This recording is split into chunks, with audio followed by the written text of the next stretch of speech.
All right, welcome back, everyone. Lauren McLaughlin, Dominic Catalano here. Championship court at the APP Tours New Jersey Open. We are about to play our winner bracket final match. We have Zane Navratil and Michelle Esquivel taking on Rob Nunnery and Lauren Stratman. Byron Frezzo will be our USA Pickleball certified referee for this match. And again, very toasty day here in Hamilton, New Jersey, where we are playing here at Veterans Park. Winner of this match will go to the gold medal match. Loser will head to the bronze medal match, where their opponent is currently working their way through the back draw to try and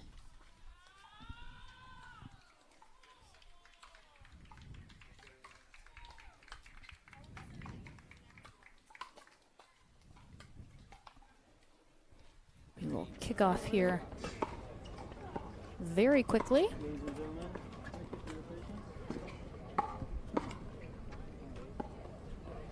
As our players have been warming up and they're ready to go, so just be a couple moments before we're into this match. Dom, what are we expecting in this match with these teams? Again, like our previous matches in the mixed pro, it's going to be a battle of Stratman versus Esquivel, a ladies cross court. We'll see who comes out on top early to see who can put the pressure on. But a lot of firepower from both Stratman and Esquivel, as both of them are going to be looking to pull the trigger, trying to create holes. But we'll see who can be a little more patient. Both of them have nice two-handed backhand roll dinks. So that's going to be nice to see if they ever end up cross court on that side. But for the most part, it'll be them on the right side going forehand to forehand, and then look for Esquivel or Stratman to pull the trigger with the two-hander if a ball's left in the middle. So you'll see a lot of battles there, but then you'll also see a lot of Navratil and Nunnery trying to insert themselves into points. Nunnery, if you follow his blog that he posts for Franklin Pickleball, he's talked about how he struggles a little bit in mixed, kind of knowing his place in terms of how much to insert himself, how aggressive to be. And this is his first time ever playing with Lauren Stratman.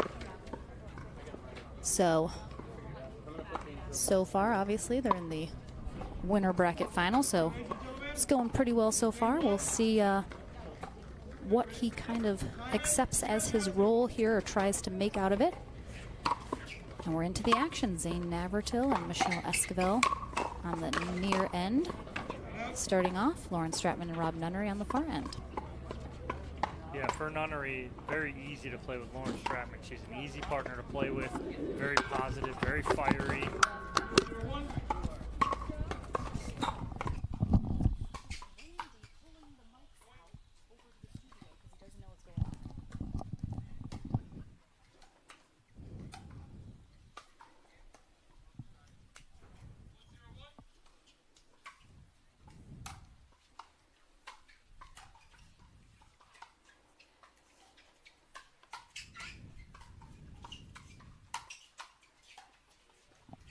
Great hands by both Stratman and Nunnery.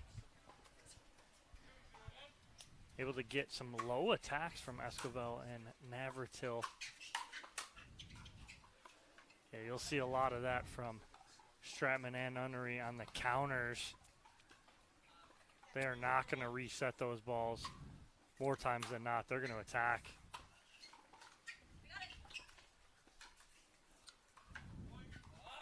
Some quick feet there from Lauren Stratman, covering all the way cross court. Good communication as well, calling Nunnery off that one.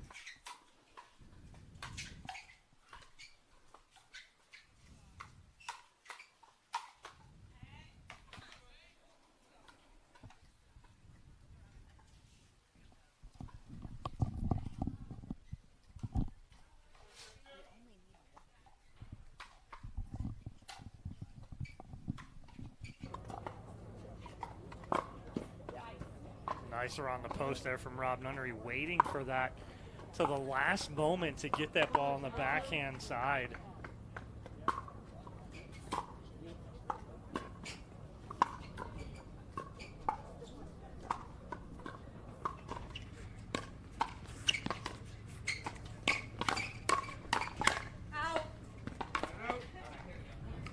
just a little too much. There needs to be a reset there from Rob Nunnery instead of an attack because that ball was so low.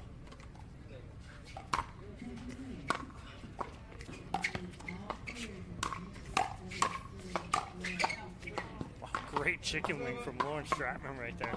Ball was all the way past her right hip, and she backhands that in there. 0-5-2. 0-5-2.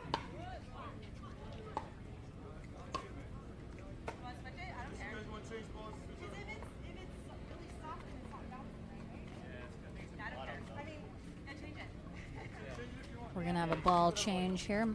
Esquivel essentially was able to press her thumb all the way through that ball. It was so soft. Right, back into it. 0-5-2. Navratil and Esquivel struggling a little to get on the board here in game one. 5-0-1.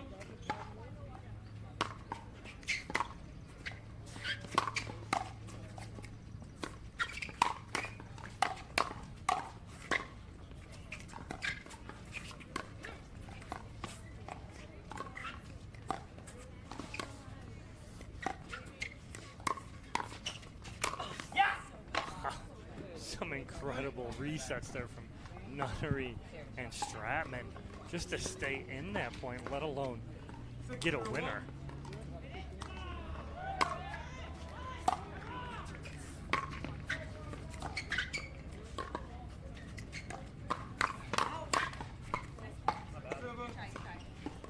Didn't expect this start.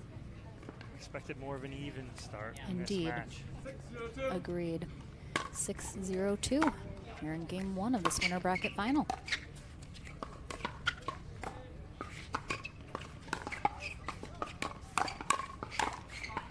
Again, we're seeing Navratil and Esquivel have made the decision strategically to put Michelle and Lauren straight up instead of cross court, which I wonder the reasoning behind that. Yeah. Of course, I'm sure they have one and have discussed it ahead of time. But definitely some frustration here as Navratil and Esquivel are still not on the board yet here in game one, and they just haven't really found a stride and a groove here. Both teams have been sitting a little bit, so definitely it's hard to say, you know, that they're cold because it's so hot here. Nobody's cold. But it certainly helps keep the muscles warm since it is 100 degrees here in New Jersey. But sitting a long time can be hard to kind of come off of and get back into your rhythm. So we'll see if they maybe have to do that in game two if this one gets away from them here. But Stratman and Nunnery in complete control here in game one.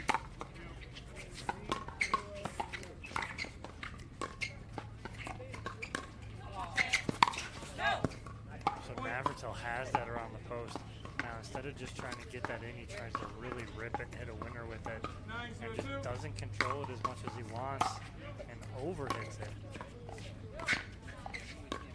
And we're seeing the ladies now cross court. And Nunnery just like a puppet on strings, goes inside outside like it's his job, and just like that, it's 10-0.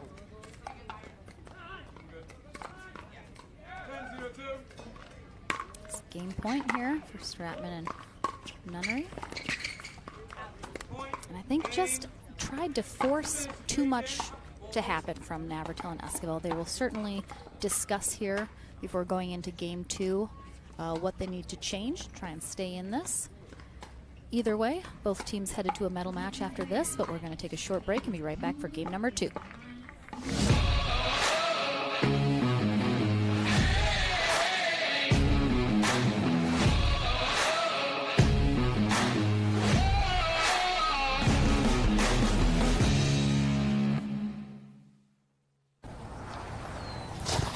I got it.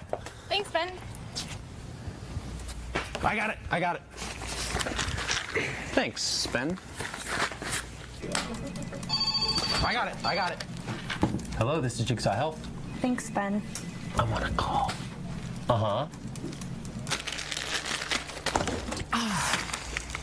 Yours. Thanks, Ben.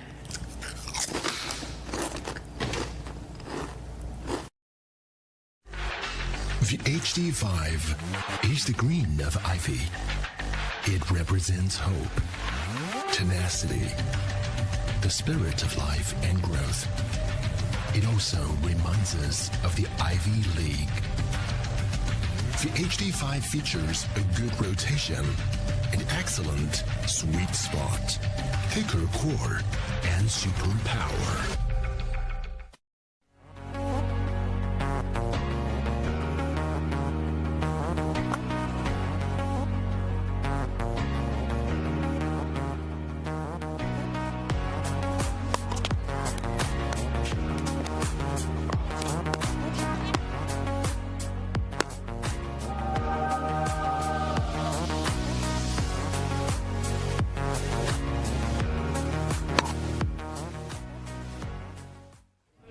Welcome back, everybody. Lauren McLaughlin, Dominic Catalano here.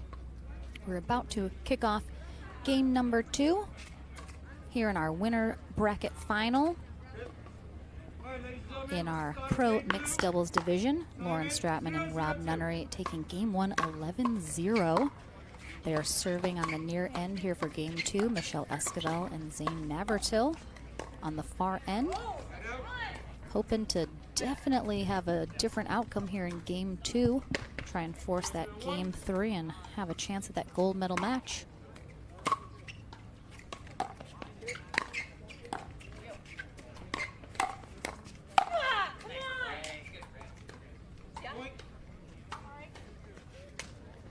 So good ball, good attack there from Michelle Esquivel. She needed that right there. Needed to get on the board.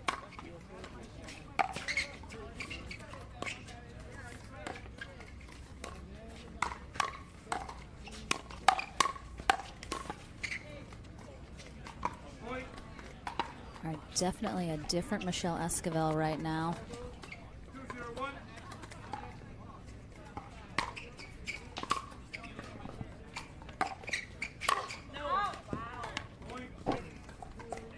All right, so we're seeing some mistakes early on here from Nunnery and Stratman, and also Navratil and Esquivel just look like they are feeling it here as game 2 starts.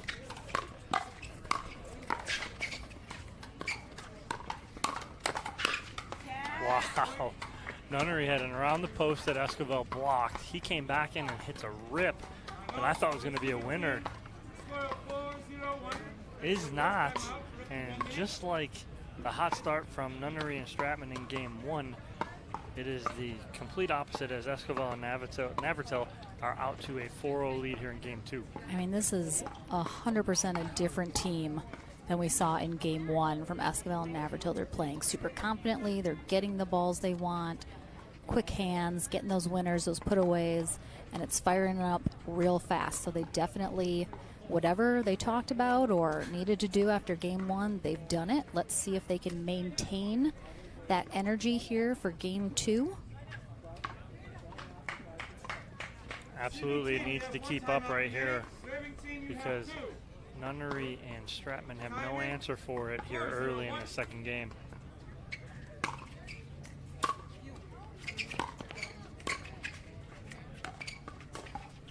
A miss hit there from Stratman, and it's literally like Esquivel and Navratil, whatever they had game 1, they have now given it to Nunnery and Stratman. yeah. And it's the exact opposite of game 1. Wow. In every aspect. In every single aspect of this game.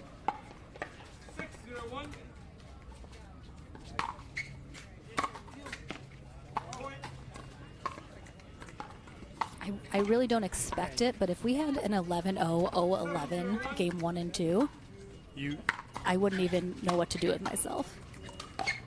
This is just so unexpected. You would think, like, you see games and matches like that when the wind is like howling in like one direction or another, and it's easier to play from one side. Not in a day. It's calm as can be out here right now. There's no wind.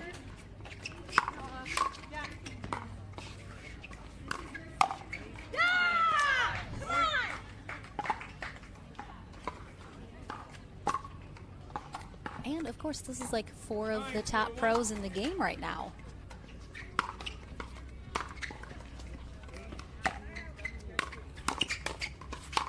You rarely see bagels ever at this level, Dom. Yeah, ever. Let alone possibly both sides.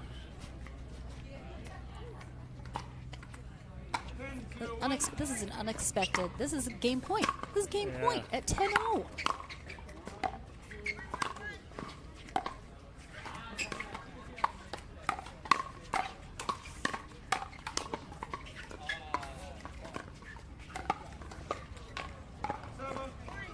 Still got a chance though.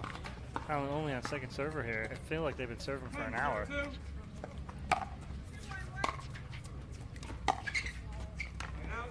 All right, let's see if Stratman and Nunnery can come back here and see if they can get a run of their own. Obviously, they're capable. They did it in the first game. And the momentum can swing just like that. So it's not over yet. That's for sure.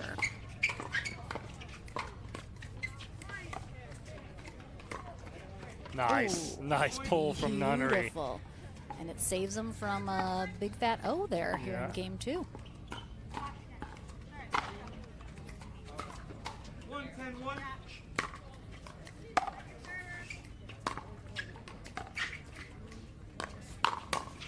Oh, Navratil was sitting on that, just chomping at the bit, hoping Rob gave him exactly that. 1-10-2.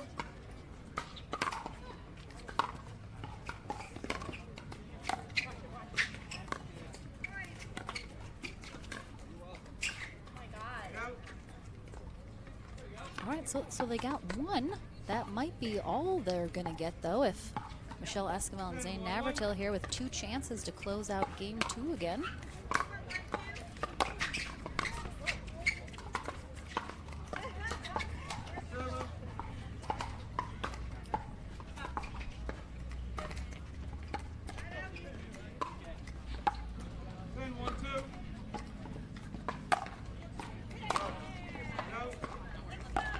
Long there on that serve from Esquivel. So Nunnery and Stratman. Another chance here in game 2.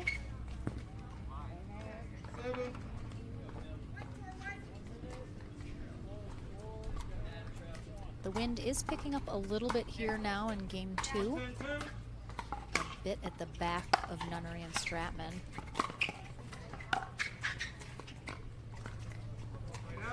Seem to be out of sorts here after being so tuned in game number 1. 10-1-1. 2 more chances here. That's a great return from Nunnery. I mean, he's dotting the baseline back there. Beautiful return. Looked very close from the other side of the court, but again, not the best angle to have seen that. And there it is. So game 2 goes to Navratil and Esquivel 11-1 after losing game 1 at 0-11. So I don't really know what to expect in game 3 here, Dom. This is quite the conundrum. Yeah, it didn't seem like it was sides that were affecting too much. It just seemed like a kind of a fired up Esquivel and Navratil coming out in the second game, kind of picking their game up and answering the bell of the first game. But now game 3's kind of totally up for grabs here. See who can get the hot start to this one. And that's really kind of how it went. Whoever got hot first just kind of maintained and kept it going the whole time. So we'll, of course, switch ends here at 6 in game 3. Again, winner of this match goes to our gold medal match. Loser will head to bronze. Their opponent coming out of the consolation bracket.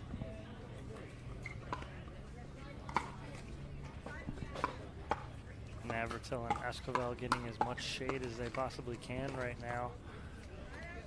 Stratman and Nunnery discussing what they want to do as far as game plan right behind us right now. Need to make an answer here quickly and early in game number 3. But I think whoever jumps out early here is going to have a huge advantage. So we'll see who does that here when we start game 3 back up, and looks like Stratman and Nunnery are ready to go. I would love to see a game 1, Stratman and Nunnery, take on a game 2, Esquivel and Navertil here in game 3. How about that? Clash of the Titans. Make it an interesting game 3 here in our winner bracket final. It's games 1 and 2. Not what you would typically expect out of these two teams in a winner bracket final. So this should be a very interesting game 3. No, I was definitely expecting a close matchup here. See some cross-court battles with Stratman and Esquivel on that forehand side, but we are not seeing that one bit.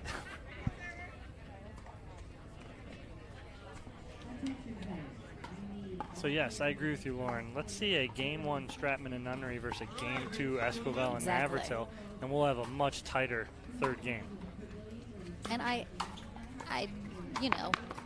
wouldn't have expected games 1 or 2 to go that way, so my initial instinct is to say we will see a closer game 3 here, but as Navertil crushes that serve, not how we probably wanted to start game 3, but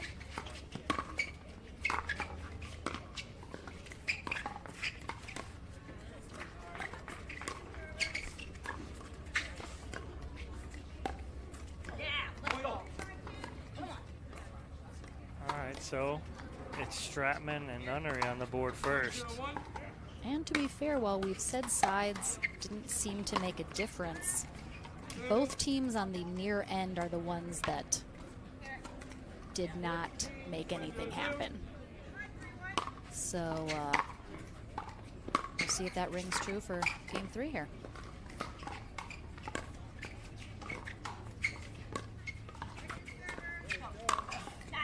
Nice overhead there from Air Nunnery. Getting up there. Was that an Air Bud reference, Dom? No. That's the only Air I know about.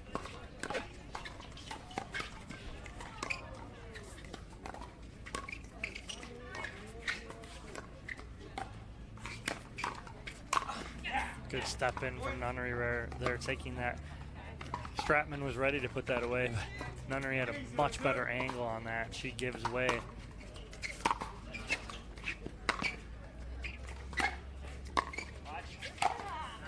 Nice overhead from Michelle Esquivel to get the side out.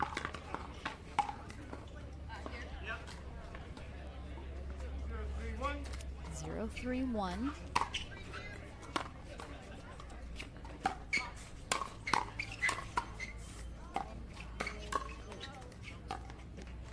So 25 of 26 points scored have been from the other side, the far side.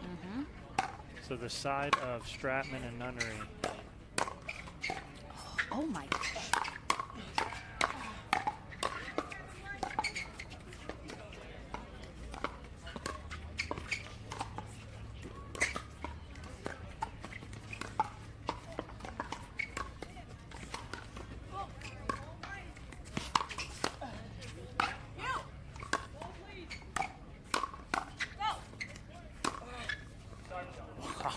Nunnery all of a sudden rally. with the two-handed backhand from Rob Nunnery after he blocks the Navertil around the post. Navertil got that to the ground too, so Nunnery had to dig that out and just completely resets it. Great job throughout that whole point from Rob Nunnery.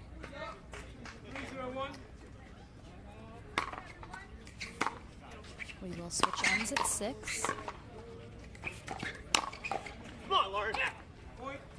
Nunnery trying to fire up Lauren Stratman right now with a little come on, Lauren. And it's working right now, 4-0. Now we got another ball change. I'm not sure if that one was cracked or soft again. And Maybe you're a just little out of round. I think you're talking earlier when they replace the ball, they're getting soft. Yep.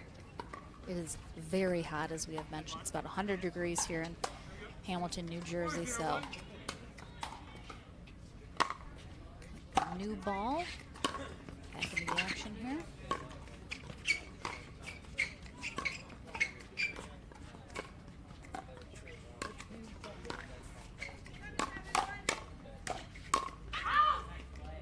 Good hands by Michelle Esquivel, hanging in there on the attack from Lauren Stratman.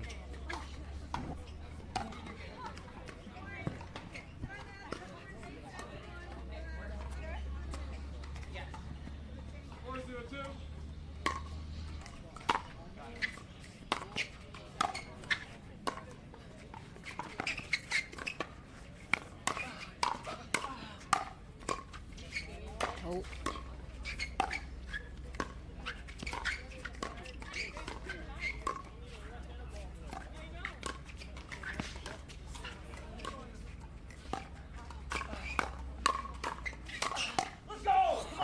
Wow.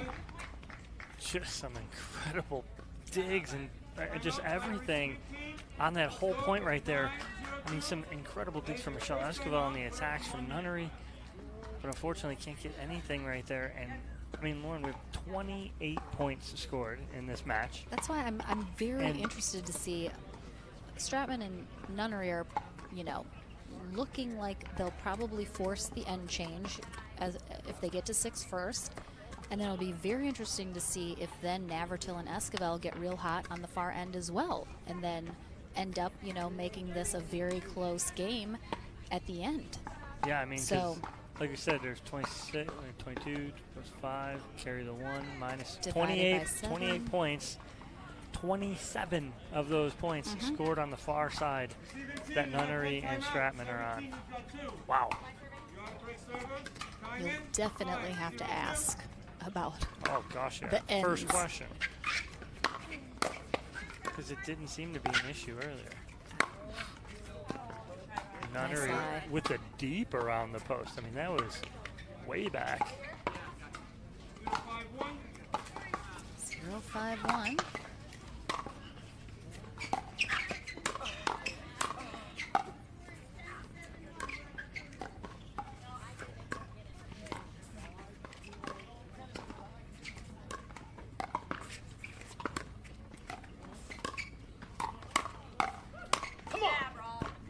Lauren Stratman's playing a game within a game here. Watch her dink. She goes far sideline, middle, short sideline. She is hitting every spot like you should. It is Moving that ball. so beautiful to see. They get that side out quickly.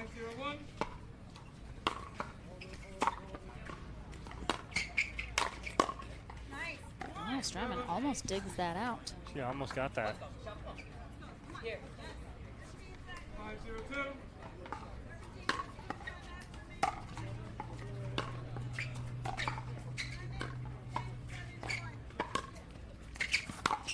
Another around the post there from Navratil, defended.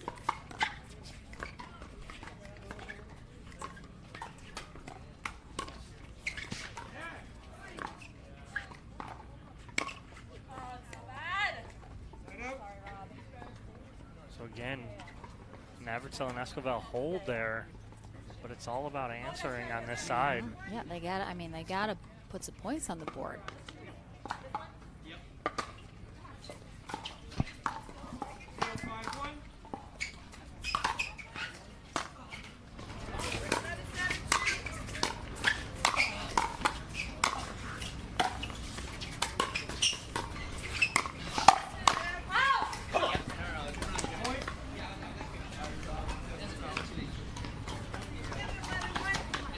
Finally, someone gets on the board again from this other side, the near side.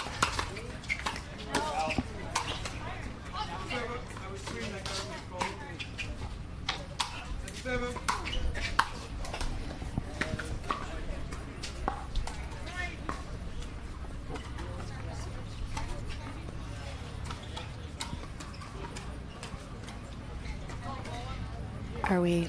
Is, Ball skipped away. oh, I was like, I didn't see what happened. I was confused.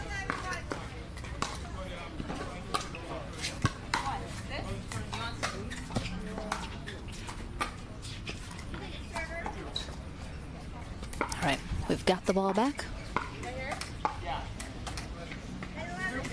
1-5-2. 1-5-2.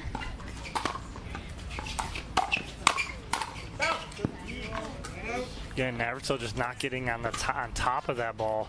You see him kind of swing there. He's just really flat with that instead of getting over the top of that and getting that down.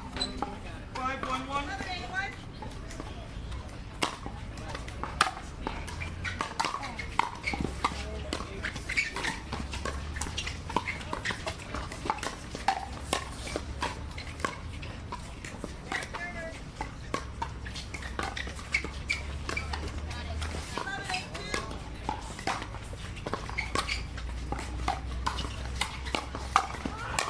Nice coverage from Esquivel in the middle. Oh, wow. Lauren Stratman, just the look in her eye. We had a perfect angle. She was just mean mugging that whole time, about to end that point, and she does. They get the end change on their terms. So both teams have managed to score a singular point on the near end of the court. So we'll switch ends here. Stratman and Nunnery will now be on the near end. Esquivel and Navratil will be on the far end. So we'll see if the curse of the near end continues or not. So we got 22 plus 6 is 28, plus 2 is 30. 30 points scored, and 28 of them from one side of the court, which is the side that Navratil and Esquivel are on right now. We'll see if that continues, or if Stratman and Nunnery can answer here. They don't need a lot on this side, but they do need at least 5, which, minimum. Given what we've seen so far, this match is a tall order. Yes. So we'll see if they can break the curse, as it were, of this side. All right, 6-1-1 as we get back into game 3.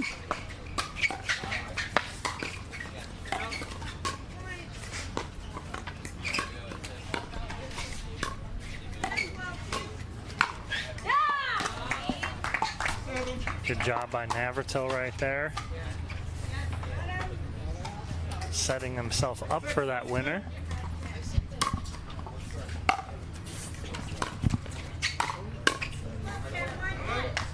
I mean, some odd reason there's some bad juju on this we're gonna have to like side. burn some sage over here or something. Need some Joe Boo magic over here.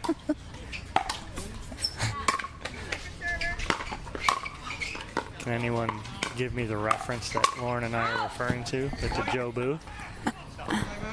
Anyone out there? And a quick timeout from Stratman and Nunnery. I like it though. It's what we saw also in game 2. Yeah. After, you know, Esquivel and Navratil just started rolling a little and a couple errors and, you know, left the door open, and now we'll see if, yeah, I'm It's flabbergasted, right? Like, we're flabbergasted. It's like it has nothing to do with how they're playing. No, it has nothing to do with that. Both teams are playing so well. It's just at different ends, they're playing differently than the other end, like drastically so. So I feel like it's not so much, you know, these big adjustments in their play. It's just all of a sudden on one end, nothing goes. Oh, ball, guys. Nunnery.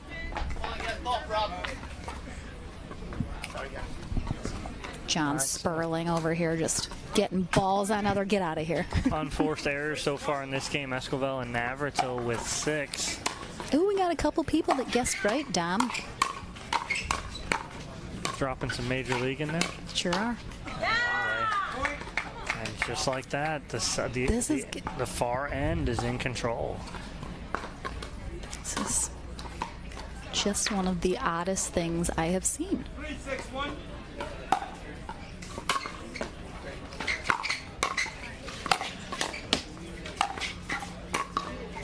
Oh, Stratman gets the easy one, or misses the easy one, gets the hard one off the tape.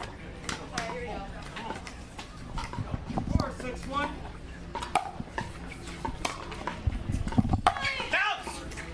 Good talk from Rob Nunnery.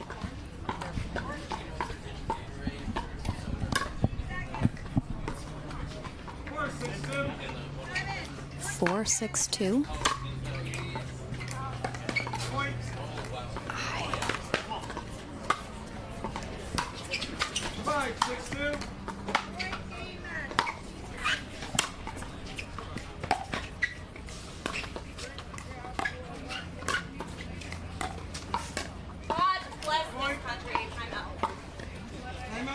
timeout here from Stratman right after that miss hit.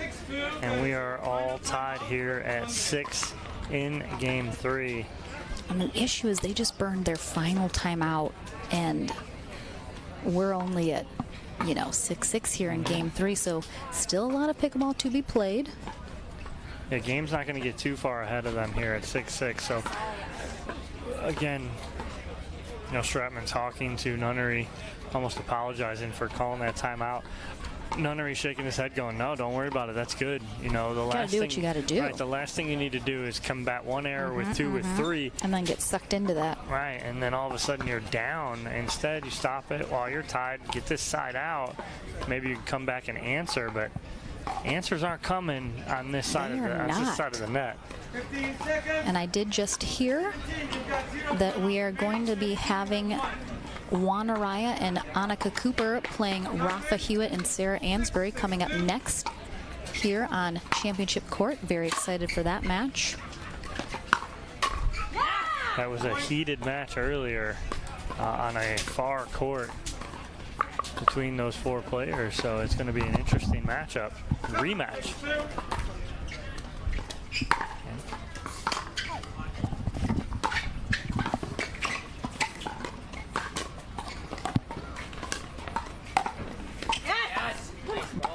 Point.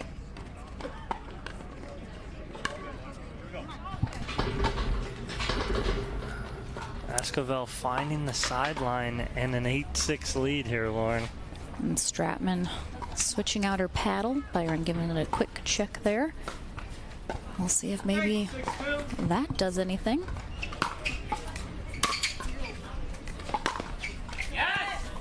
Point. Again, winner of this match heads to our gold medal. Loser heads to bronze. I am not positive where we are in the bracket, but is this next consolation match, Dom, going to be the winner of that match heading to the bronze? Or are we not quite there yet? Let's check it out. 9-6-2. I haven't looked in a moment. 9-6-2.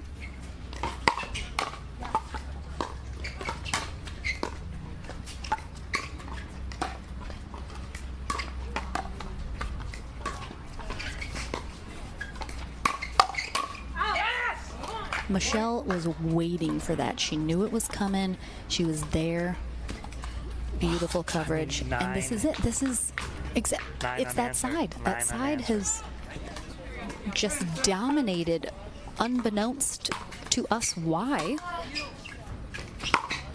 This is match point here for Esquivel and Navratil.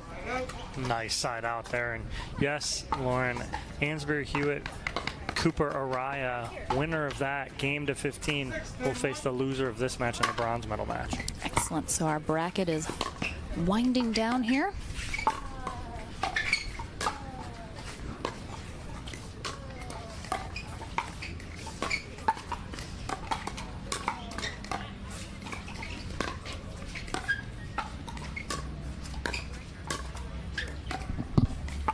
Point. Oh, another point on this side. So 2. 7-10-1.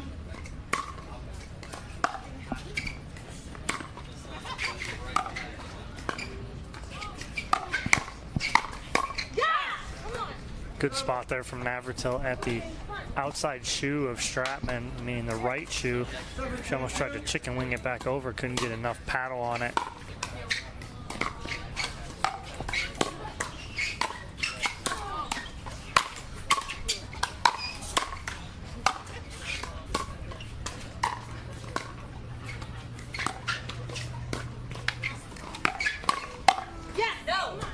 Wow, those are some great digs from Stratman and Nunnery on the big D. attack.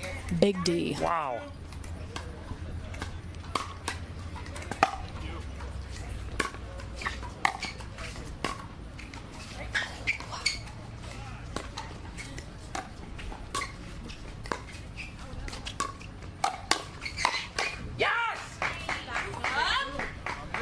Stratman yelling at herself, don't back up. She did, but they got to hold 2 more here. Match point number 2 for Navratil and Esquivel.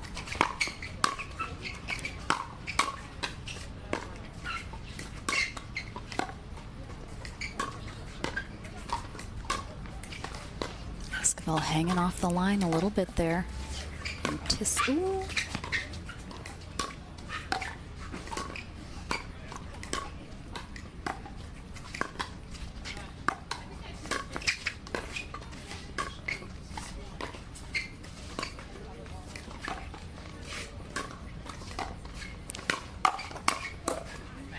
What patience on both sides of the net right there from all players, not wanting to pull the trigger. I thought that I would see Navratil and Esquivel pull the trigger a little sooner on that. They didn't. And it's a match point number 3 here for Esquivel and Navratil.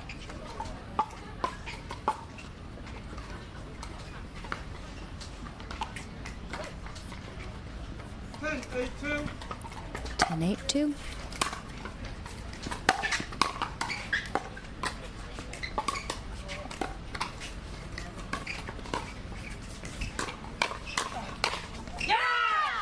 Wow.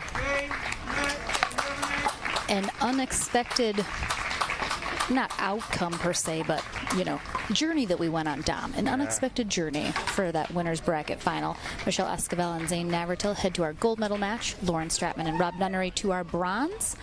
We will take a very short break here, and Dom will head on over to chat with Esquivel and Navratil and maybe find out what that secret sauce was on that side of the court that got them the win. We'll be right back, guys.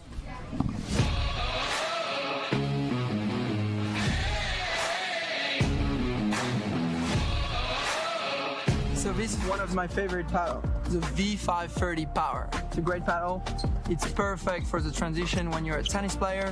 One of the features that is so good about it is the fact that it's so close to a tennis racket in terms of shape. It's not circular, as you can see. It's more rectangular a bit. For me, it was a game changer for my serve, for just so much power generated because it's a bit heavier in the head.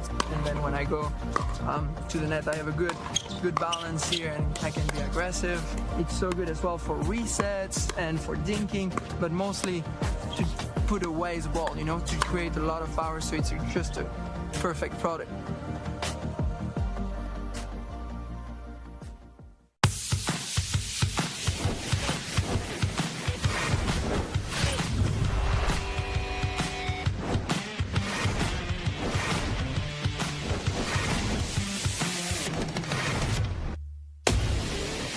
So ready for next gen. This is Next Gen Pickleball. I'm so ready for the Next Gen Tour.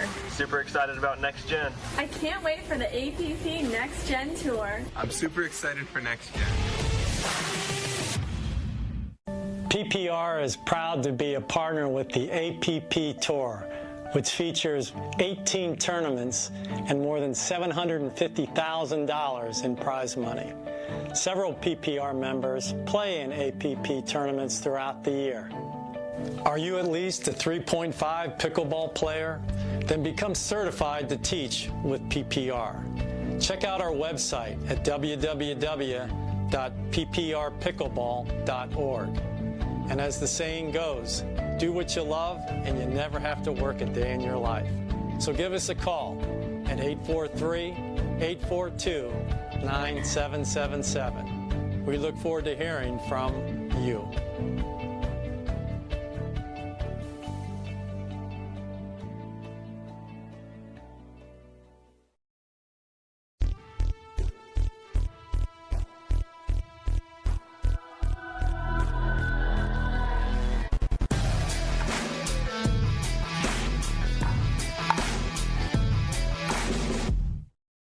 If you like to dink, then Pickleball Magazine has what you're looking for. Our bi-monthly print publication will help you become a better player with instructional tips, drills, and articles from the top teaching pros in the sport. And you'll become a healthier, stronger player with psychological, nutritional, and wellness advice from experts in their fields. Finally, if it's product reviews or the latest news, we have that too.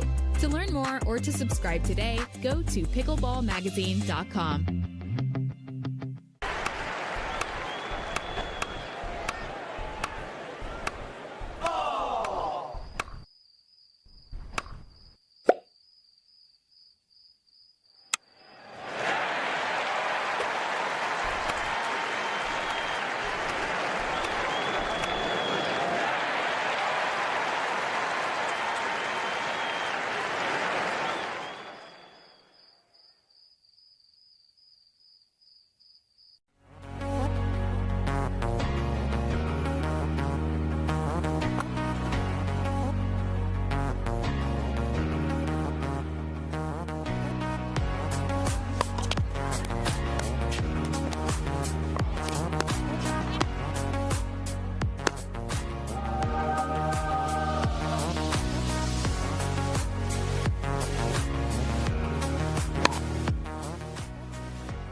Well, back here in the Franklin Pickleball studio with you guys are going to start charging you rent for coming back in here. You're lucky we let you talk, Dom. When it's me and Althoff, we don't let you talk at all. I know. At least Michelle's nice enough she lets me talk. I had to take the mic out of one of your guys' hands to let me talk. That's what we got to. All right, when it's me and Althoff, you're not even going to get a mic. We're just going to run it. That's fine. That's fine. I can appreciate that. All right, let's get right into it. 11-0, 11-1, first game one and game two. What's the deal right now with the difference in sides? Because weather-wise, it didn't seem like there was much wind that were causing anything. What was it, Zane? Well, just like the last match, we like to let the opponent, make some good runs and stuff. That way, we can just get some momentum. They lower expectations, and then you over-deliver, and so. So giving them some momentum, 11-0 in game for one. Sure. That's for good, sure. Good one. Yeah. Michelle signed off on that one beforehand. I was clearly tanking that first game, although if you watched it, I was pretty much taking that first game. There is definitely a side element to things. Mm-hmm. There's a sneaky glare out there, but I mean that doesn't excuse how badly I played in game one. It's not that much of a glare, Dom. So we're looking at it and we're going, okay, 11-0, let's see what happens this one, and then all of a sudden you guys come back in 11-1 in the second game. What kind of changed mentally after game one, Michelle? Again, it's the energy. I don't know what it is, but it's like it's like getting the energy going, and sometimes you have to find it. And when I lose, I find energy because I'm like, oh no way, So I get a little attitude, and then I start pumping it up. So maybe you saw a little of that out there. So now you guys go and win game two 11-1, and then you come out, you're down 6-1. Were you all right, though, feeling that you were ending on that other side, Zane? Michelle? Yes. Wow, that's it? Nothing more than that? That's all I've got. All right, so you guys come out, you kind of cruise and only give up, one more point on the other side to them, and you come back and win that game, 11-2. An impressive victory, puts you guys in the gold medal match. So now you guys get to sit and wait. Winner of this match will play who you just played in Lauren Stratman and Rob Nunnery. So you guys going to be watching closely? Yes. No. This match right now that's going to go on is going to be really good. You guys stay tuned and make sure you watch this one. They had an epic battle earlier. Rivalry. We're just calling it out right now. So rivalry. All right, we're going to take a quick break. When we come back, we got that match for you on Championship Court, 1-15. It is Annika Cooper and Juana Raya taking on Sarah Ansberry and Rafa Hewitt. Don't go anywhere.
Pickleball action and excitement is back with the APP Tour's 2021 World Pickleball Open at PGA Village Verano by Coulter Homes in Port St. Lucie, Florida.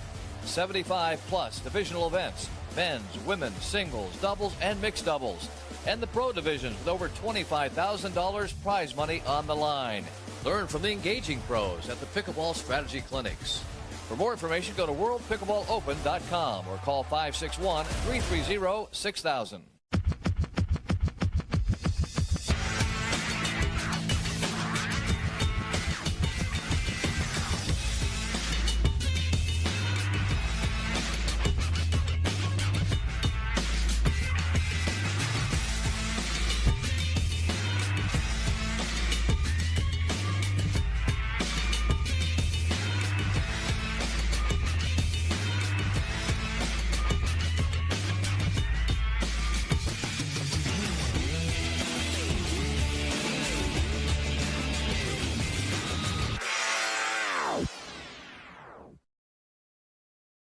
Pickleball.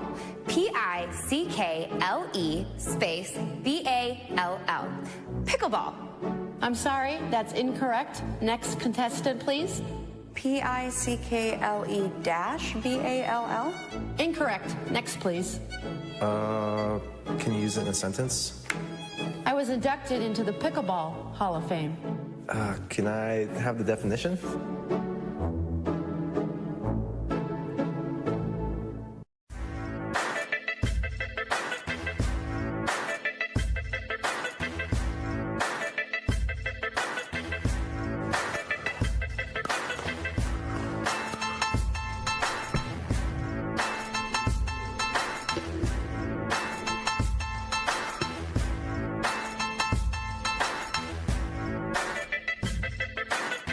New People Pickleball.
All right, folks, welcome back.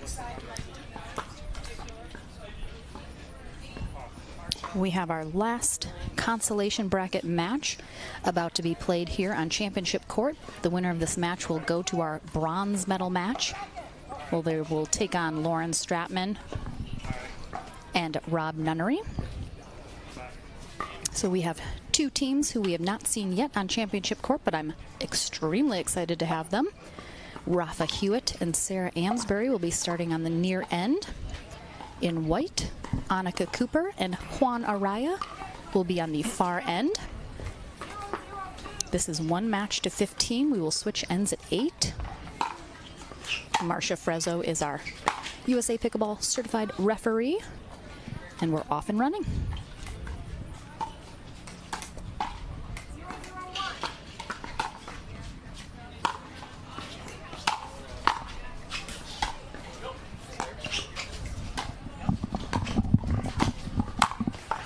see if this side thing comes into play here.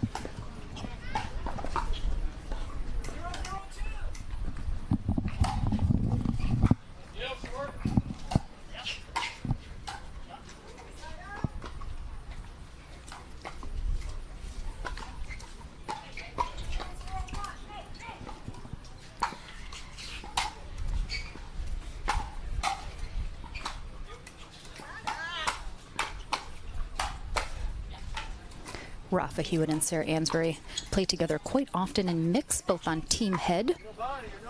So they definitely are very used to playing with each other.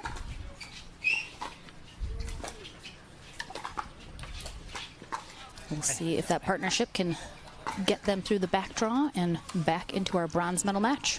As are Annika Cooper and Juan Araya. Indeed. Who exclusively play together as well. They may be involved as well, Dom. They are.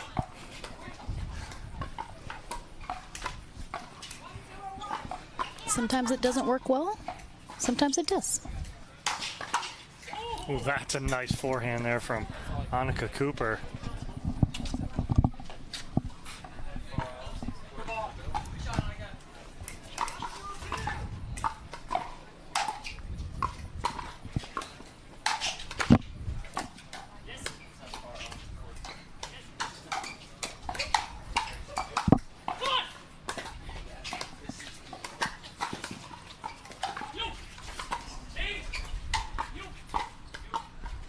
Wow, incredible point there with an around the plot, around the post get from Juan Araya.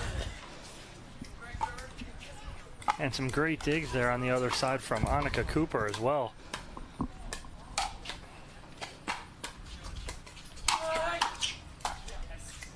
Annika Cooper, a big singles player as well. I got to see her compete in Bend a couple weeks ago at our Pacific Northwest Classic tournament. She got a silver medal there. Played fantastic.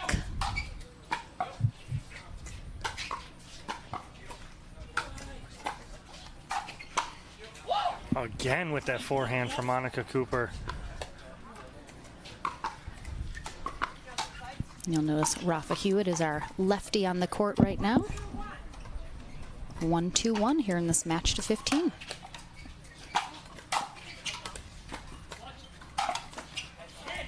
That's an incredible drive on the side of Juan Araya, but a better block from Hewitt and Ansbury. Rafa wanted me to make sure and mention that I gave him a Mountain Dew before this match to try and give him a little pick-me-up, so we'll see if he's able to do the dew this match.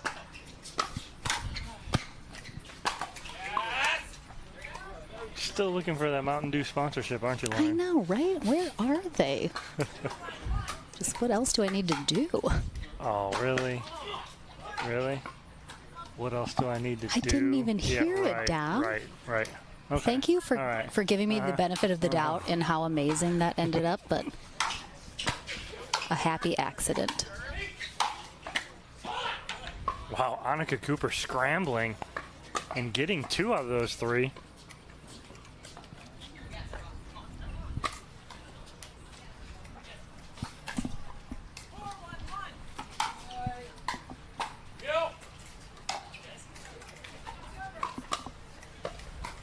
We've mentioned many times in the past, Sarah Ansbury, an extremely supportive partner during doubles play. So you'll hear her constantly encouraging Rafa. Great communicator on the court.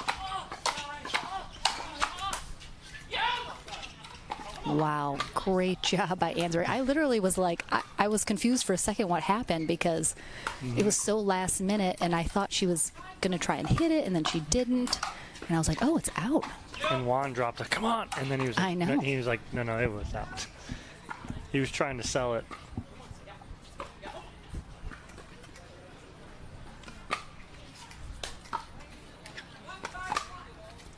One 5-1.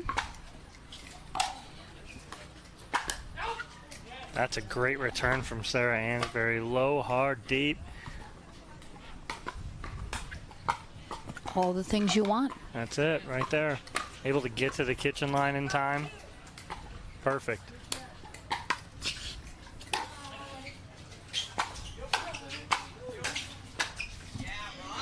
Rafa Hewitt handling everything. Taking over. Everything Juan Araya's got right there. Quick side out. They're a 5-1.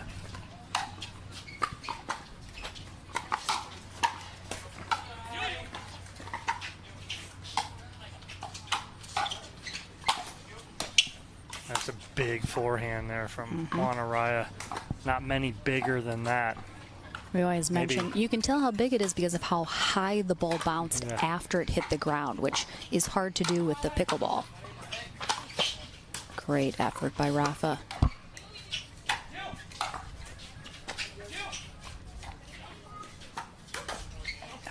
Hewitt's there with the forehand in the middle.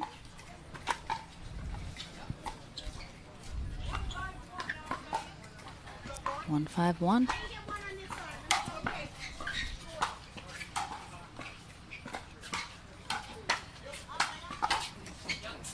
Gets the body of Ansbury. Pickleball, sadly, a sport that you cannot use your body to defend the ball.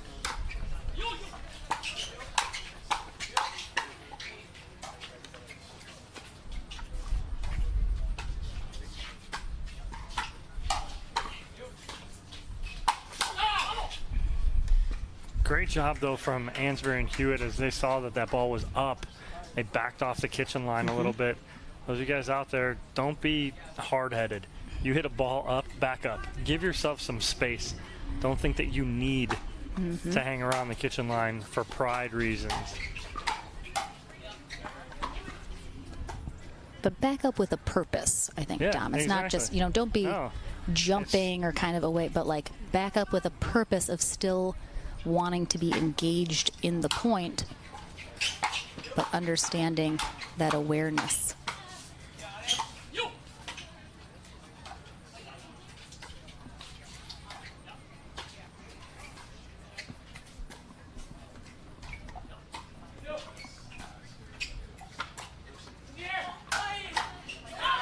Nice communication with Rafa, telling Sarah Ansbury, in the air, meaning take that out of the air. Don't let that bounce, hit that overhead. As much as we talk about the Ansbury communication, Hewitt does it just as well. Oh yeah, they make a really great mixed pair. I love watching them play together.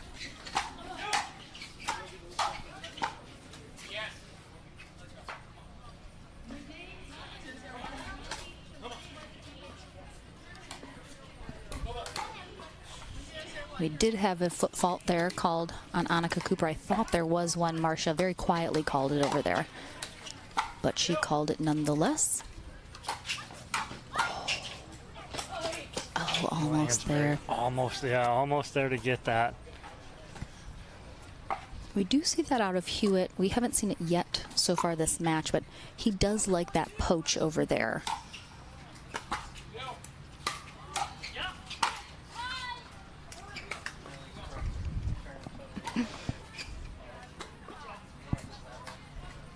All right, again, we'll switch ends at 8.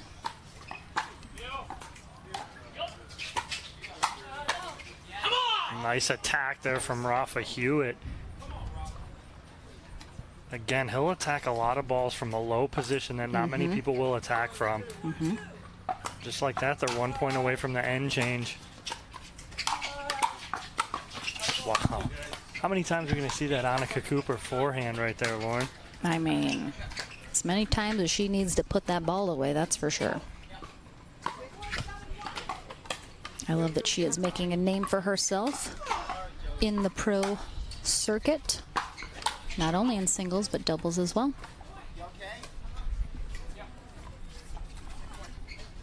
All right, 5-7-1.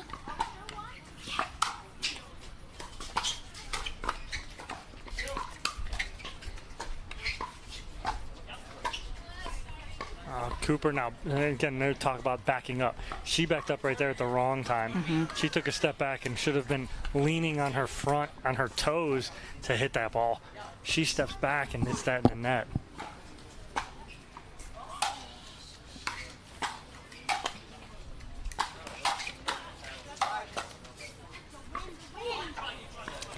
Juan came over a little bit, thought about taking that, and I'm not sure if he kind of got in the way of Cooper there a little bit in her execution of that shot.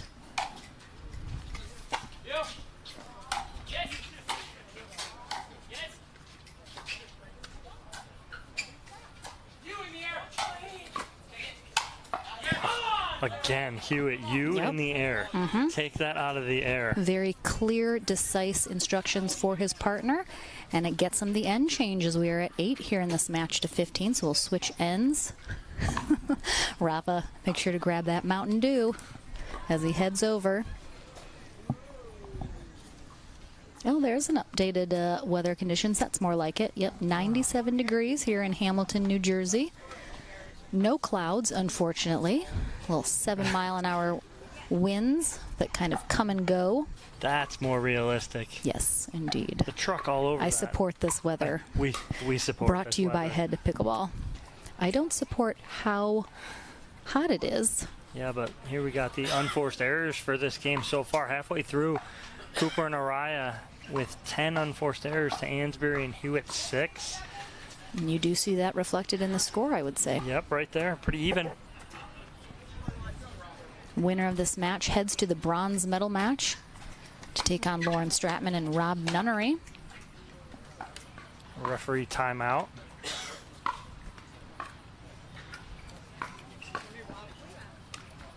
And then Michelle Esquivel and Zane Navratil are waiting in the gold medal match. So we are quickly closing in on the end of our bracket here for Pro Mixed Doubles. 4 teams left at the moment. After this, we'll have 3. All right. Back into the action after the end change. If anyone can handle pace, it's Annika Cooper. She can handle pretty much anyone's pace that's going to come at her. Used to that.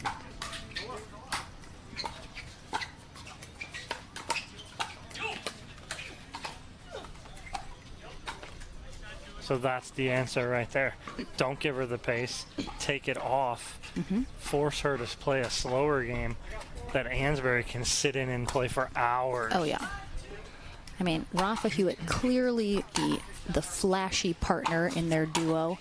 Sarah Ansbury, the steady, consistent, always dependable half of their partnership. Juan Araya flashy? No way. No, I said Rafa Hewitt. Oh, I thought you were talking about Juan. No. I was going to be like, when is he not? I know. Rafa? Yeah, he can be.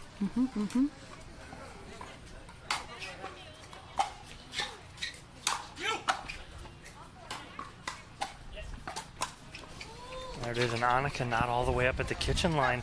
See her kind of sitting back there for some reason instead of going all the way up. Juan hit a good drop. She needs to continue to follow that in.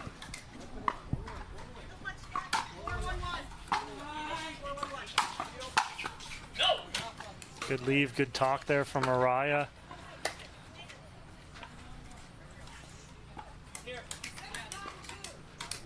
All right, 6-9-2.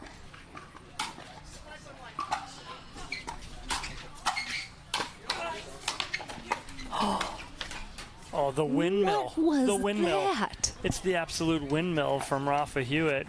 If you ask him how to do it, I don't know if he knows how he did that right there, but it's just get your paddle on the ball.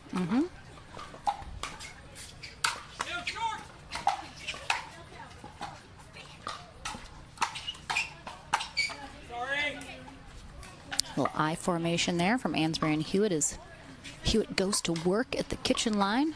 Ansbury ready to back him up if needed. 10-6-1.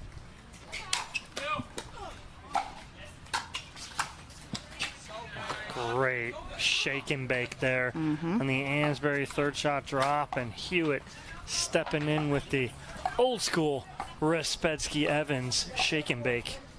Absolutely. We have a timeout here called by Araya and Cooper. It's going to be a Jigsaw Health hydration break, and as we mentioned, it is quite hot, so these hydration breaks are absolutely essential for these players who are losing a lot of electrolytes in the amount of sweat that they're rocking today. So a lot of outfit changes. Losing a lot of everything today. That is true. I mean, I feel like we need a wardrobe change back here, and we're not even running around. And we're in the shade, too, and we're just hot, sweating. Just a toasty one. There's just not a lot you can do about it. Would you rather? Ooh. We'll play this game in 15 Quickly, seconds. do it. Would you rather be sweating like this, or would you rather be freezing cold? Freezing. What? No way. Always. I'd rather be sweating all day. Nope. Yep, taking it. I'll sweat. I guess I need like a temperature of the freezing situation. Yeah. Okay, so you would rather have Punta Gorda than this. But do I get to layer up? Like, do I get to dress appropriately? Course, yeah. Then cold every day. Okay.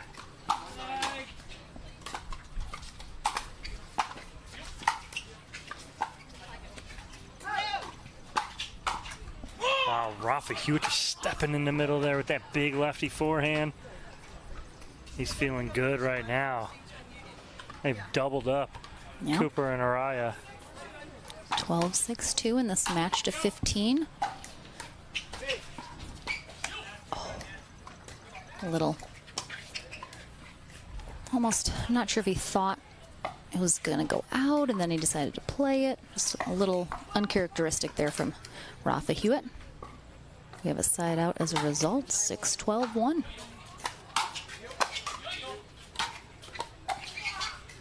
Oh, too good. So Araya trying to anticipate Ansbury and Hewitt going back to Cooper again, and he cheats over so far that Ansbury just drops it in easy behind him.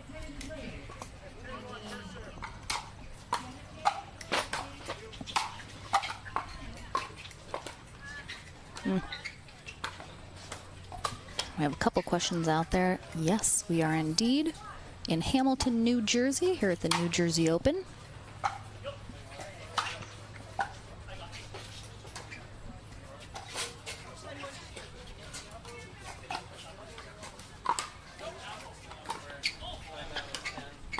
Ansbury and Hewitt, 2 points away now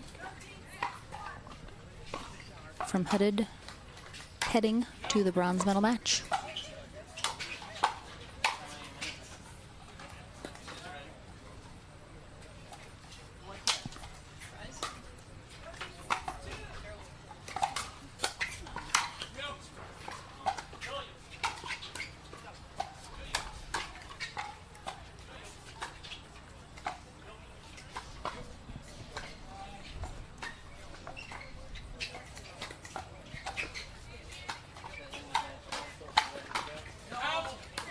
Great leave again, and it's the slow down pace of Ansbury and Hewitt that just kind of frustrates Cooper and Araya, and it's a match point here. And as you notice, Sarah Ansbury, we talk about it a lot. She is one of the only players who her strategy really is, if she gets that third shot drop, she is methodically working her way to the kitchen. She doesn't rush it. She doesn't crash the net. It's a couple steps in, that beautiful drop, maybe a reset. And it works for her. It doesn't work for everybody, but it works for her.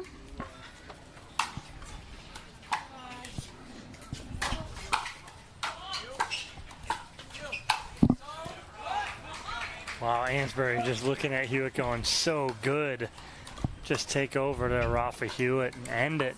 He's so good at just angling those shots and just being deceptive. You just never really know where he's putting the ball. Oh, she almost had it. Great get before that, though.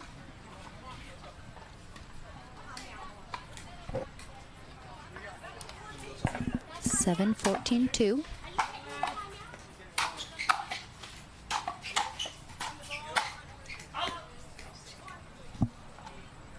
Nice eye there from Cooper and Araya, leaving that go. That's a tough ball to leave. Right there. Making up a little ground here.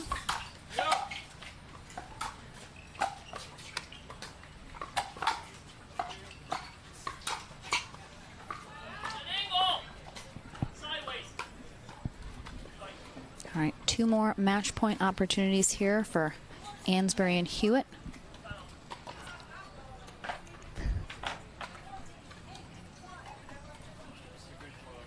So we're going to call timeout here before they get underway with another match point.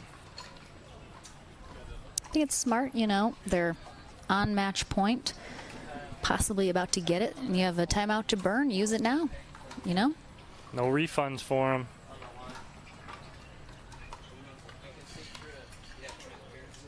And again, just another good chance to grab a drink. Take a moment, towel off. Can we just have, I believe, 2 matches left to go today. Our bronze medal match and our gold medal match, and that'll wrap up our pro mixed doubles day here. Tomorrow we will be back, I believe, same place, same time, for our gender doubles tomorrow for men's and women's. Singles day will be Sunday to round out our weekend here for the New Jersey Open. And we're back from this hydration break. Oh, and oh, it's all right. They do have another shot at it here after Hewitt clips the net, and that serve drops short. 14-8-2.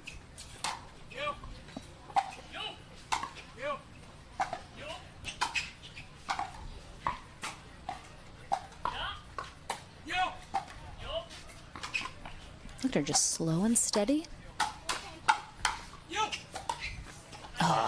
Yeah. Rafa, I think, called that just a little too late for Sarah to get that. I think she was expecting him to, and she tried to pick it up.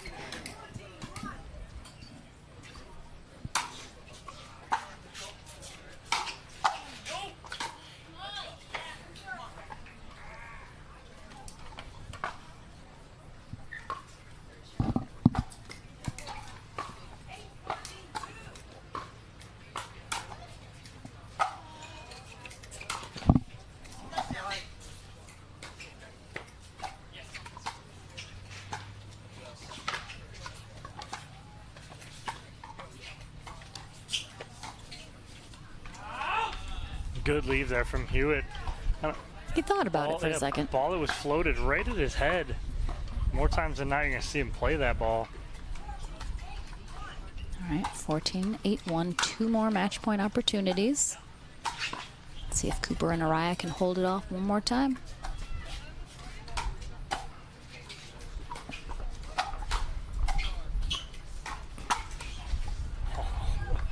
Hewitt sitting on it again, but unfortunately can't convert, and it's match point number 5. We always joke. Sometimes that last point is the hardest one to get. Oh, no. Oh, you hate to see it.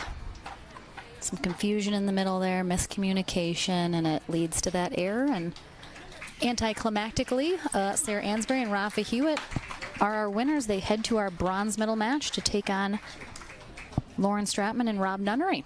So we will have that coming up here shortly. Dominic's going to head to the Franklin studio, chat with Ansbury and Hewitt, and he can talk about that Mountain Dew boost that he got before that match. And we'll be right back after this, guys.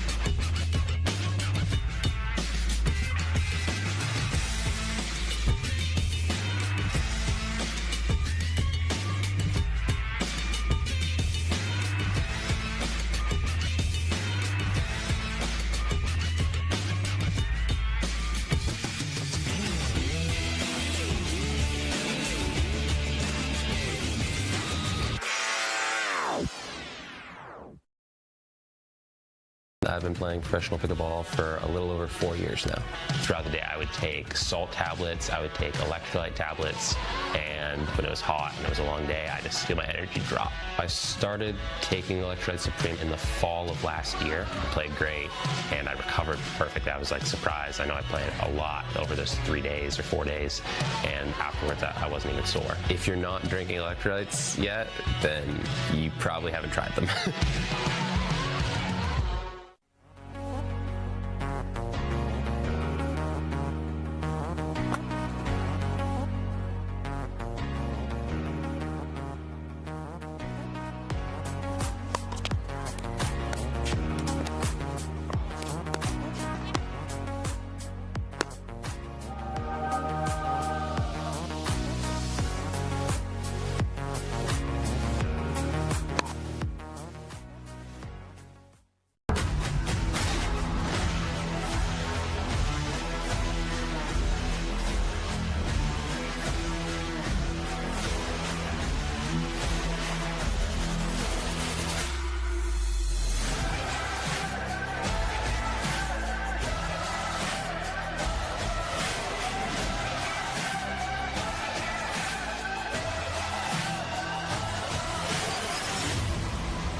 If you like to dink, then Pickleball Magazine has what you're looking for. Our bi-monthly print publication will help you become a better player with instructional tips, drills, and articles from the top teaching pros in the sport. And you'll become a healthier, stronger player with psychological, nutritional, and wellness advice from experts in their fields. Finally, if it's product reviews or the latest news, we have that too. To learn more or to subscribe today, go to pickleballmagazine.com.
Pickleball.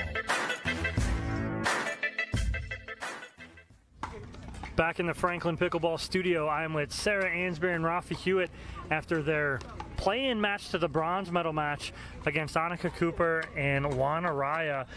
Sarah, that's a rematch from earlier. Yeah. They had taken you guys down in the winners bracket, in the top half of the bracket, in a heated match. That you guys came out on the bottom half of that. But isn't that kind of the best part of the double elimination bracket? Oh, gosh, yeah. Is that you always have that in the back of your mind that if you lose to somebody, you can always come back chance, and get another chance, and you guys do right there. What was the difference between the first match and the second match? I'd say, a little bit of focus, plain and simple. We let a few, I let a few things get to me in the first round. I was struggling with my third shot drops in the first round, just wasn't hitting them in as well as I'd like to, and we got a few more matches under our belt, and we just play a little bit more like our game. We didn't let, things get to us, and we played solid and consistent, and that's huge. But, I mean, nothing's better, in my opinion, than being able to come back and, fix what you did wrong the first time. Exactly. But, I always think that's one of the more mentally and physically tough things about a double elimination bracket is you've got to play it all day. Yeah. You're playing a whole bracket all day, and you got to show up all day long. You can't wait till Sunday. Exactly. You don't get to rest. No, you're exactly right. And Rolf, how easy is it playing next to Sarah? Because you turned it on this game right here, this game to 15, and you had Sarah in your ear going, Rafa, that's so good. That's so good. She's yelling in your ear. What are you feeling when that happens? As she's saying that right behind you, as you're kind of taking over in the middle. Yeah, no, I mean, it's nice to have somebody, in the back of your head just letting you know that you're doing a good job, and just lets me keep on grinding and keep on going. So all day we've been saying is just we're not finished, we're not done, we're going to keep on working. So. All right, so now it puts you guys in the bronze medal match. You guys will be playing, I think it's Lauren Stratman and Rob Nunnery coming up against them. What's the strategy? Because if you saw any of their match before, it was a crazy match. 11-0, 11-1, and they were saying sides mattered. It was just kind of crazy. But what's your plan against them? I mean, I definitely think the side is tough, but I think, as always, the most important thing is to play our game and not let anything get in our way. Both Lauren and Rob are such tough players. They're such good grinders, and we know that they're going to get every ball back. So we need to, it's nice to go 2 out of 3 here. Yeah. It's going to go into that, but I think, as always, the priority has got to be we have to play our game, and we can't let anything else bother us around us. All right, well, you heard it here, guys. Gonna play their game, not gonna let anything else around them bother them. And Rafa, you keep being big in the middle there, brother, and I think you guys will be all right. So we'll see these two up next in the bronze medal match here on Championship Court against Lauren Stratman and Rob Nunnery. Don't go anywhere, guys.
So ready for next gen. This is Next Gen Pickleball. I'm so ready for the Next Gen Tour. Super excited about next gen. I can't wait for the APP Next Gen Tour. I'm super excited for next gen.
Hi, my name's Jeff Martin, Mayor of Hamilton Township, and I welcome you to our great town for your New Jersey Pickleball Open Championships.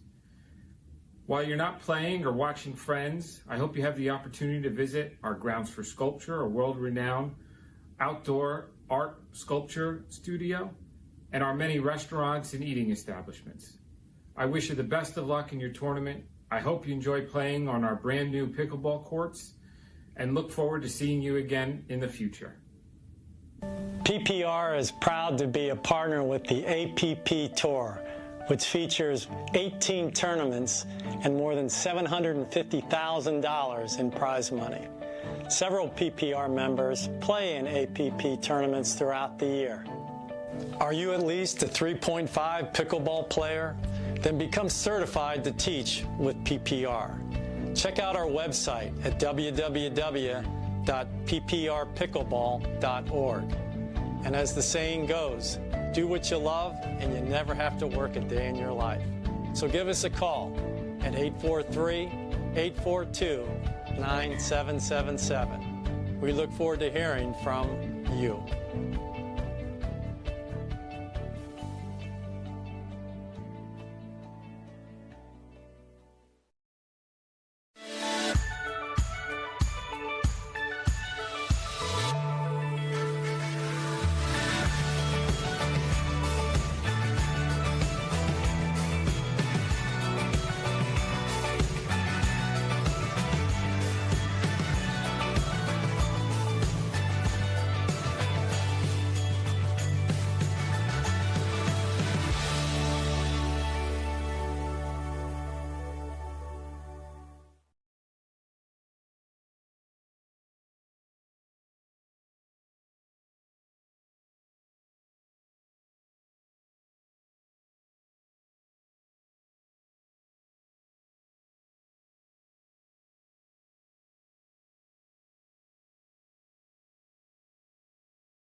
All right, folks, we have our pro mixed doubles bronze medal match. It is coming up momentarily here at the APP Tours New Jersey Open. We're in Hamilton, New Jersey at Veterans Park. We're going to have Lauren Stratman and Rob Nunnery taking on Rafa Hewitt and Sarah Ansbury. Nunnery and Stratman got knocked down here from the winner bracket final. They were defeated by Michelle Esquivel and Zane Navertil. You can check out their entire road through the bracket here. Their first round, they had a bye. They are our number 2 seed. Second round defeated Hall and Helton 11-1, 11-0. Third round took on Cassandra Gerke and John Sincola, defeating them 11-4, 11-5. And then bested Annika Cooper and Juan Araya 11-5, 11-8. And then ultimately, their first 3-game match of the day was that winner bracket final that I mentioned, where Navertil and Esquivel managed to come out on top, so they are certainly looking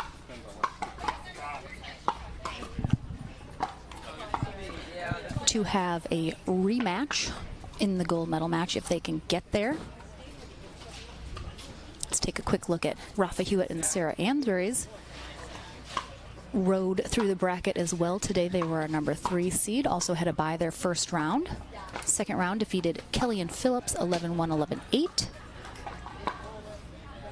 Third round was where they got knocked down by Annika Cooper and Juan Araya. 5-11, 11-2, 9-11 were those scores. Went to 3 games in that match. And then as they battled in the consolation bracket, their fourth round took down Gaines Seward 15-3. Fifth round, Moore in Dobrin 15-4. And then a very close 6th round matchup with Martina Coakley and Rob Cassidy 15-13. And then that rematch that we saw just before this match was that rematch with Annika Cooper and Juan Araya, which they were able to come out on top of 15-8, which brings them back to the bronze medal. So they made it through the losers bracket, and now they are guaranteed at least a bronze medal. Winner of this goes to the gold medal match. And then they will have our gold and silver medalists. More heat. As we've mentioned before, very, very toasty here in Hamilton, New Jersey. 97 degrees. I'm sure it feels like it is in the hundreds. Very sunny, not a cloud in the sky that I am seeing right now. A little wind, 7 miles per hour. Feels like 100. Just looked at my phone. Feels like 101. Sorry.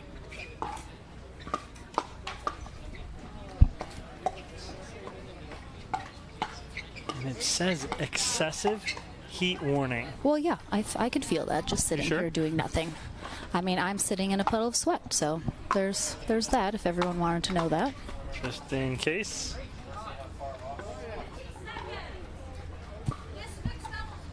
All right, Diane Unitich is our USA Pickleball certified ref for this match. She's getting us kicked off. Sarah Ansbury and Rafa Hewitt in white on the near end start us off. Lauren Stratman and Rob Nunnery in the purple on the far end. I asked Nunnery if he saved that shirt for later so that he can match his partner, Lauren Stratman. He said yes. I don't know if I believe him. I mean, nonetheless, I wouldn't put it past him. Nonetheless, they match now.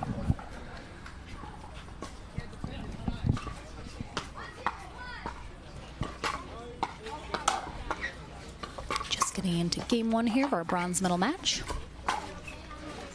Ooh, bye.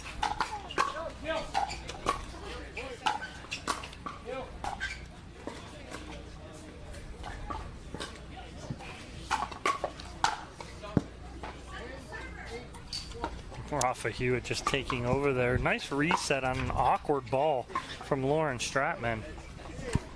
This is the first tournament Lauren Stratman and Rob Nunnery have played together. I'd say it's going pretty well. Rafa Hewitt and Sarah Ansbury partners very often in mixed doubles, so they have extensive knowledge of playing with each other, and a rare miscommunication about who was covering the middle there.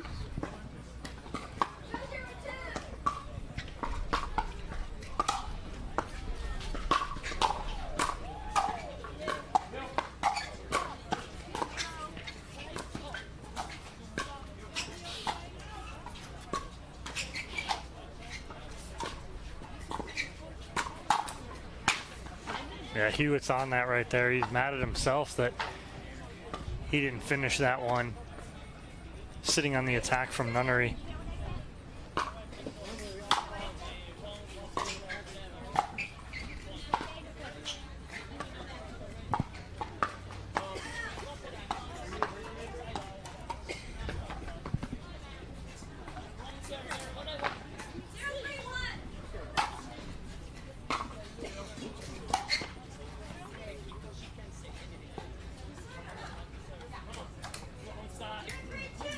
0-3-2 here in game one. So we're getting into this bronze medal match.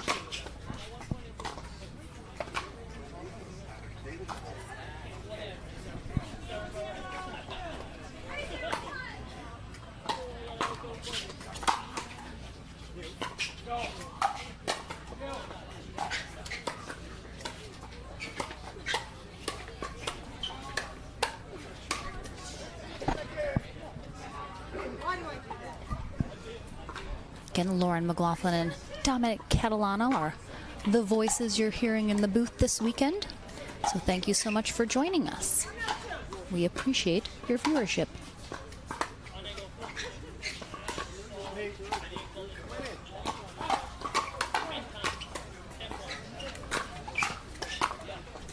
Nice job of Nunnery going backside on Hewitt, who was sitting in the middle again, sitting on that forehand. He wants that forehand. Not to say that he doesn't like that two-handed backhand, but he wants that forehand there. And Nunnery and Stratman continue to roll on that side of the court, Lauren. I mean, maybe it got in their head that, like, that's the side they're going to play best on. Well, they are, and that's going to be the difference here. We're going to see if they can keep this up and take game one. It's all going to come down to game two, where they struggle on this side closest to the camera here, and we'll see if they can handle the end change in game two. It seemed that winner's bracket final was a bit odd in terms of the outcome with the ends. We saw Ansbury and Hewitt handle both ends very well in their last match. They played on both sides.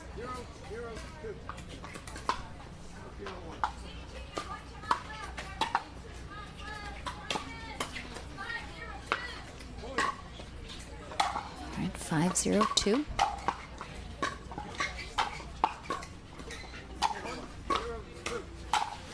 Nice spot there from Rafa Hewitt down the middle. After the timeout, good timeout, they answer.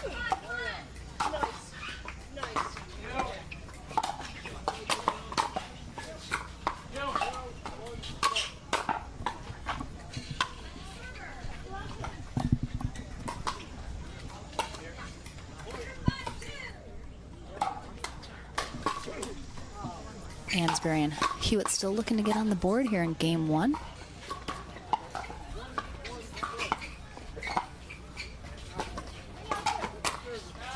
Oh, great hands from Nunnery. I think Hewitt thought he had him backside. I agree. And a quick side out for Stratman and Nunnery.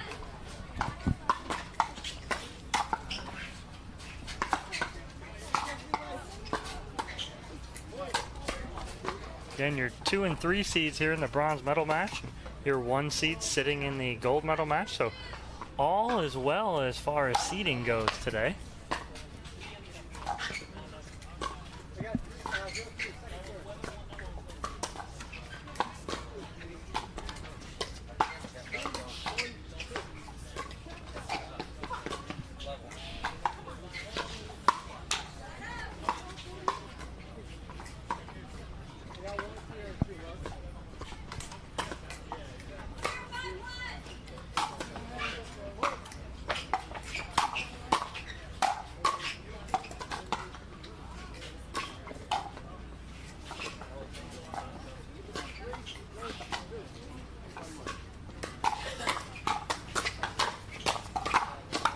There's that I formation from Hewitt and Ansbury. It was like a lowercase I versus a capital I, because Ansbury was fairly close to Hewitt, but I think she knows when Hewitt gets engaged in those rallies to just kind of back off a little bit, kind of give him full reign of the kitchen line.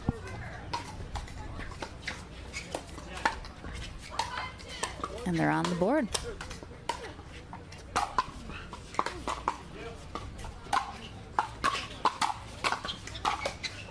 Good recovery off the net there from Hewitt.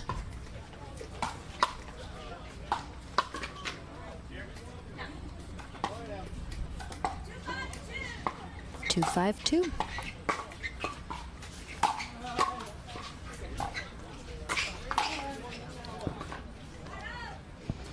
Hewitt's there, just didn't get on top of it quite enough.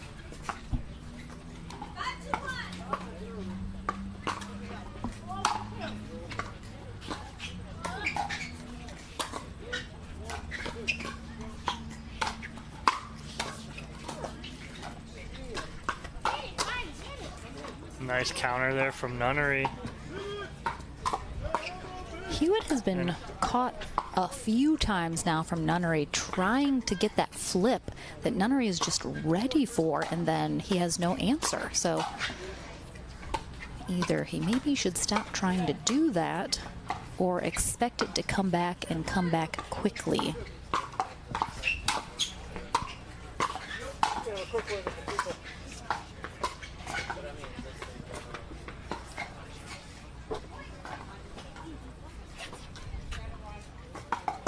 Good Ernie threat there from Stratman. You wonder if that is what kind of got in Ansbury's head there on that shot, forcing that error.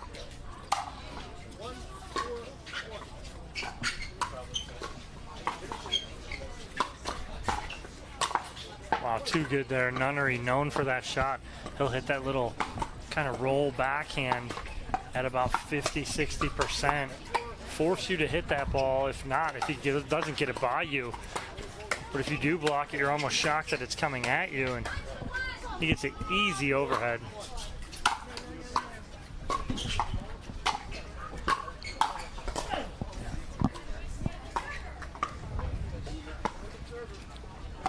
Stratman and Nunnery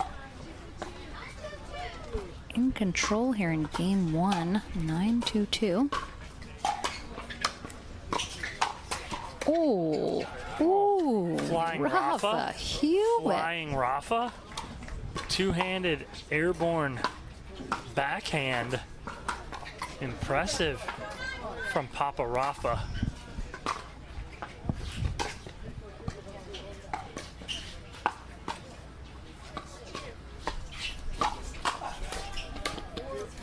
Great read and cover by Nunnery, as Stratman got just pulled a little out of position.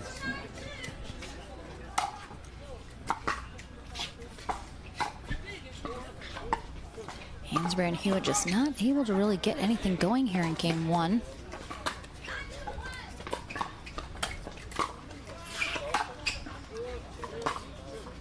Oh, perfect. Yeah, nothing Ansbury can do off the tape right there. She thinking she's going to be able to get that ball on a bounce. It clips the tape and just keeps going.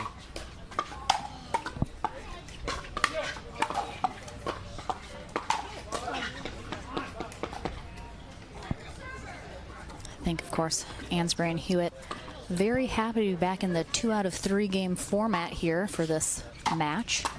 They've had a few matches to 15, and they at least have a game 2 here to readjust, move some strategy. And game 1 going to Lauren Stratman and Rob Nunnery, 11-2. We'll take a quick break. We'll be right back for game number 2 of our bronze medal match.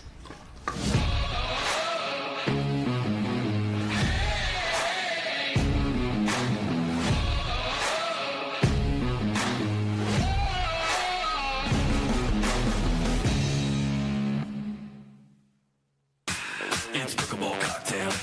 It's Pickleball cocktail. It's Pickleball cocktail. I don't cream when I step on the court. This is what I do. Okay.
All right, we're back, folks. Lauren Stratman and Rob Nunnery will be on the near end. Rafa Hewitt, Sarah Ansbury on the far end.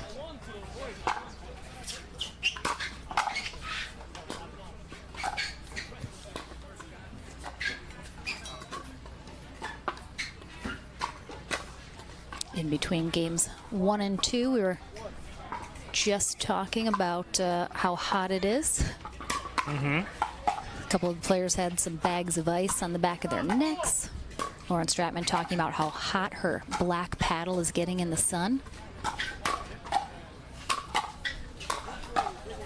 Wow, and Stratman and Nunnery coming out all guns a-blazing here in this second game, as they've gotten 2 points on this side, which equal their point total from this side the last match.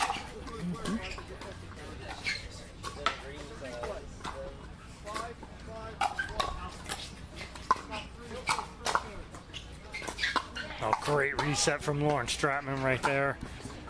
Keep them in that point and take a 3-0 lead. Seems like they've shaken off whatever issue they were having in the winter bracket final on this end.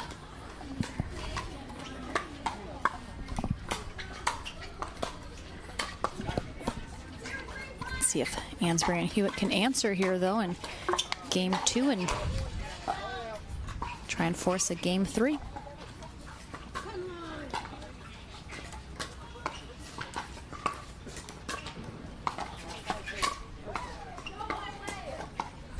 So Stratman has the Ernie, but she kind of pulls away from the kitchen line and the sideline there instead of staying nice and close to it.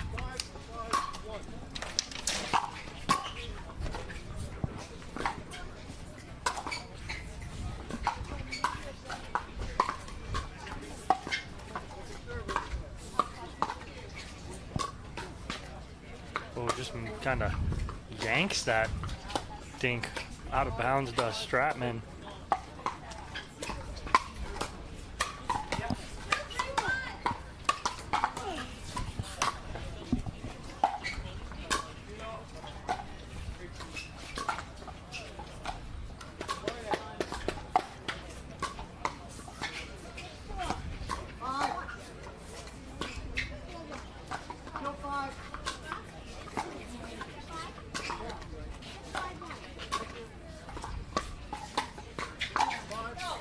There's that Nunnery attack on the backhand side off a short hop. So good at it, and you could even know it's coming and still not be able to handle that. 2-3-2.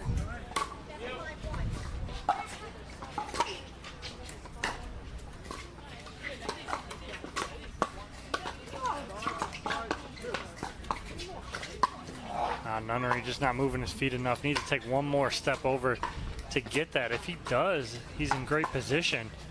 Unfortunately, he's just a hair behind that. Gets it off the frame of the paddle.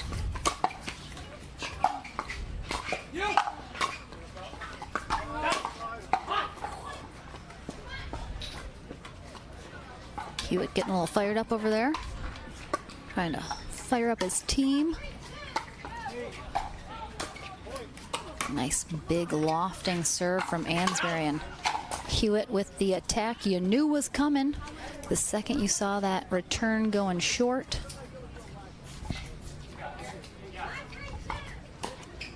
Five, 3-2.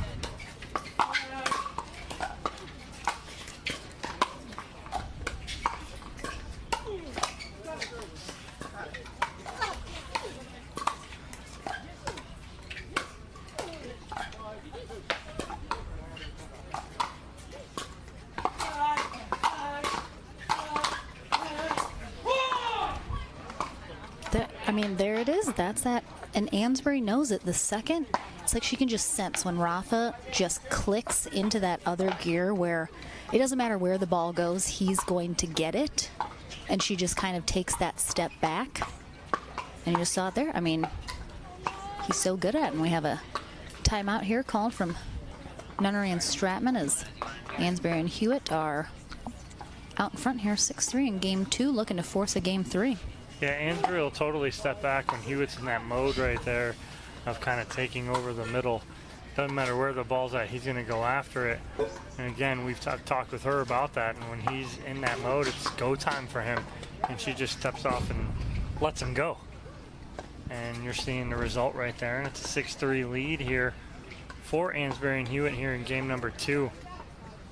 Sarah Ansbury dunking her hat in the ice cold water and then just putting her hat back on. I feel it. These are really rough days to play, especially when you get down to the metal. You've been playing so long. It's so hot out.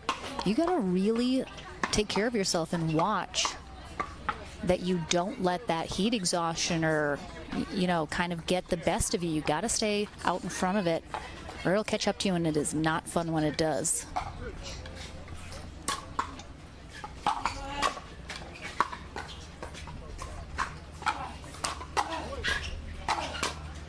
Here's that. Here's Hewitt. This is just Rafa Hewitt's match, and we are all just playing our roles.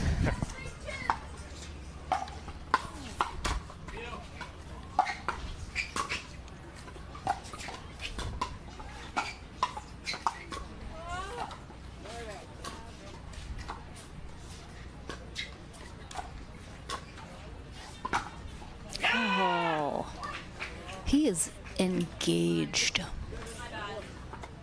Such a beautiful little floater there. Didn't put a ton on it, but I think Nunnery and Stratman were expecting a lot more heat on that shot, and he just kind of floated it in there.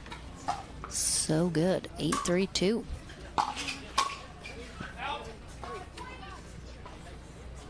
Yeah, Stratman knew she missed it as soon as she hit it, unfortunately. Ball sails long, and this is a 9-0 run for Ansbury and Hewitt.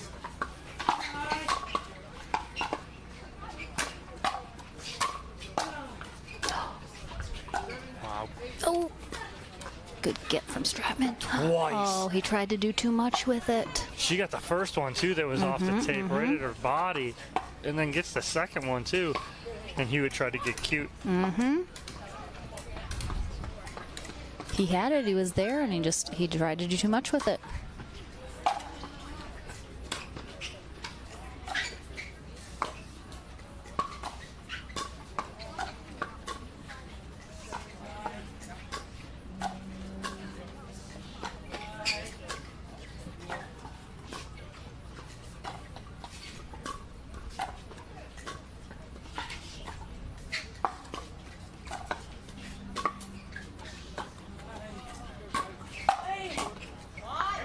Ansbury, what a read, just slides her body out ever so smoothly so she can sit on that forehand and just drop it down at Stratman's feet. That's a veteran move right there.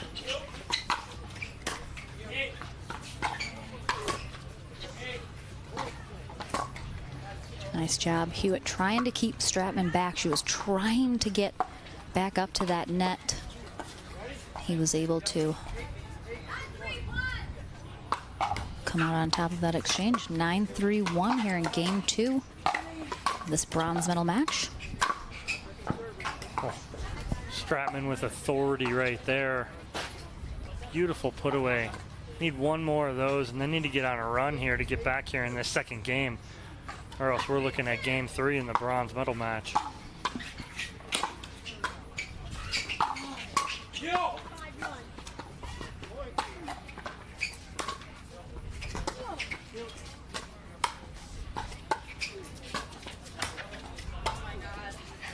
Yeah, just trying to do just a little too much right there with that forehand roll. And just like that, it's a game point here. Was it just like that, Tom, though? Just like that. Just like that. So simple.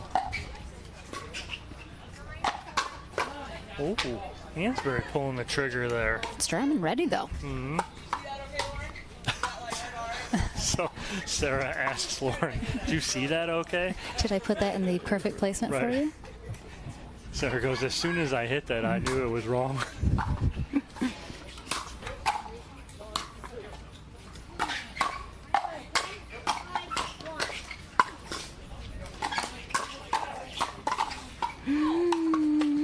we got it.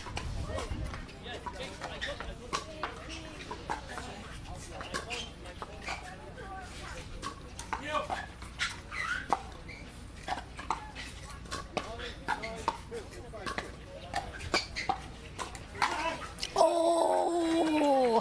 So, wow, what an incredible point. Wow, One of the best what a points of rally. the day. But you're looking at Rob Nunnery, and usually he does that attack from the backhand side. Almost looked a little awkward at him trying it from the forehand side. Didn't work.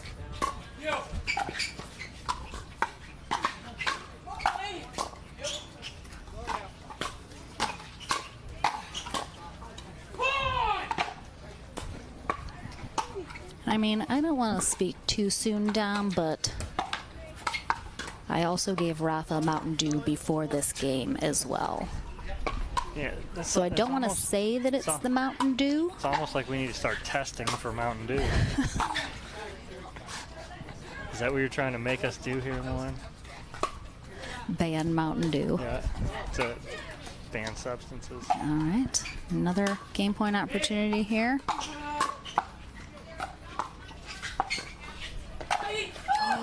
Oh, she's got it.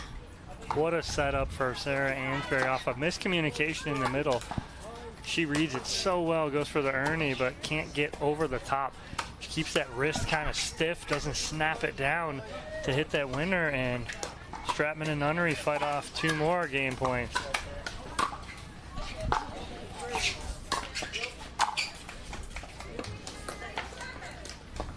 And if they're going to hope to get back into this game 3 here, they're going to need some errors to start happening from Hewitt and Ansberry, and they just aren't there right now. No, not right now.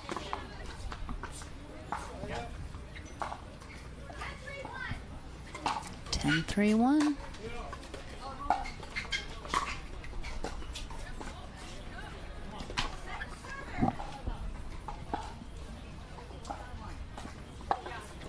Can they survive one more?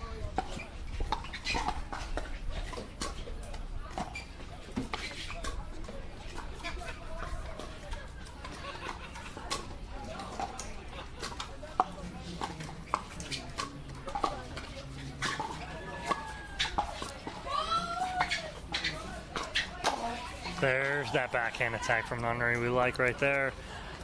That's the one that he surprises people with. Again, doesn't hit it so hard, but it's a great, nice kind of sneak attack where you think he's going to bring that back cross court and go with a dink, and he flips it at your body. That's 5 match points they've held, or game points they've held off, but they can't answer.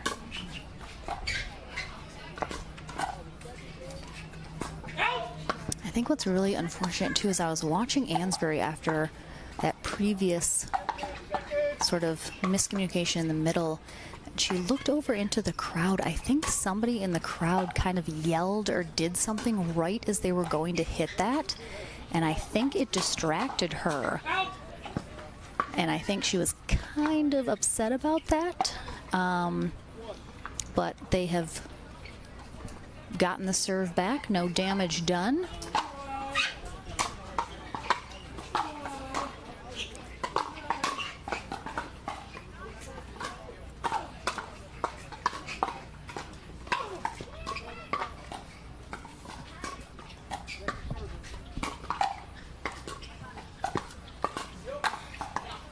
And they get it done on, what was that, try number 6? All right, so a big congrats to Rafa Hewitt and Sarah Ansberry. They're able to take this to a game 3. We'll take a very short break here, and then we'll be right back for game number 3 of our bronze medal match. So this is one of my favorite paddle, the V530 Power. It's a great paddle. It's perfect for the transition when you're a tennis player. One of the features that is so good about it is the fact that it's so close to a tennis racket in terms of shape. It's not circular, as you can see. It's more rectangular a bit. For me, it was a game changer for my serve, for just so much power generated because it's a bit heavier in the head. And then when I go to the net, I have a good balance here, and I can be aggressive. It's so good as well for resets and for dinking, but mostly to put away the ball, you know, to create a lot of power. So it's just a perfect product.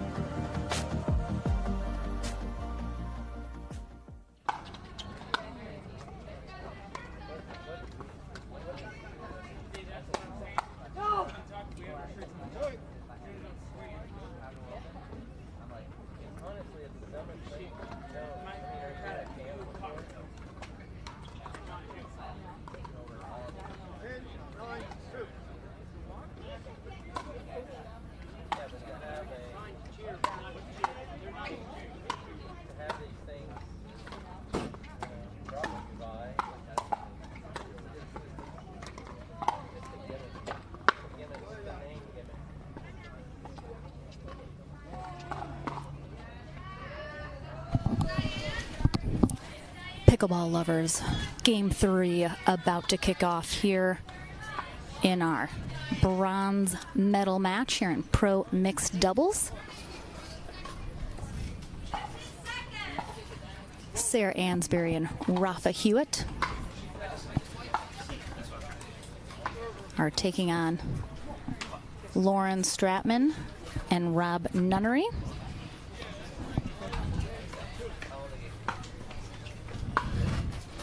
Split games 1 and 2.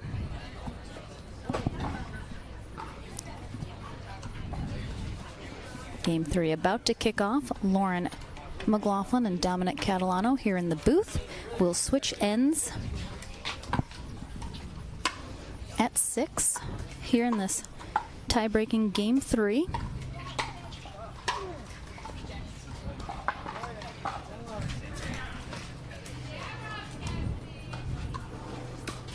Rafa Hewitt changing shoes.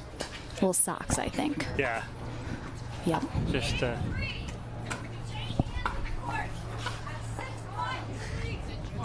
love Diane out here. She's giving a huge long spiel to make sure that Rafa can get back in play.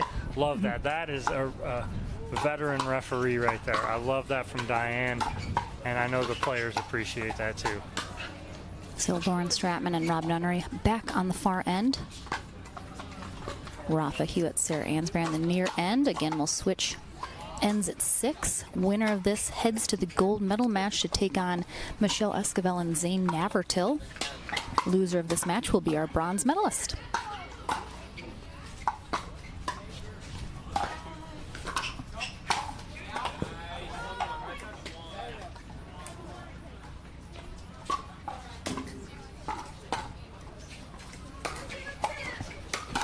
.202 as we get into game 3.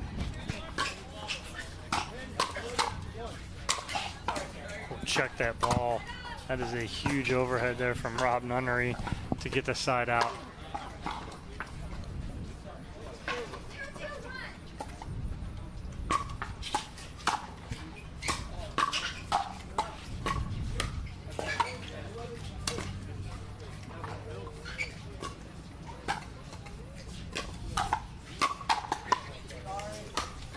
Great shot by Rafa Hewitt right at the body of Rob Nunnery right there. That was super upper chest area.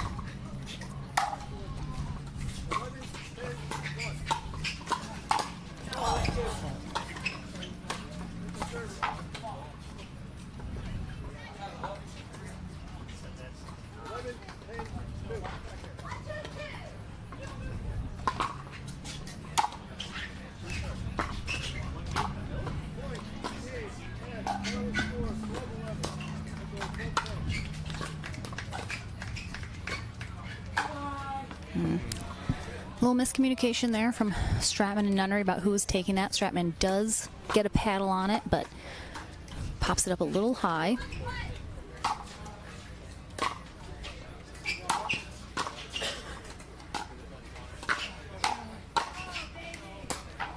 As you look at the score, it's very reminiscent so far of our winner bracket final, where the first game 11-2 and then 3-11, so very lopsided scores in games 1 and 2. We'll see who ultimately can get the job done here in game 3. All right, we have a cracked ball. I'm gonna switch that out.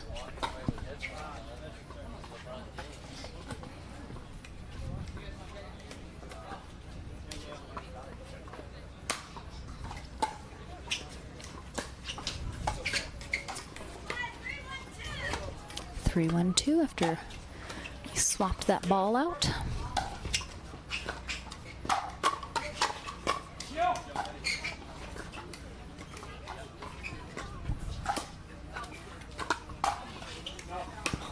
Hansberry keeping her balance, not going in the kitchen on that Ernie. She stays out and is able to get back and even get the next ball.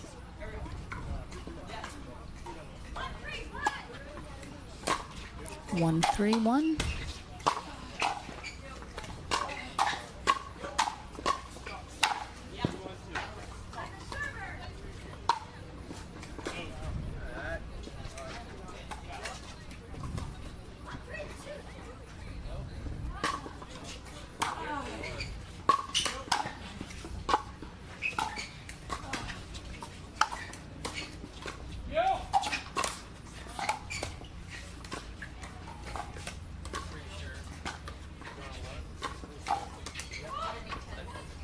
Good short little attack there from Lauren Stratman.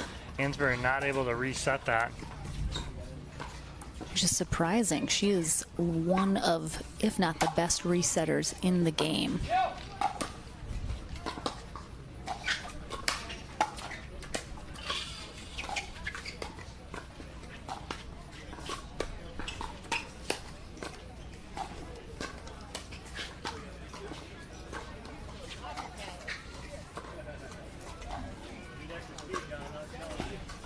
Like that. That's that four-handed cross court from Lauren Stratman.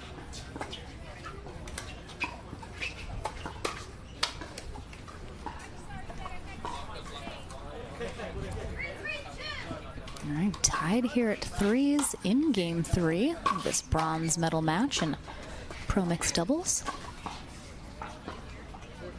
Coming up next, we're going to have our senior pro mixed doubles gold medal match. And then we will have our pro mixed doubles gold medal match. So 2 more matches left today after this one.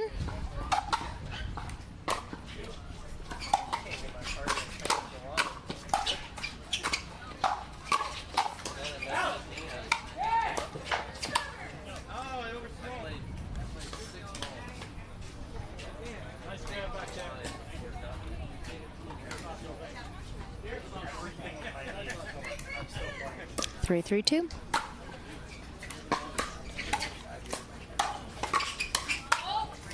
All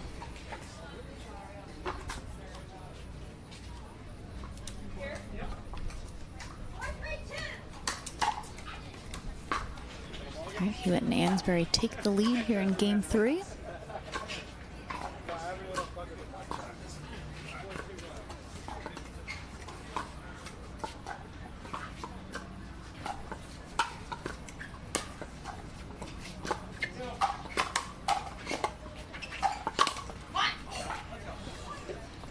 Stratman decided to attack that instead of reset that. Hansberry just so consistent with that.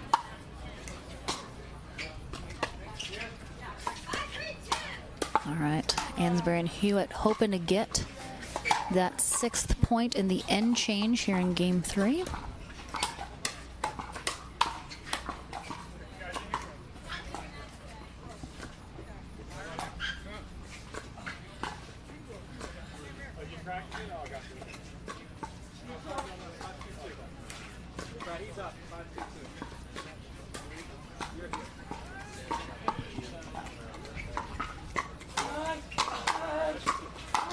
Oh, Rafa Hewitt. Yeah, he's there. Such great hands, those first 2 balls.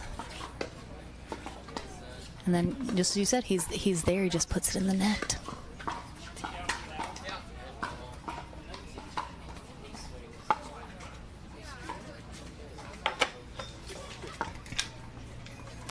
Little hydration break real quick here.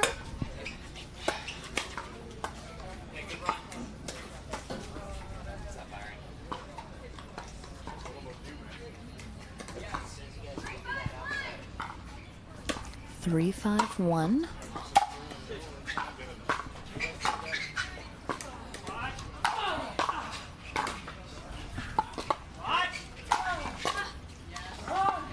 Stratman on her heels right there. Got to be moving forward to hit that and kind of counter that power. The second you start backing up, you have to do that much more with it.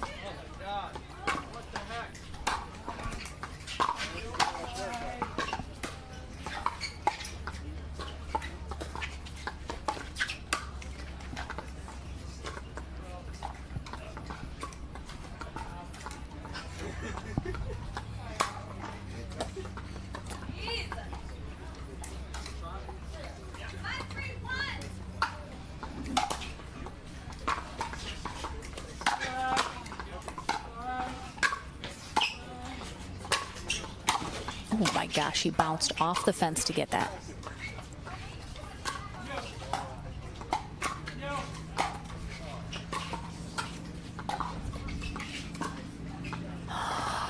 Two bounces off the tape right there after Hewitt bounces off the trampoline. He literally like jumped up and pushed himself off the fence as if he was like a wrestler in WWE, like bouncing off the ropes to get more momentum on that.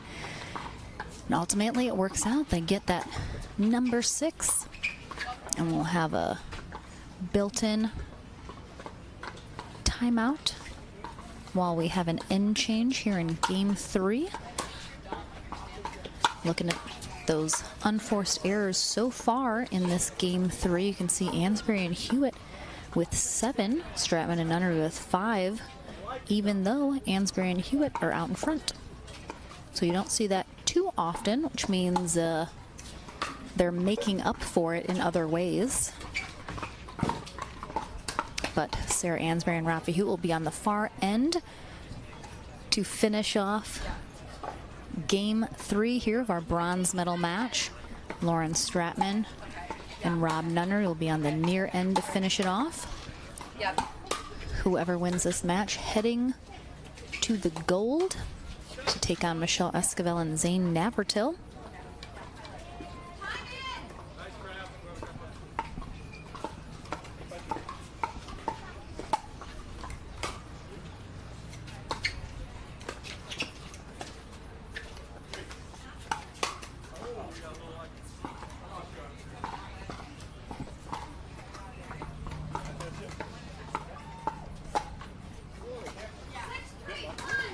All right, Ansbury serving 6-3-1 here in game 3 of our bronze medal match.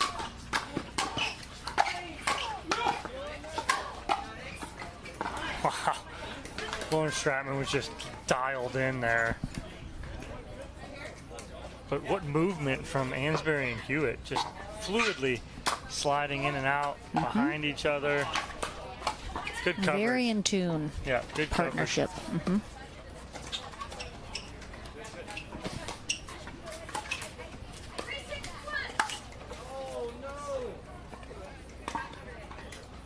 3-6-1, Nunnery serving.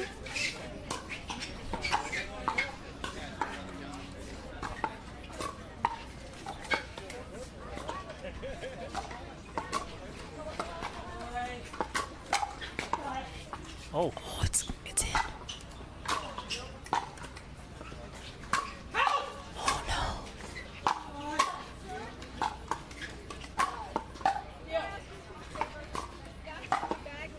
Oh. Ansbury definitely played an out ball right there. You hate to see it. But really good rally. Problem was it was right at her, so she had to make a decision. Yeah, and it's hard. I don't think she felt like she could get out of the way fast enough. She hit a perfect drop though off. Oh yeah, she's the queen. But she it was is the out. Queen of the resets and drops.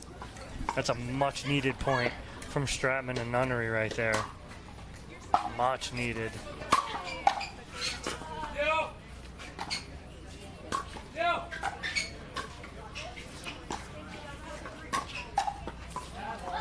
That's a nice little attack there from Lauren Stratman. All of a sudden, they got some momentum going here, and it's on this side that they haven't had much success on. So let's see if they can continue this, because they need to, honestly, to get back in this third game.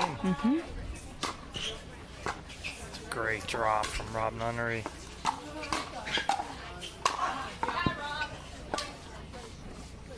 Uh-oh. SpaghettiOs? That was the commercial, right, back in the day? Uh-oh, SpaghettiOs.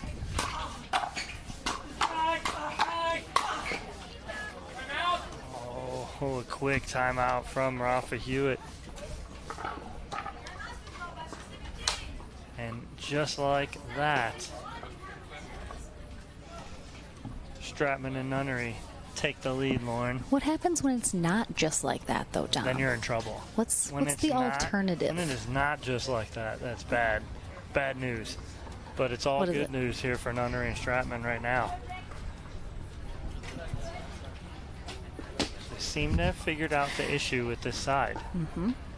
What if it's and slow as molasses, Sarah Ansbury maintains the lead?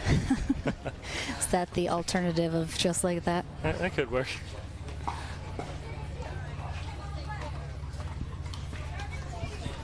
All right, this is getting interesting here. Both these teams really fighting here in this game 3 of our bronze medal match to have a chance at that gold medal.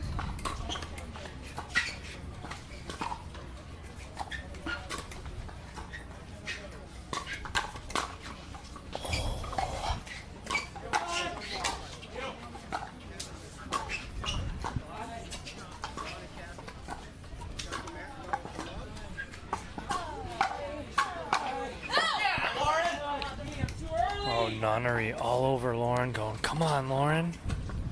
Nunnery getting fired up. They want that rematch with Navratil and Escovel.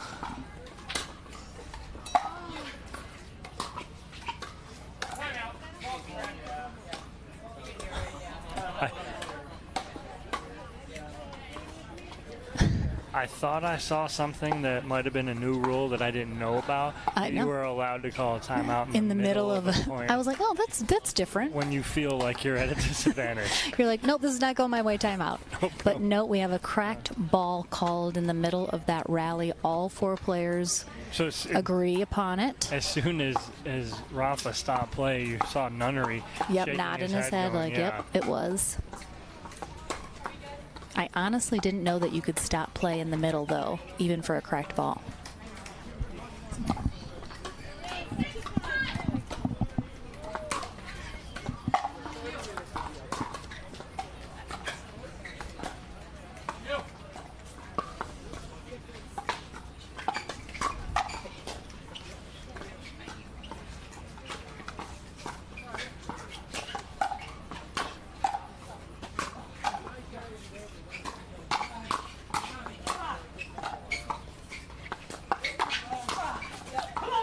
Wow. I mean, Nunnery dug that ball off of his shoe tops from Hewitt just to stay in that point, and they earn it, 9-6.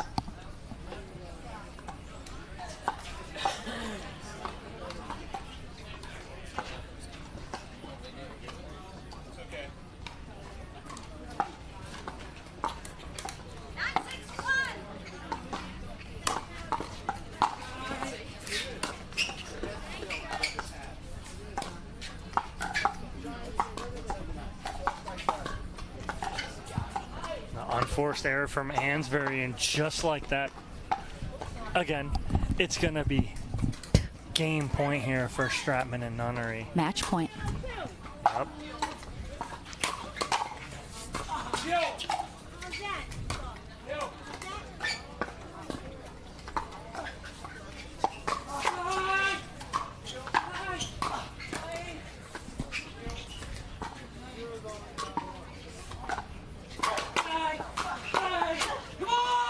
Wow.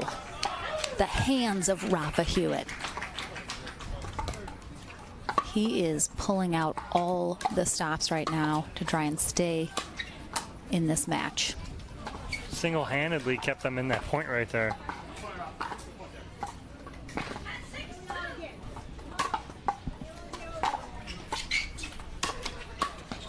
Keeps that ball in.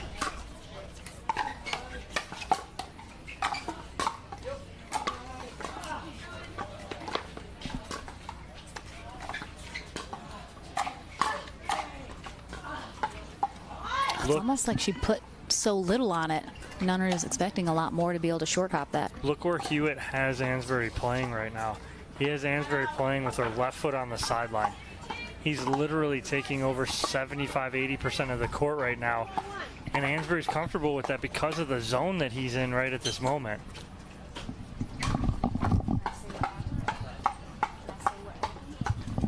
All right, so Mr. Byron Frezor, head referee here at the APP Tour, is actually behind us here, and he saw the rally that got stopped in the middle for that cracked ball, which actually cannot happen.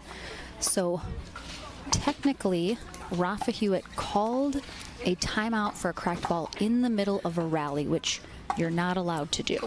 However, Nunnery and Stratman stopped the point, which you're also not allowed to do, And so Byron said it was actually, should have been a fault on Nunnery and Stratman for having stopped the play, because you cannot stop the play in the middle of a rally. So if the ball was cracked, you could have said something after and replayed that point or that rally, etc. Rafa could have mentioned in the middle that the ball was cracked, but you cannot just stop the rally like what happened there. So got some insider info.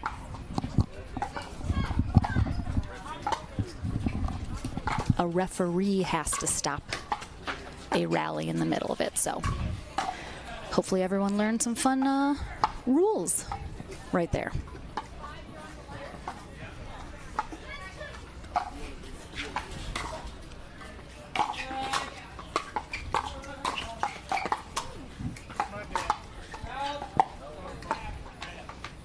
Really nice matrix move there from Hewitt, getting out of the way of that ball. Kind of an awkward spot he had to do that. 7-10-2.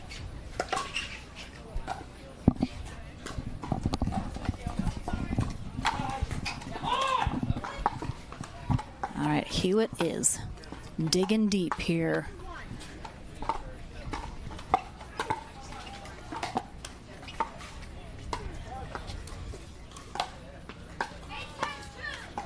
Eight, 10-2 here in game 3. Hewitt and Ansbury trying to get back in here.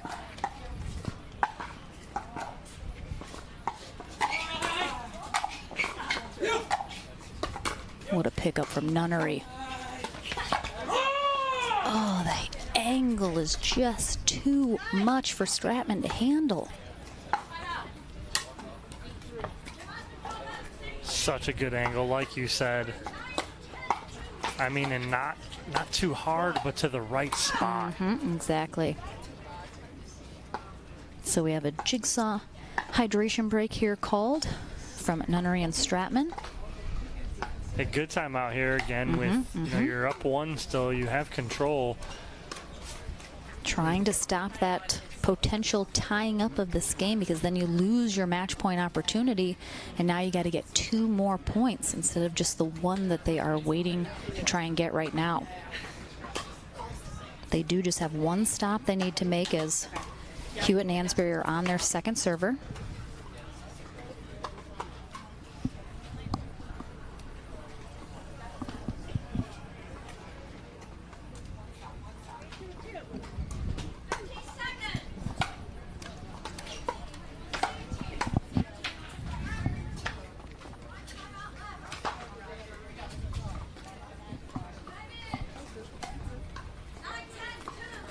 All right.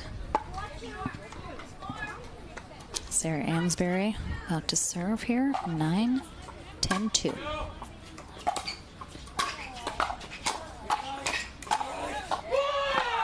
And they get it. They tie it up at 10 here in game 3.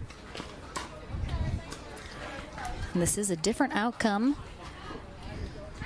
from, of course, game 1 and 2, which were pretty lopsided on the scoreboard. This one's been very close the whole time.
He left it up so high.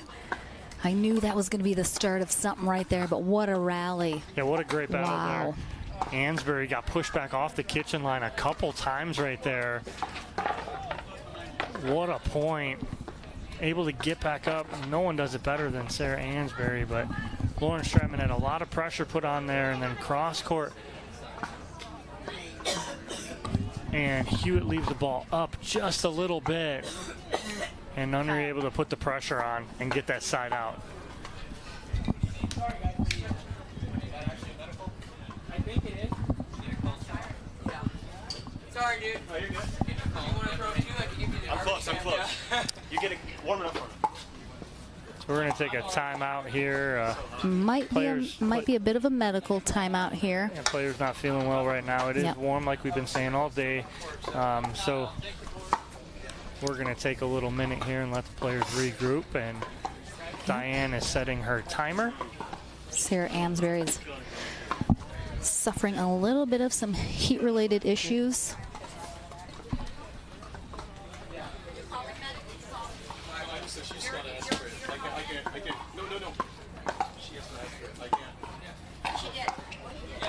Okay, good.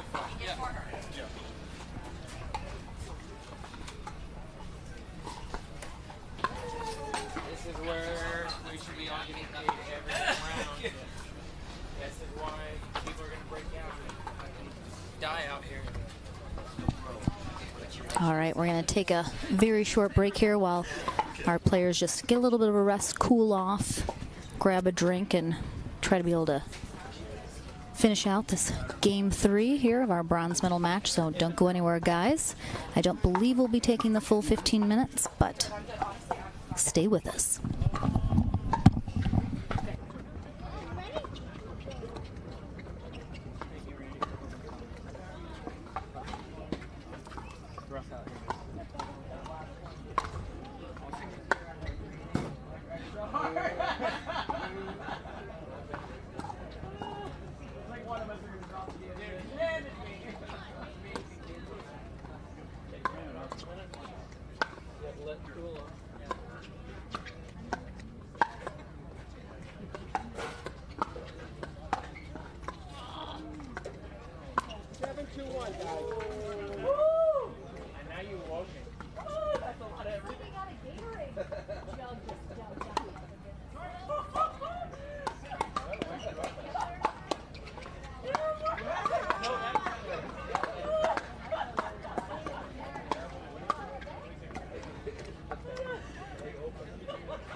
Again, those of you guys out there that are still with us, we are in the middle of a medical timeout.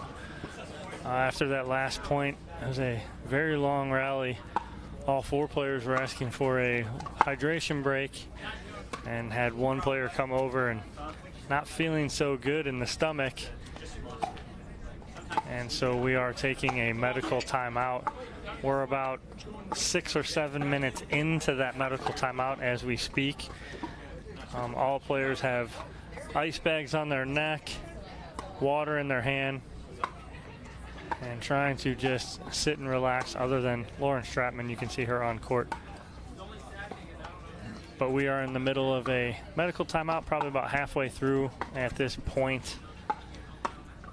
So just to give you guys that update, and we should be back very shortly.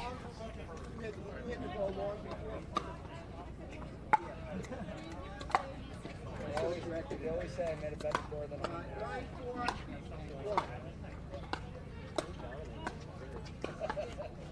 Hey, Dominic, your butt's bigger. We need to go. Is that high enough for you? If you want a little closer to the middle,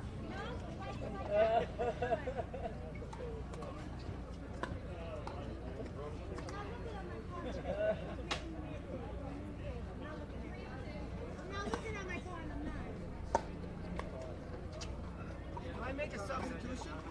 I mean, that's, you know, it's like... Anybody know what NFL means?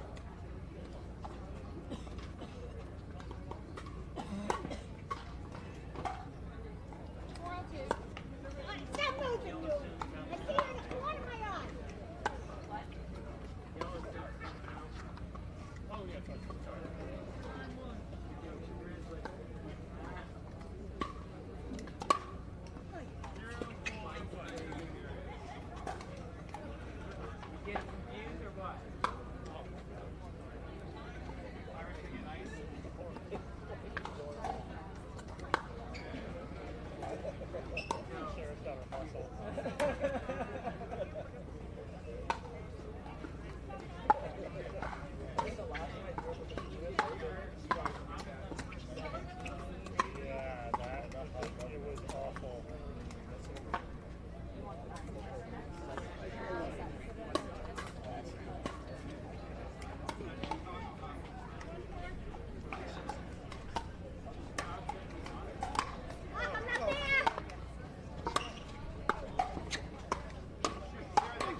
All right, guys, we're back from this medical timeout. Really, all four players are experiencing a definite... Randy! That's why he's on the payroll. That's worth the selfie. All right, so all four of our players definitely struggling with a little bit of heat-related issues. Sarah Ansbury the most there. That was what that medical timeout was for.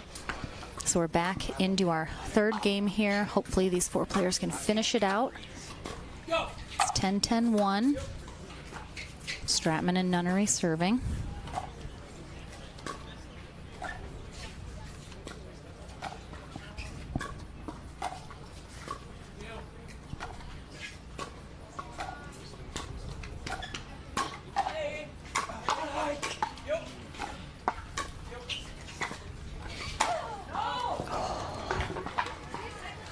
She had exactly what she wanted. Great setup from Stratman to get the ball she's looking for, and just overhits it to the sideline and the baseline. You're definitely gonna, I think, see Hewitt look to take over even more than he was before to try and alleviate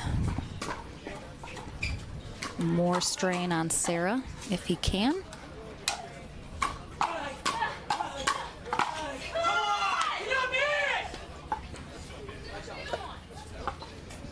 All right, match point here for Nunnery and Stratman.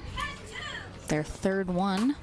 Now after regaining the lead here, 11-10-2. Oh, clips that net and sails out, saving Ansbury and Hewitt.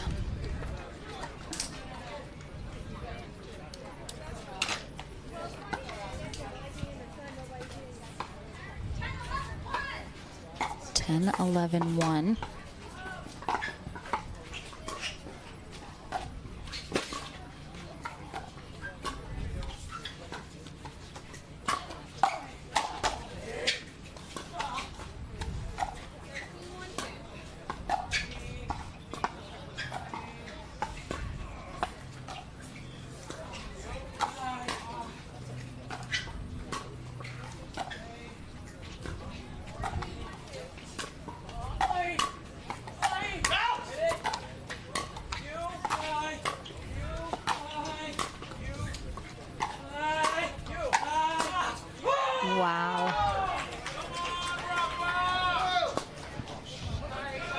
Some big defense energy right there from Stratman and Nunnery.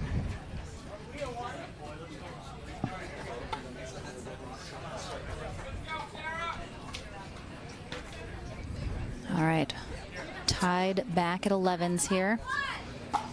Hewitt and Ansbury.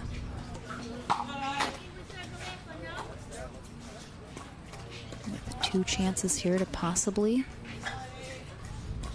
get that match point back.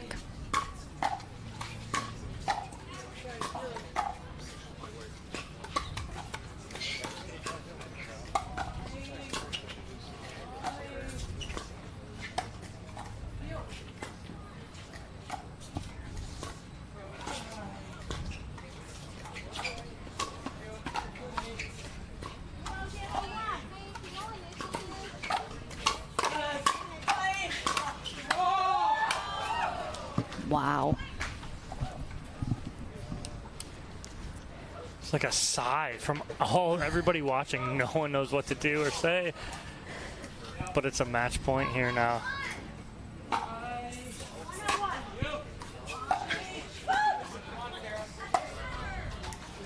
right, they have another shot at it here.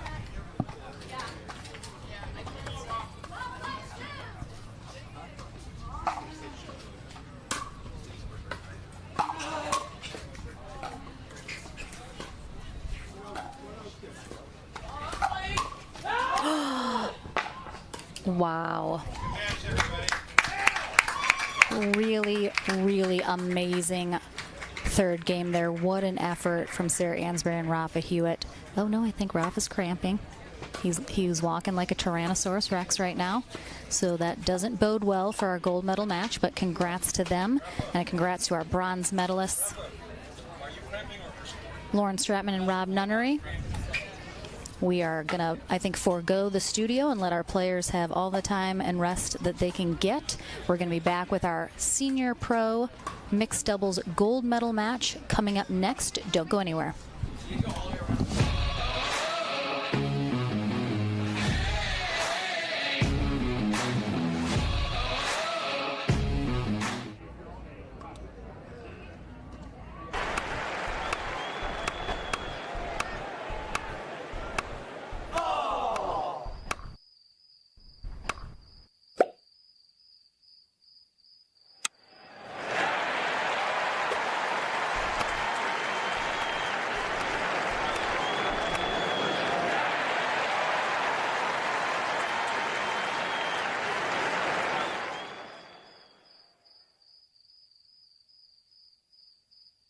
My favorite paddle is the V520. It's more of a control paddle, which is great for my game because I'm certainly known as more of a defensive player, but it's still great for hitting a hard serve and drive the ball well from the transition area and from the kitchen. Go ahead and drive it at me. I'm ready to block it into the kitchen. I can roll it or I can slice it. Either way, I feel like it's gonna go in. With the soft feel of the paddle, I can dink all day. So go ahead and try to out-dink me.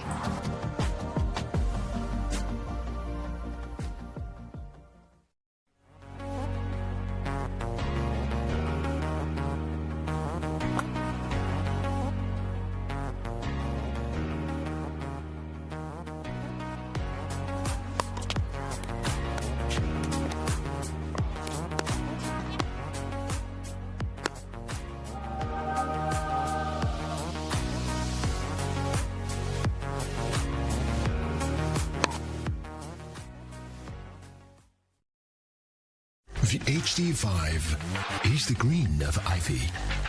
It represents hope, tenacity, the spirit of life and growth. It also reminds us of the Ivy League. The HD5 features a good rotation, an excellent sweet spot, thicker core, and super power. Hey, Katie, could you pass me the creamer? Why don't you just come into the kitchen and get the creamer? I can't come in the kitchen. Sure you can. No, I really can't. You can come into the kitchen as long as you don't hit the ball out of the air. All right. This is why I stay out of kitchens.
It's pickleball cocktail.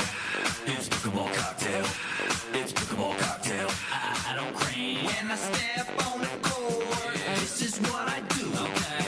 Everybody cramping because they ain't got that new. I got this cocktail in my glass and I ain't afraid to drink it. Drink it, drink it, drink it. I pickle and I love it. It's pickleball cocktail. It's pickleball cocktail. It's pickleball cocktail. I don't cramp.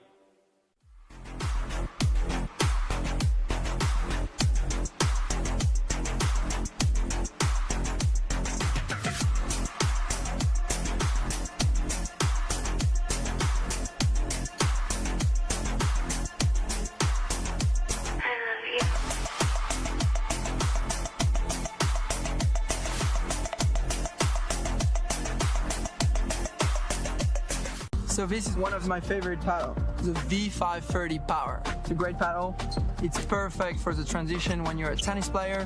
One of the features that is so good about it is the fact that it's so close to a tennis racket in terms of shape. It's not circular, as you can see, it's more rectangular a bit. For me, it was a game changer for my serve, for just so much power generated because it's a bit heavier in the head. And then when I go to the net, I have a good balance here and I can be aggressive. It's so good as well for resets and for dinking, but mostly to put away the ball, you know, to create a lot of power, so it's just a perfect product.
Hi everybody, Lauren McLaughlin here. Coming up next, we're going to have our Senior Pro Mixed Doubles Gold Medal match. We have Mircea Marariu and Julie Johnson taking on Rick Witzkin and Eva Welcher. So this will be a fun match, their last match of the day to determine our gold and silver medalists in our Senior Pro Mixed Doubles division. And then we will conclude our day with our Pro Mixed Doubles Gold Medal match. That's going to be Rafa Hewitt and Sarah Ansberry taking on Zane Navertil and Michelle Esquivel. So don't go anywhere. We're just a couple minutes out from our Gold Medal Senior Pro Mixed match. And we'll be right back with that action.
All right, guys, welcome back. Our senior pro mixed doubles match is about to kick off.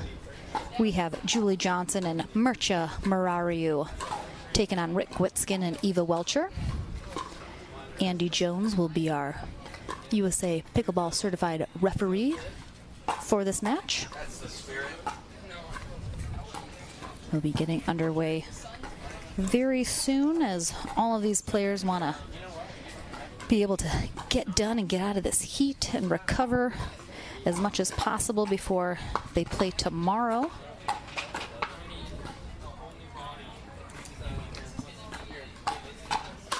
Now all of a sudden, Lauren, the sun starts creeping in on us in the tent here. We're like stepping back away from the front of the tent. It's burning me. All of our players are desperately trying to stay ahead of all the heat-related issues that are happening. We got some cramping going on. Problem is, might have had some throwing up going on. Problem is the dehydration. You can't fix that now. That's fixed a week ahead of time by you preparing early enough. If you're dehydrated now, you know, you're almost. It's so hard in this kind of heat to stay ahead of that. Yeah, you need to stay ahead of it a week in advance. And because once you get to the point of like full body cramps, it's too late. Like there's almost no coming back from that within, you know, the next hour.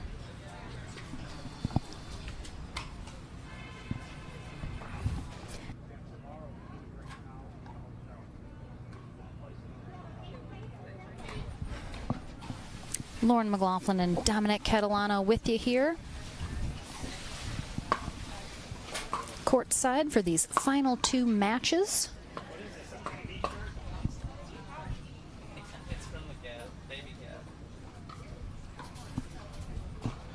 Looks like we're going to get underway here.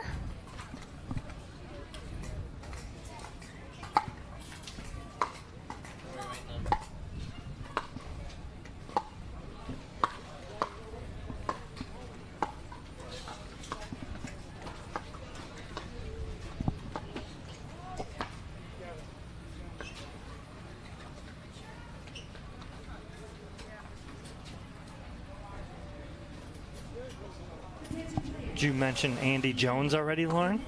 Our USA, I did. USA Pickleball certified referee. Our favorite red-headed ref. Let's go, Winston. So deciding on choosing side, serve, receive here. Marariu and Johnson kind of debating back and forth. Those are some nice head shoes, Lauren. Oh, thank you, sir. You like mine, too? You are rocking some nice... Ooh, they match your outfit, as of Always. course I knew they would. Rocking some nice head shoes, our official shoe of the APP Tour. And they supply us with our shoes. We are blessed and grateful. Some really nice shoes. So honestly, before we got these shoes, the first pair of head shoes I've had, they're very comfortable. Agreed. Same. Mine are some really nice baby pink and white. And it's cool because the white kind of looks almost crystallized with the way that the shoe material is made. Mine are a grayish silver, black, and red. Mine are the, if anyone's wondering, the Revolt Pro 3.5 women's shoe from Head. Mine are the same, men's, not the women's, but the Revolt Pro 3.5. Thank you, Head and Christine Barksdale. All right, looks like Witskin and Welcher are going to be on the near end to start us off here for game one. Johnson and Marariu on the far end. This is a 2 out of 3 match here for our gold medal match with our senior pros.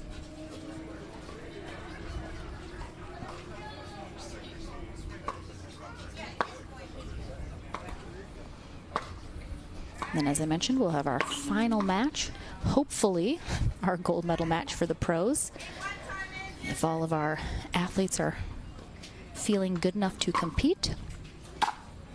But we are underway here.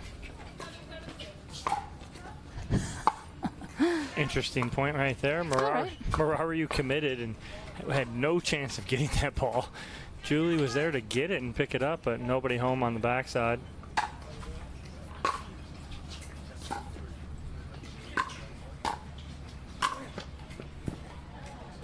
Little net clipper, but stays in there from Mararu.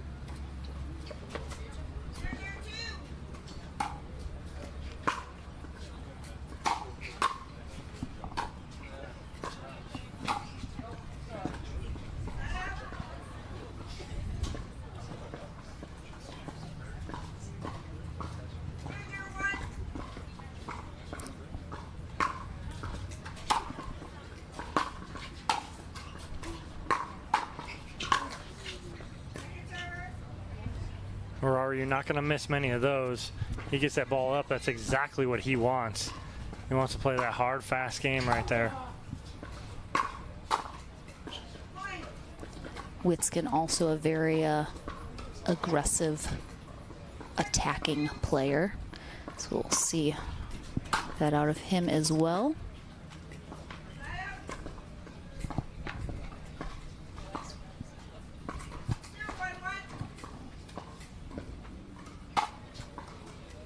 Clips the net, but stays in, so it's played. That flat backhand from Julie Johnson.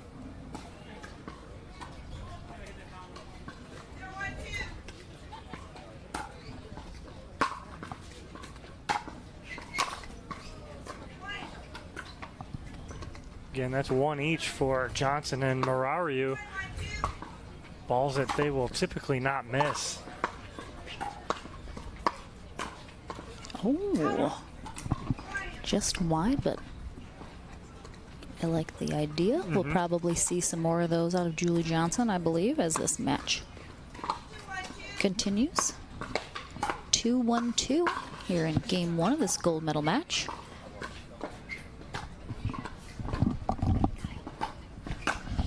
Oh, nice step in there from Mararu and that point.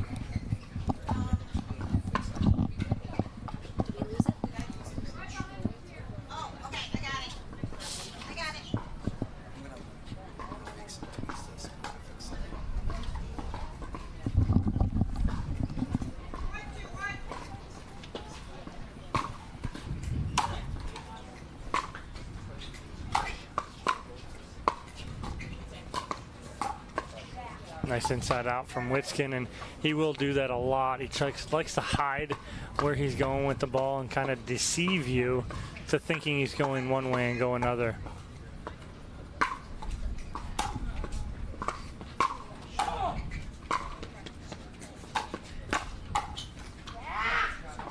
Good cover by Witskin in the middle after Welsher attacks that.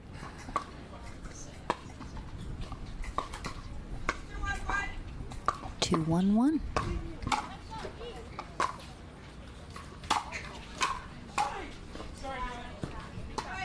Good ball from Witskin. He apologizes to Julie because it was a little high, but that's a ball Julie should play. Bit of a floater, didn't have as much on it as I think Julie thought it did.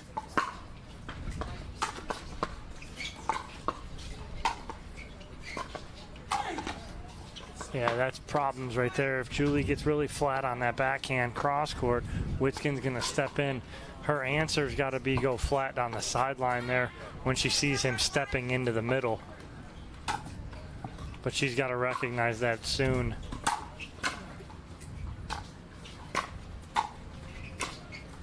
There it is right there. She recognized it really quick. Great job by Julie Johnson making the adjustment right away.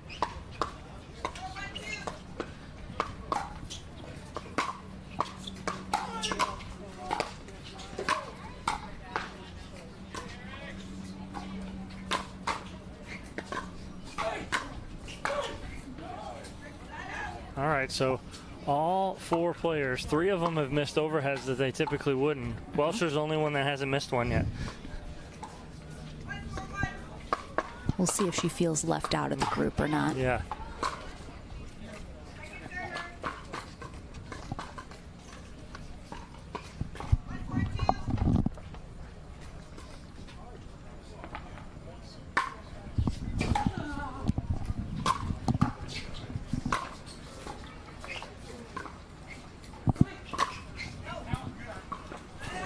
Good lead from Welsher there. Ball that's not hit particularly hard, lands a couple feet out. A lot of players will typically play that, but she leaves it. And it's a side out, and they're up 4-1 here.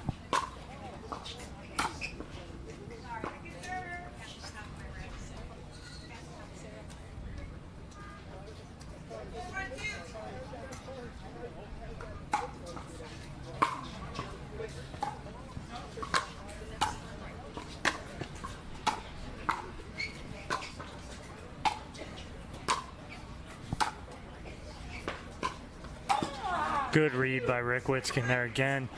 Johnson's got to not go there too many times. Got to see that going behind. Just drop it to Witskin's backhand side right there.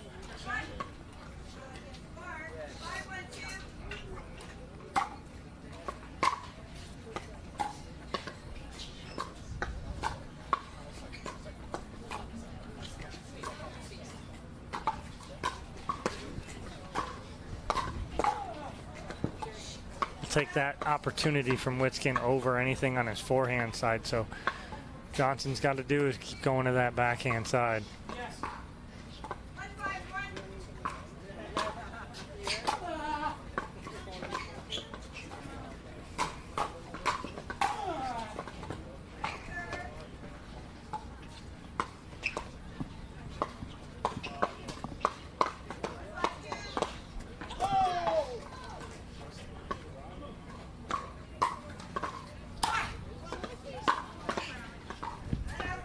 Missed opportunity for Johnson and Marariu right there as they earn that side out to try and get on the board here, get off that one.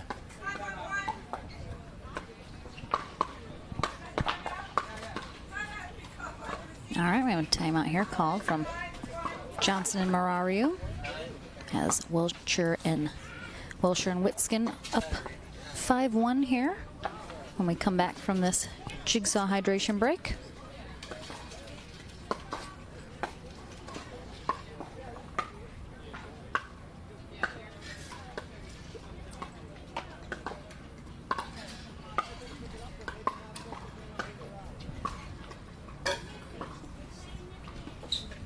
A good timeout here from Johnson and Marariu as they're down 5-1. Witskin and Welsher just earned that side out, trying to add to this lead here. Last thing they need is anything added on to their lead is Marariu and Johnson.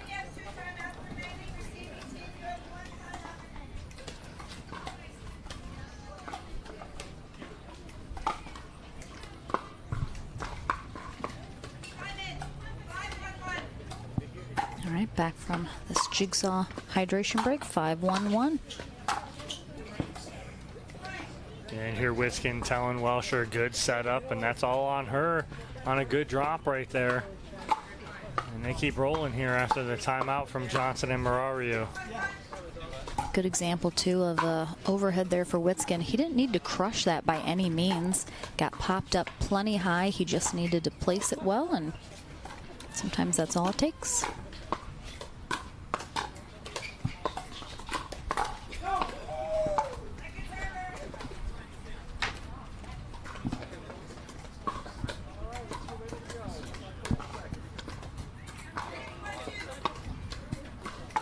6-1-2 here in game one of our gold medal match.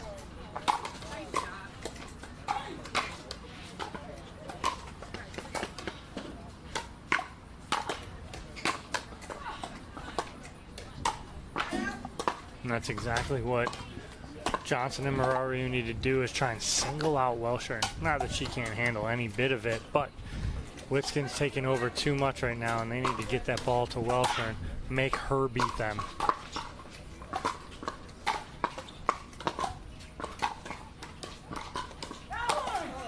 Yeah, Witskin too big for that lob right there, and he read it well too. As soon as he saw Julie Johnson drop the head of that paddle, he started backing up off the line.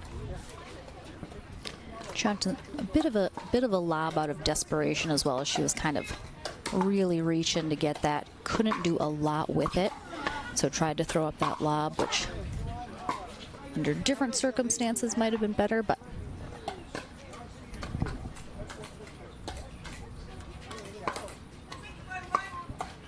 6-1-1.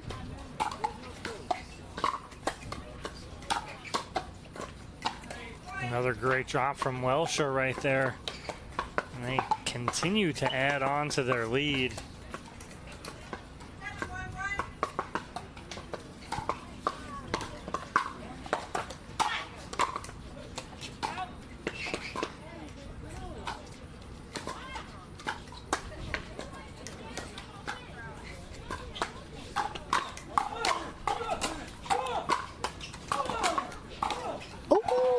Marariu with the hands. What a little hands battle that just was. Yeah, very exciting. Witskin went left-handed and could not put it away. Marariu sitting on it right there. Beautiful job by Johnson and Marariu to stay in that point.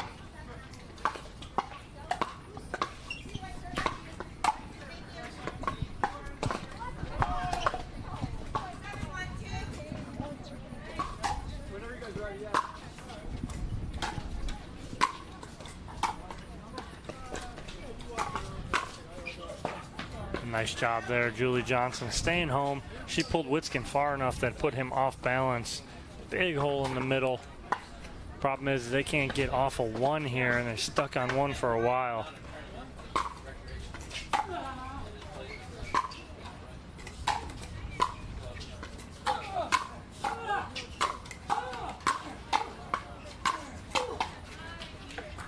Onslaught from Johnson and Marariu. Finally get off of one.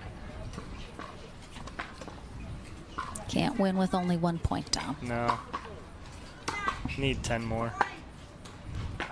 Maybe they'll consider that in the new rule changes for 2022.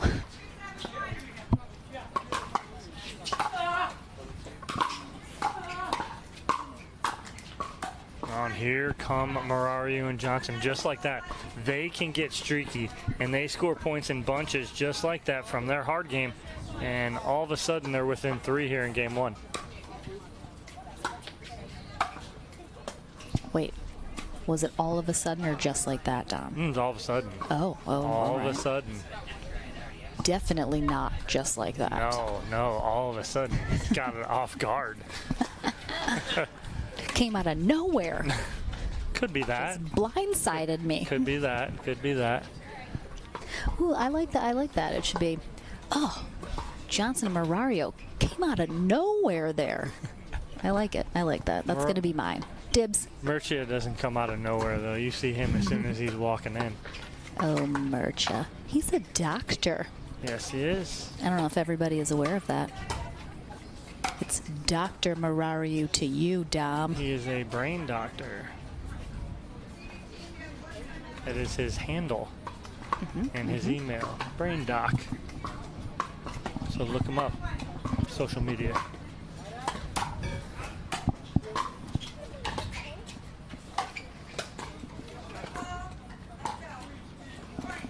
Welsher trying to straddle that kitchen corner there, but catches a left toe.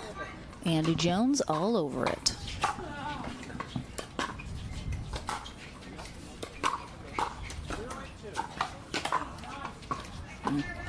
A little ambitious. Yeah, Marariu, a little too much extension there. Not able to get enough on that. 5-7-2. Oh, Ken Herman goes to retrieve that ball. Happens to be in the area.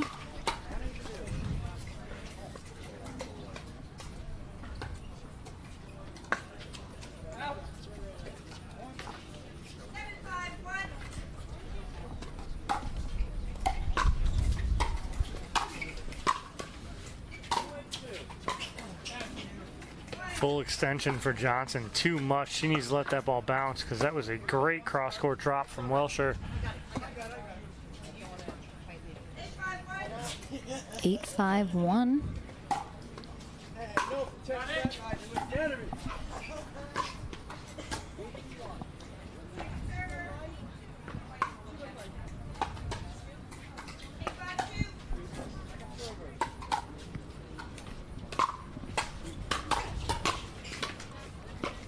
Better step in there from Marariu. Actually moving his feet to get over into the middle. Great job.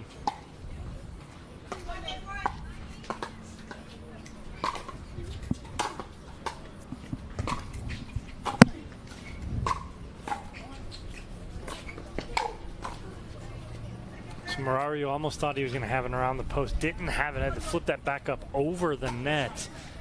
That just put it right in Welsher's wheelhouse for the put away.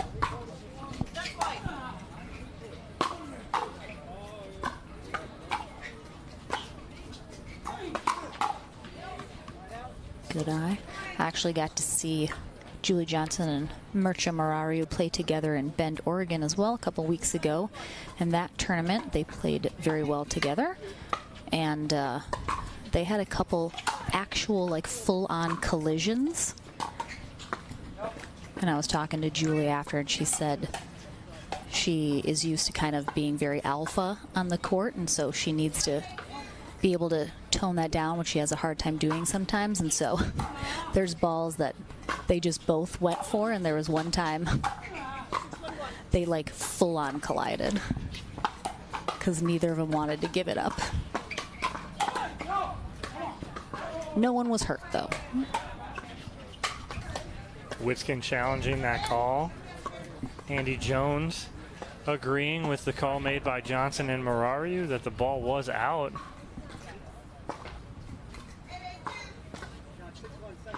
All square. And out of nowhere, Dom. 8-8. You're taking that one, huh? You like that one. Big overhead from Julie Johnson. Slightly harder to lob a lefty on that side of the court, which Julie Johnson is. Welsher really had the perfect placement for someone that's a righty, but unfortunately, Julie is not. 8-9-1.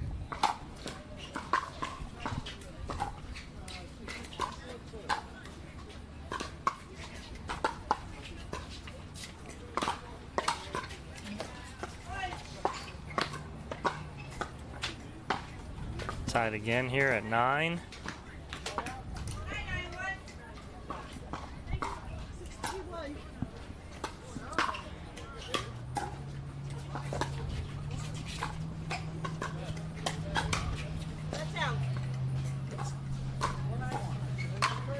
Oh, nice job. And again, that's the success that Julie's had, is when she tries to sneak that ball just a little bit behind Witskin. Not go too hard that he can get a paddle on it up high, but keep it low and go behind him there.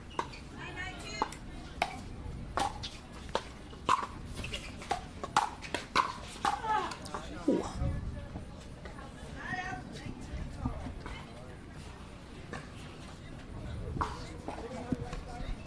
All right, tied at 9s here. Johnson and Marario are going to have a chance to answer here.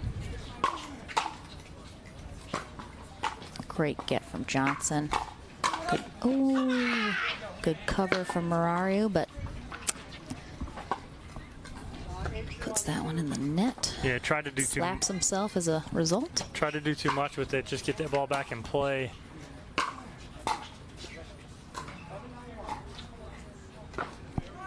All right, and our first game point here for either team. Johnson and Marario up 10-9-2. Let's see if they can take us into game 2.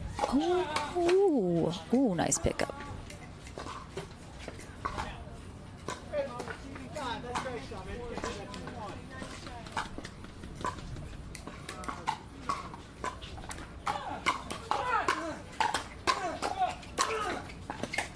Wow, I can't believe Whitson got the one before that back. Marario fired up there. Oh, yeah. To end game 1, 11-9. He definitely saw an almost collision there as well on one of those overheads, but Johnson and Marario take game 1, 11-9. We will take a short break, and we will be right back for game number 2 of our Senior Pro Gold Medal match.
We back.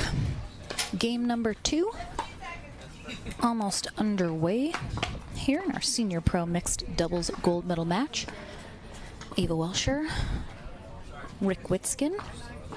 Yeah. On the far end here for game 2. Julie Johnson, Mircea Murariu on the near end. Murariu and Johnson took game 1, 11-9. We'll see if Witzkin and Welsh are able to win this game number 2 and force that third game tiebreaker. And that's it right there. That's the answer for Julie Johnson, is to make sure that she keeps Witzkin out of play.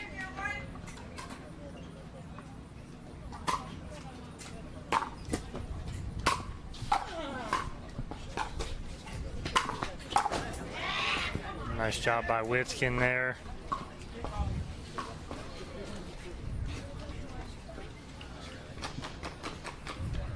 Ava Welsher and Rick Witzkin are coming out of our winner's bracket.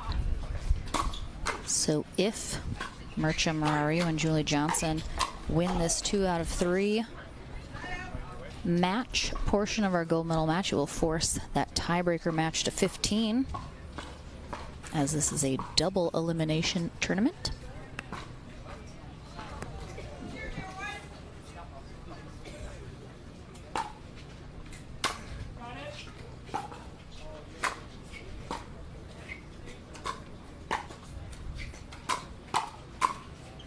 Nice ball there from Murariu, and you mentioned it being a double elimination tournament, meaning you can come back.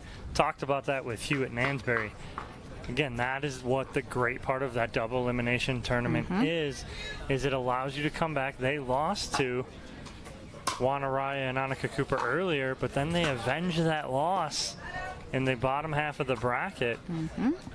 They avenged the loss earlier. You're able to come back and beat that team that beat you. Nothing better. And now they're going to the gold medal match.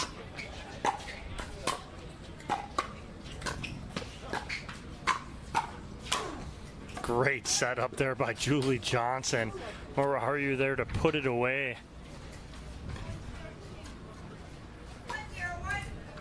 One 1-0-1 here in game 2 of our gold medal match.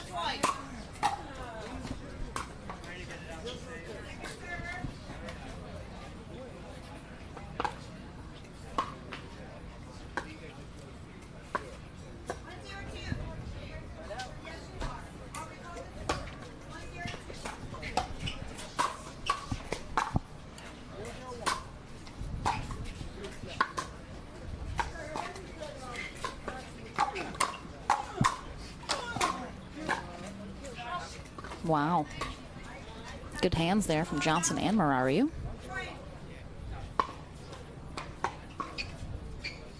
Some of the balls that Murariu gets back are ridiculous. He handles everything so well. 2-0-2.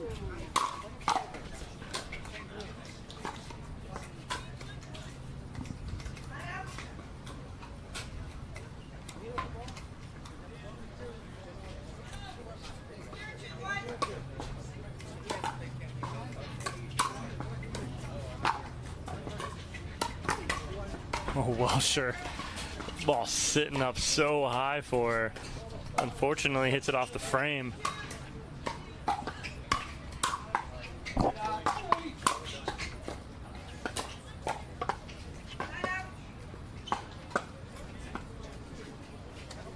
little bit of frustration out of Welsher.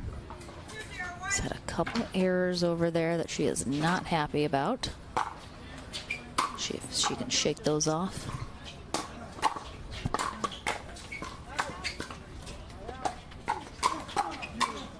Oh, wow. Great read in the middle again by Murariu. Handling everything Witzkin's got to offer.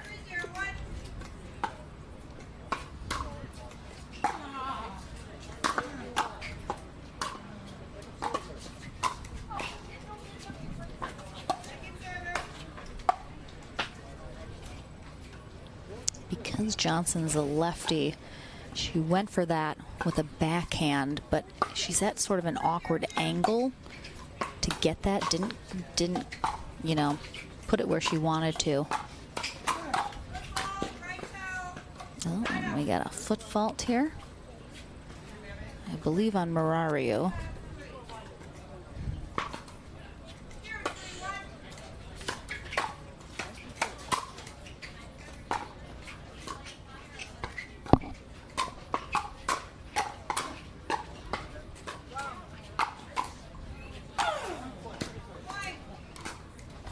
Again, good hands from Murario. Just can't get that ball down.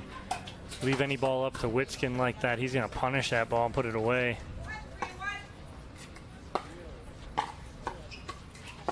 Puts him on the board, 1-3-1.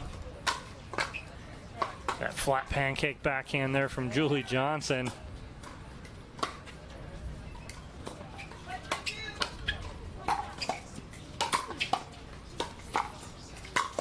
Yep, Ooh, there it is. Read that. I was going to say she read him like a book. Then I wanted to be more original. And I was going to say, like, read him like a Sunday crossword puzzle. Those are or hard. Something. Very Those are hard. Very hard. But do you really read a crossword puzzle? No.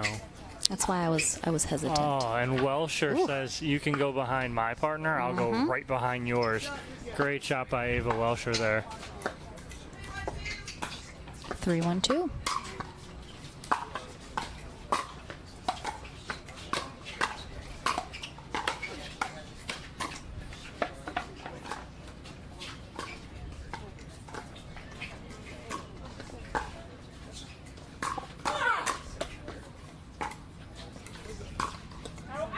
Oh, trying to do too much there.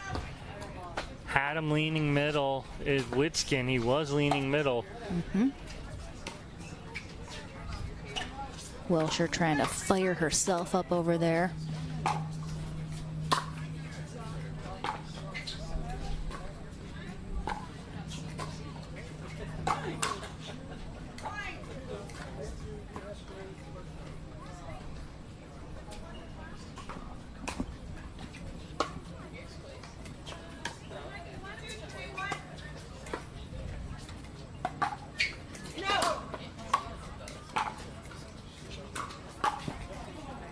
Witskin read it. Good read. Again, can't execute though.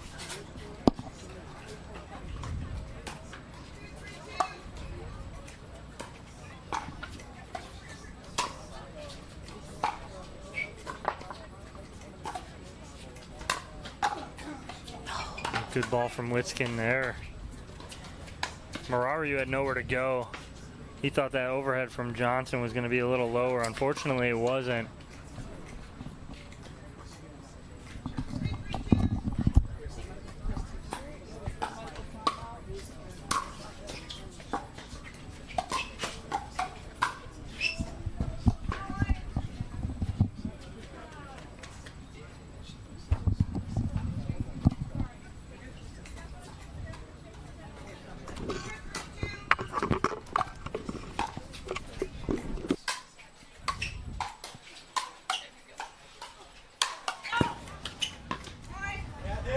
Murario trying to do a little too much there. Johnson helping him out, kind of reminding him. They have a little laugh right there. They know he's going to put that ball away 99 times out of 100. Unfortunately, that was the one that he didn't.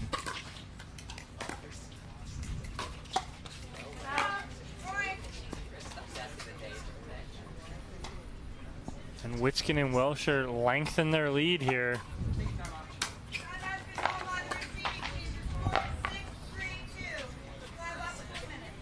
All right, 6-3-2 is our score here in Game 2 of our Senior Pro Mixed Doubles Gold Medal match. Game 1 went to Johnson and Murario, and now Welsher and Witskin are out in front here in Game 2 after trailing a little bit early on.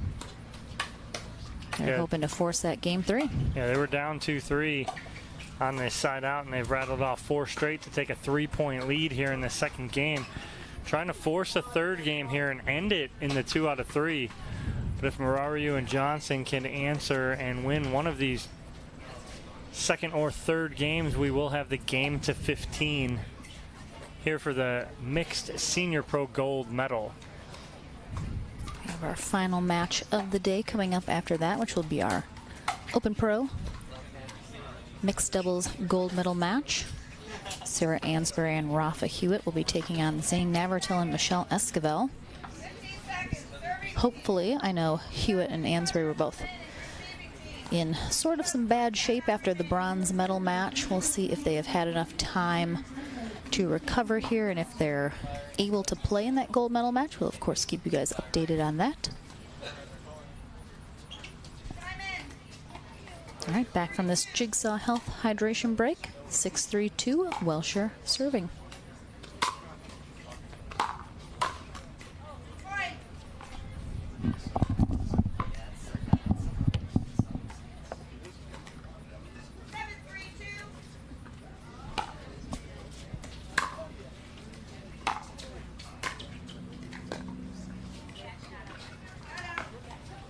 A much needed side out there for Johnson and Marariu, trying to get back in this here, down 3-7.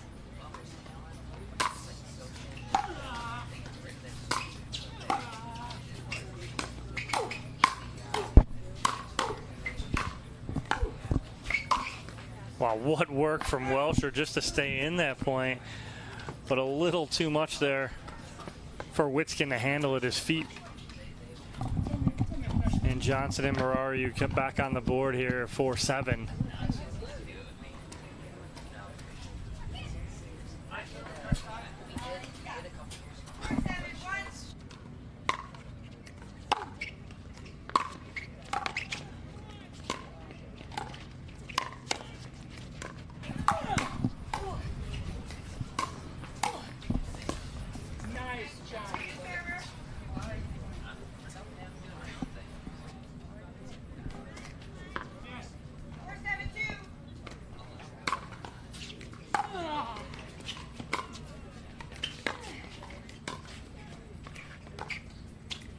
Just wide, good lead from Marariu.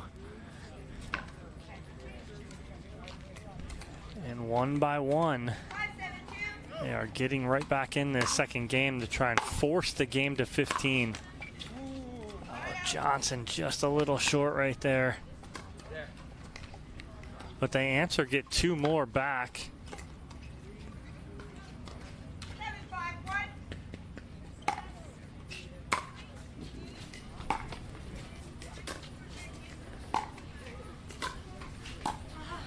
Nice spot there from Julie Johnson. Instead of going sideline, she flipped middle a little bit.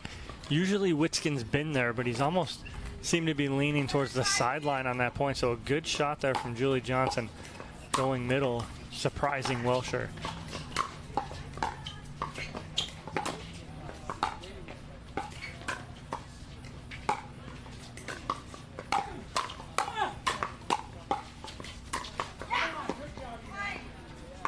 Good little hands battle there between all four players. Welsher coming out on top of that one.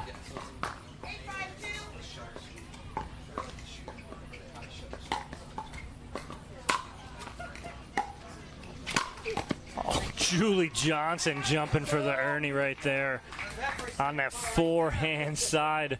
Where are you? Why is he? He's staring at me going, how's that for a senior pro? I love it. I love it.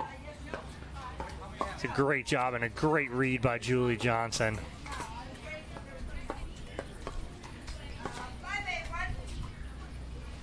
Five, 8-1 here in game two.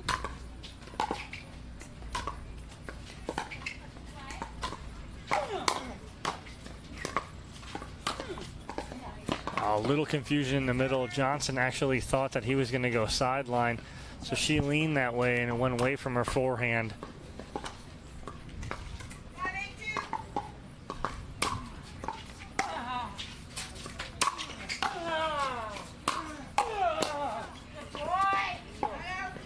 The big boy right there in the middle, Witskin.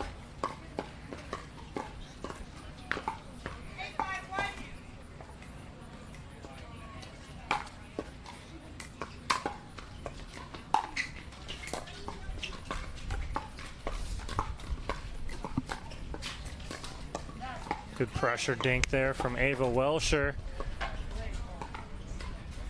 And they get that 4-point lead back. 9-5-1.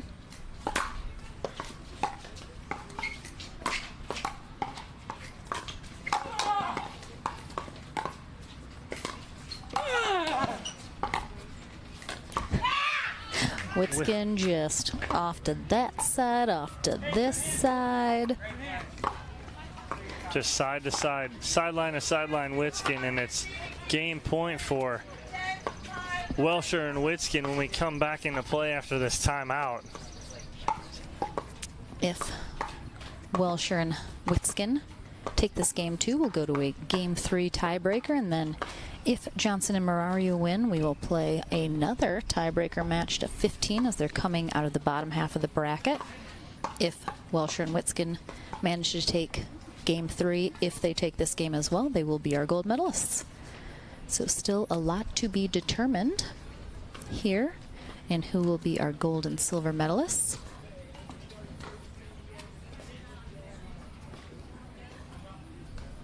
Again, this is our senior pro mixed doubles division. All of our senior pros are over 50 years old, 50 or older. 50 plus. 50 plus is the age range well, you could be for senior pro. You could be 49. You have to turn 50 in 2021. Yes, so you have to be 50 in pickleball tournament years. Yes, could have a late birthday in 2021 and be 49 all throughout the year. But it's the year you turn. So if you are turning 50 in 2021, it's you an are. Odd thing, isn't it? It is, but it's very easy to figure out. Yeah. It is very unlike Little League rules, where it's a date and a time and where you're born east of the Mississippi, and were you born in what a moon hospital, cycle? or yes, and or were you a home birth? And dependent on where you were on July 4th of the year following your birth.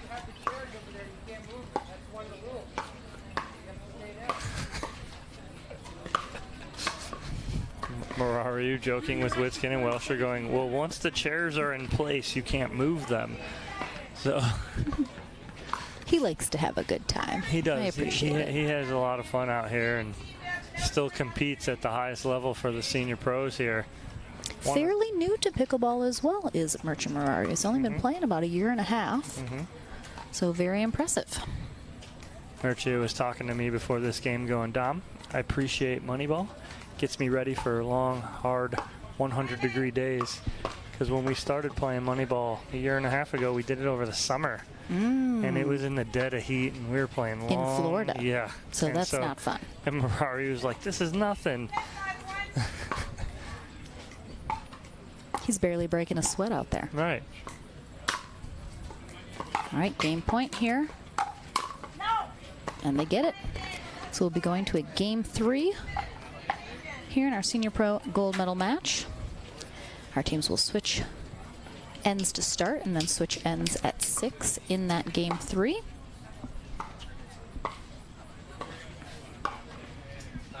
Lauren McLaughlin, Dominic Catalano here with you courtside at the APP Tours New Jersey Open.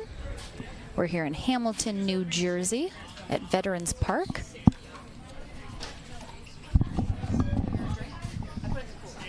So we will go to a game 3 here, obviously. Johnson and Marario taking game 1, 11-9.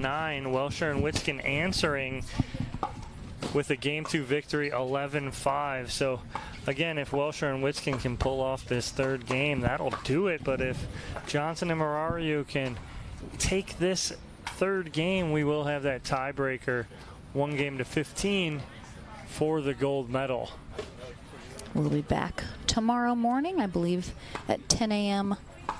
Eastern Time again to start with our men's pro doubles division, which will start earlier than our women's pro division, which usually starts mid-morning, mid to late morning. So we'll get those matches as well once they kick off their division. And then our singles day will be Sunday to close out our weekend here. Fun fact, if you missed it earlier, this is the first of all, biggest tournament ever in New Jersey for pickleball, and 2, first ever pro tournament ever in the Great Garden State. So very excited to be here and bringing those firsts. Always amazing to be going to new parts of the country and bringing this high-level action of pickleball for people to watch in person that maybe have not been able to travel to other pro tournaments and check that out, because it's certainly a different experience watching it in person versus on the live stream, although that is very exciting as well, and we appreciate all of you at home doing just that. If you're unable to be here, I'm a little jealous of you, frankly. If I could be in an air-conditioned room commentating right now, that would be amazing. Thus we are not. We are in the elements.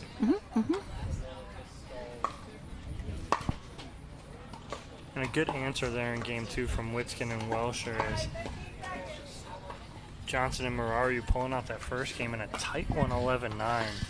But a great bounce back game for Witskin and Welsher, as Witskin was all over the court that second game. We'll see if he continues that here in game number 3 to try and end this here in 3.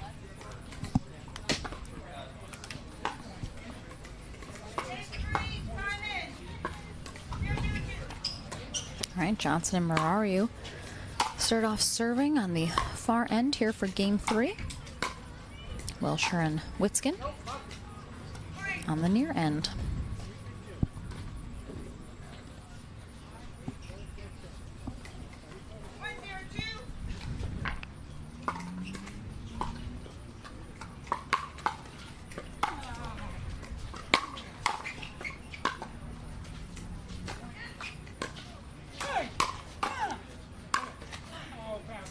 Good spot there from Murcha, and gets that chicken wing on Ava Welsher.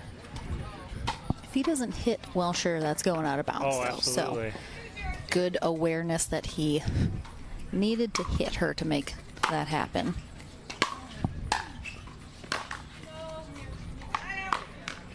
Good setup on the third shot drive there from Mararu. Johnson just a little, maybe a half step behind getting that and putting that away. Really good thought. I think she just took a second to realize that it was a possibility. Two-handed attack on the backhand side from Rook Witskin. Gets them on the board.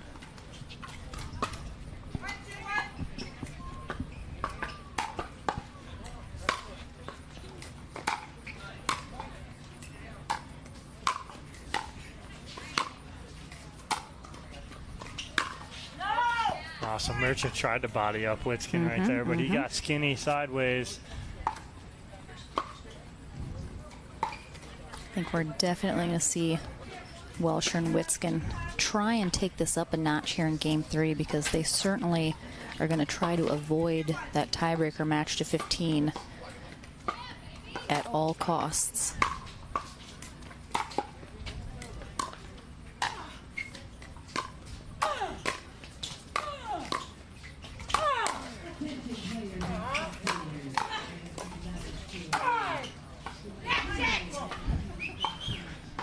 Welsher fired up. Watching Witskin go across her 3 times. She got her one shot during that rally. That's all she needed to do. Witskin was windshield wipering her, going back and forth, right in front of her face.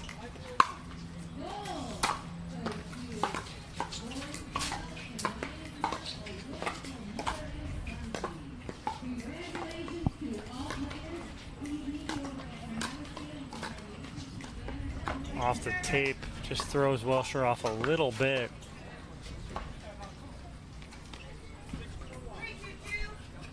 Three, 2-2 here in game 3. Our teams will switch ends at 6.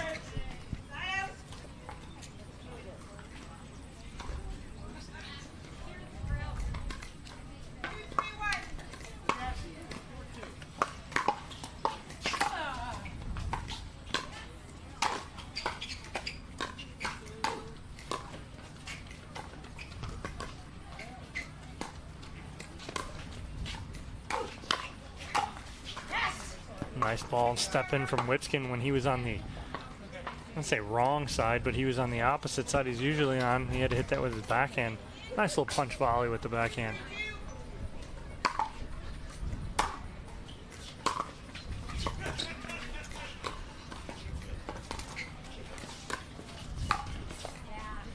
Again, doing the same thing right there. Mm-hmm.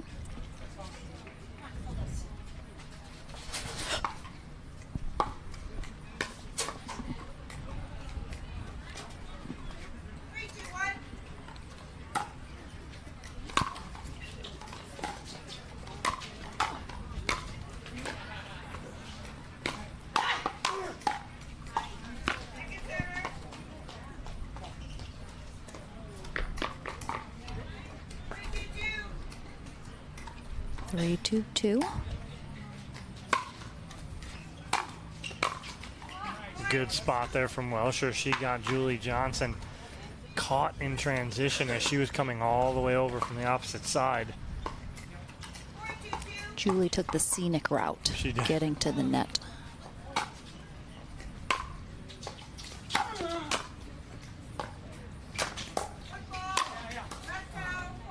Johnson with the foot fault on the Ernie. Almost had it. Just that little baby toe on the line.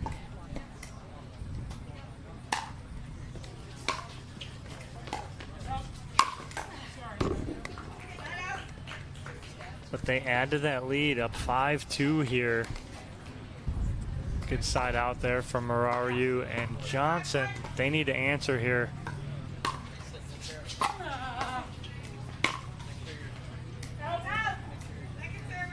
Mararu trying to lob from the baseline, just misses this back Wow, that was about baseline. an inch out, so yeah. very close. We're sitting right on this baseline here, so we'll see how far that ball's out pretty much. He's there, he's got it. He says, so there. He agrees.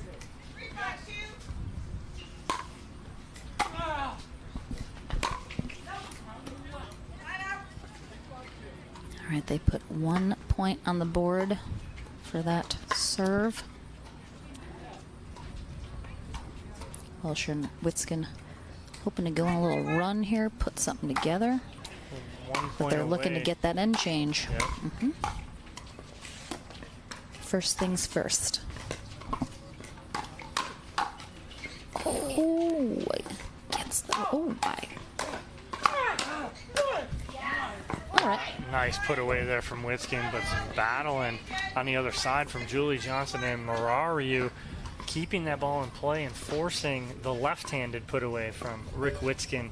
But they will get the end change on their terms, up 6-3 here in this third game. Again, Welsher and Witskin coming out of the top half of our bracket here for our senior pros, which means if they're able to win this game 3, they will be our gold medalists. And Johnson and Mararu will be our silver medalists, but still some pickleball to be played. So we'll see how the rest of this game goes after our end change.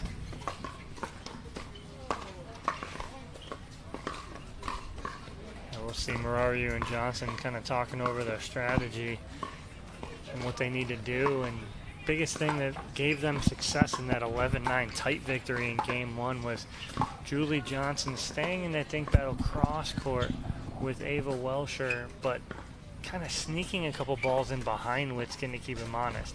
When she was able to do that, opened up the middle a little more. So we'll see if they can get back to that here in the second half of this third game.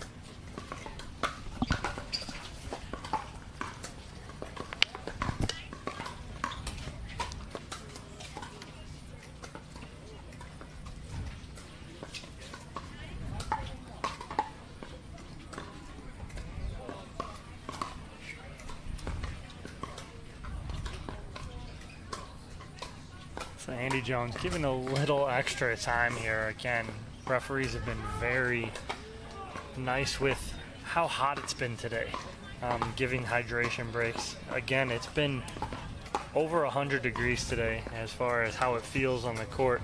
The wind has been, every once in a while it'll gust in, but it's nothing like, oh, that feels so good for so long. It's like, it'll last like 2 minutes. Exactly. It's a very temporary feel-good moment. And on these courts in the sun, it gets very hot, so referee's been very generous with time in between games, timeouts, end changes. And Andy Jones, no stranger to that. So Witskin and Welsher on the far end to finish out this game 3. Marariu and Johnson on the near end. 6-3-1 is our score as we get back into the action. They pick up right where they left off on the end change and add to their lead 7-3 as they're attempting to end this match right here in the third game.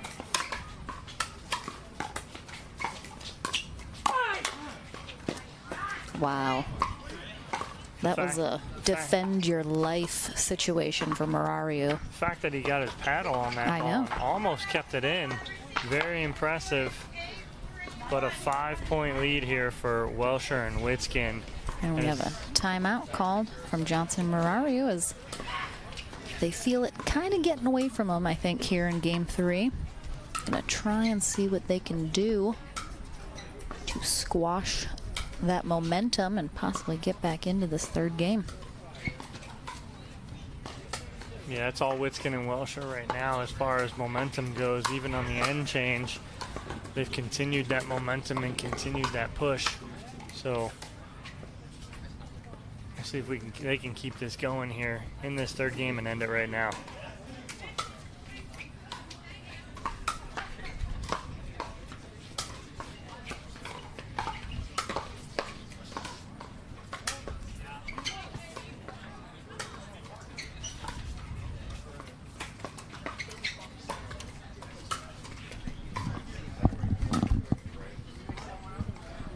Players back here and on the court. Witskin will be serving to Marariu.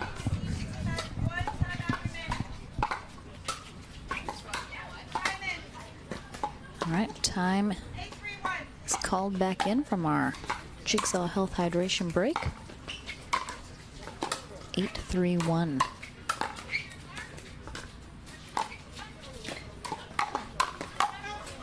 Oh, clips Marariu on that one, even though it was headed out. Just couldn't quite get it out of the way. And now just 2 points away from a gold medal. Our Witskin and Welsher still on their first serve.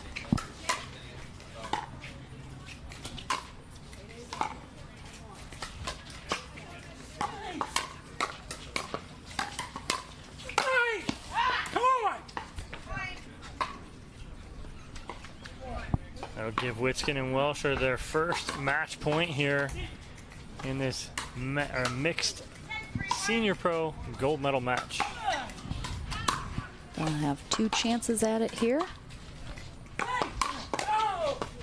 Oh, and the wind holds that in. And our gold medalists are Rick Witskin and Ava Welsher. A big congrats to them. A big congrats as well to our silver medalists, Julie Johnson, Mircea Marariu. Played great in this 3-game gold medal match. Dominic's gonna head on over to our Franklin studio and chat with our gold medalists. And then we'll keep you guys posted on the status of our pro mixed doubles gold medal match. We'll check in with our participants and see if everyone is feeling good enough to play, so hopefully they are. Thanks, Merch. We will be back after this short sponsored break. Don't go anywhere.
Hi, my name's Jeff Martin, Mayor of Hamilton Township, and I welcome you to our great town for your New Jersey Pickleball Open Championships. While you're not playing or watching friends, I hope you have the opportunity to visit our Grounds for Sculpture, a world-renowned outdoor art sculpture studio, and our many restaurants and eating establishments. I wish you the best of luck in your tournament. I hope you enjoy playing on our brand new pickleball courts and look forward to seeing you again in the future.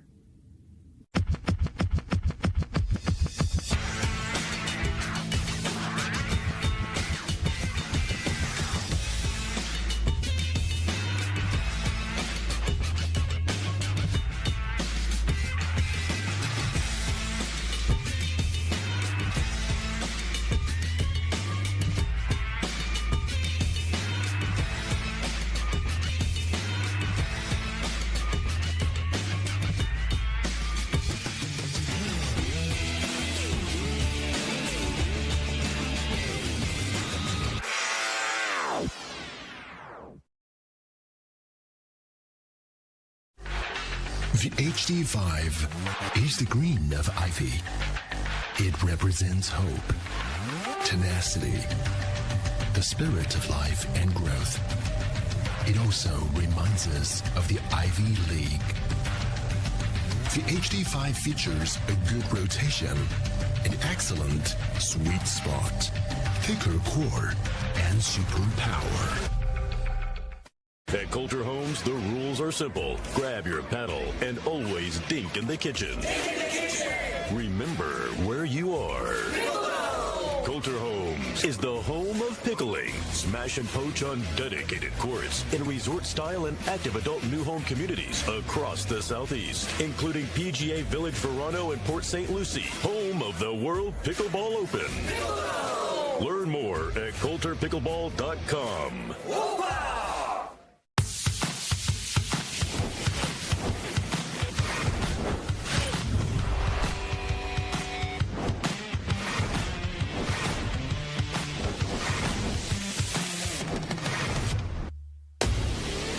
I'm so ready for next gen. This is Next Gen Pickleball. I'm so ready for the Next Gen Tour. Super excited about Next Gen. I can't wait for the APP Next Gen Tour. I'm super excited for next gen.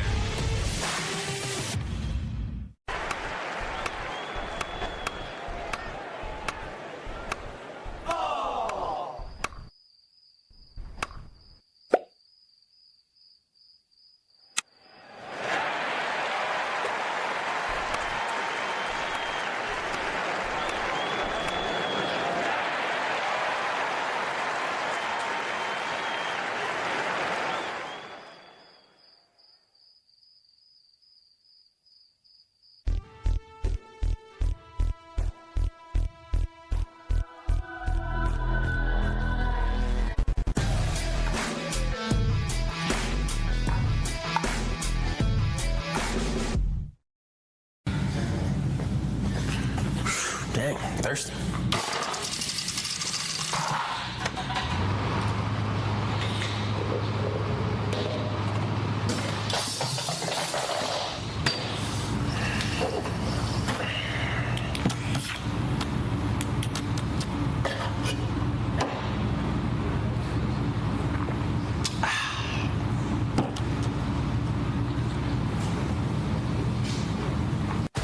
Pickleball action and excitement is back with the APP Tour's 2021 World Pickleball Open at PGA Village Verano by Coulter Homes in Port St. Lucie, Florida. 75-plus divisional events, men's, women's, singles, doubles, and mixed doubles. And the pro divisions with over $25,000 prize money on the line. Learn from the engaging pros at the Pickleball Strategy Clinics. For more information, go to worldpickleballopen.com or call 561-330-6000.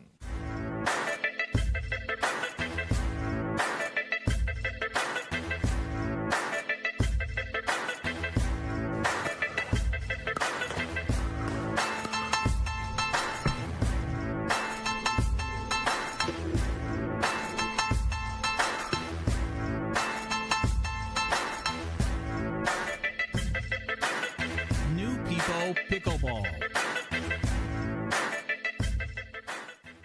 If If you like to dink, then Pickleball Magazine has what you're looking for. Our bi-monthly print publication will help you become a better player with instructional tips, drills, and articles from the top teaching pros in the sport. And you'll become a healthier, stronger player with psychological, nutritional, and wellness advice from experts in their fields. Finally, if it's product reviews or the latest news, we have that too. To learn more or to subscribe today, go to pickleballmagazine.com.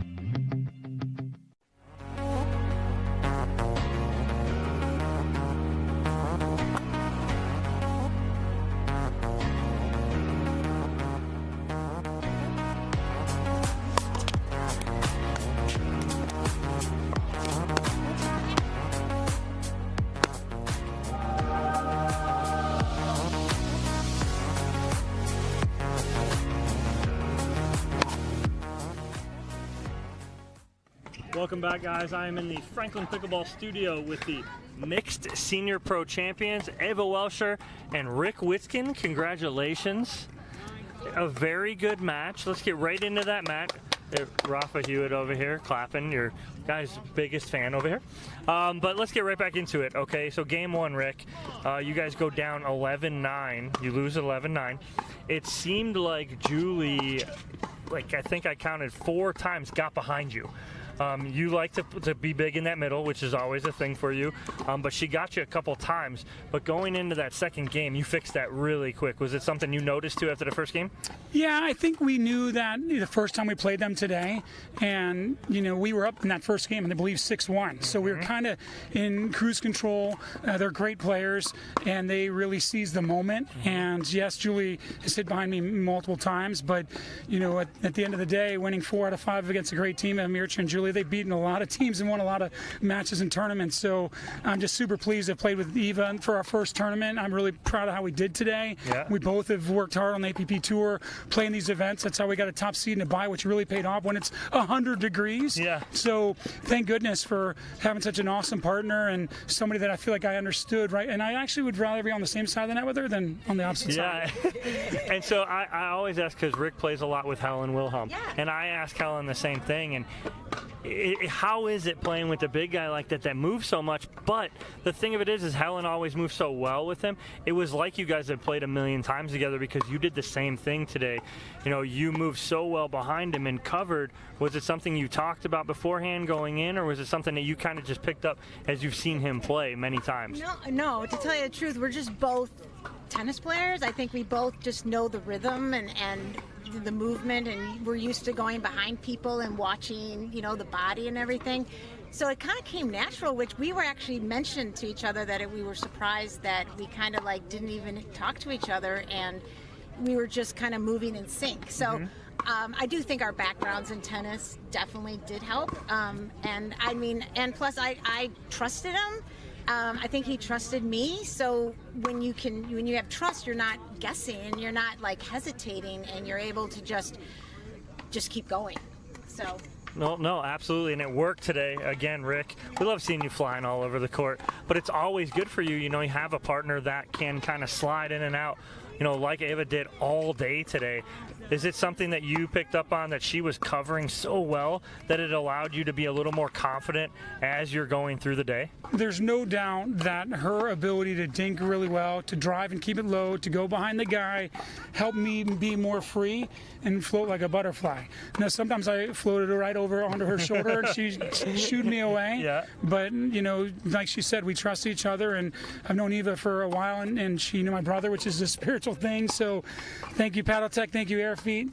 Engage for you. Awesome. Thank you, APP, for putting us on here. Absolutely. We love you guys. We love having you guys out here. Always fun. A great match between 4 great competitors out here to finish it up for Mixed Senior Pro. We love you guys. We're going to take a quick break. When we come back, these guys are going to go get their medals and checks. Most importantly, we got our Pro Mixed Doubles gold medal match coming up next, so don't miss anything, guys. We'll be right back. Thank you.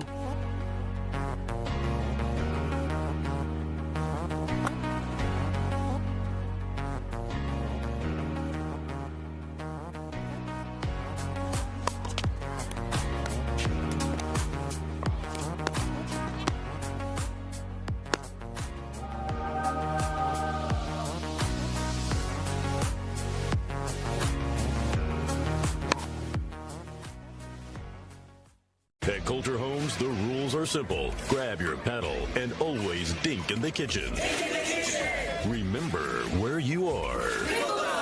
Coulter Homes is the home of pickling. Smash and poach on dedicated courts in resort-style and active adult new home communities across the Southeast, including PGA Village Verano and Port St. Lucie, home of the World Pickleball Open. Learn more at CoulterPickleball.com.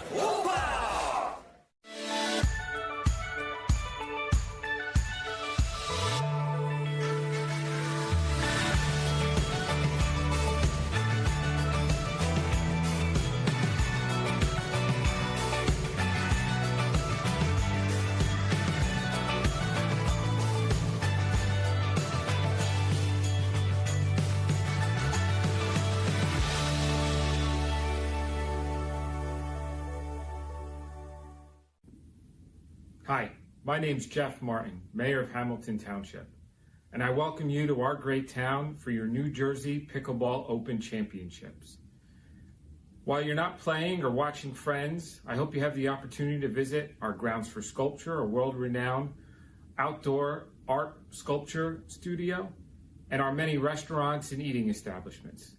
I wish you the best of luck in your tournament. I hope you enjoy playing on our brand new pickleball courts, and look forward to seeing you again in the future.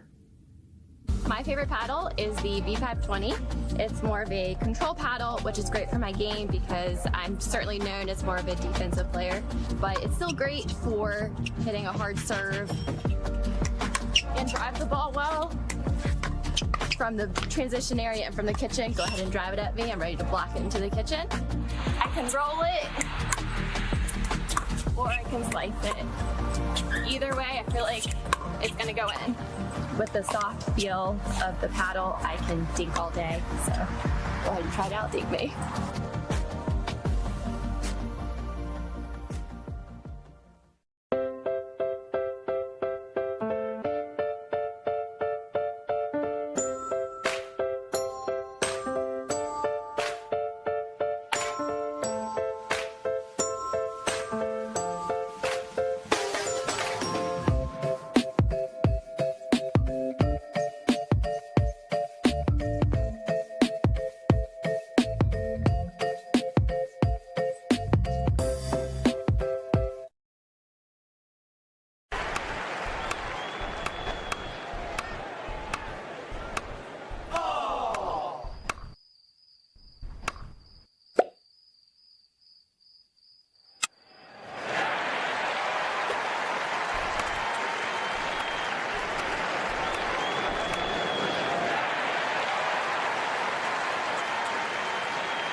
Having a tough time getting better? Our 3-day Level Up Pickleball camps feature a low student pro ratio and offer personalised training from the best pros in the game. Level Up will take you full circle through the point building process by teaching proper stroke mechanics, positioning and winning game strategies. Each camper also receives a personalised before and after video, an instructional manual, product discounts and more. Discover how good you can be with Level Up Pickleball camps. Visit us today at leveluppickleballcamps.com.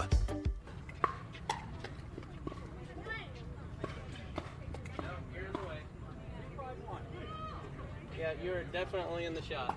Oh, I am? Yep. I'm not that tall. You'll have to be on this side, actually. This side? No, you're going to have to come around the fence. Oh. Yeah, we can't have you anywhere there. Okay.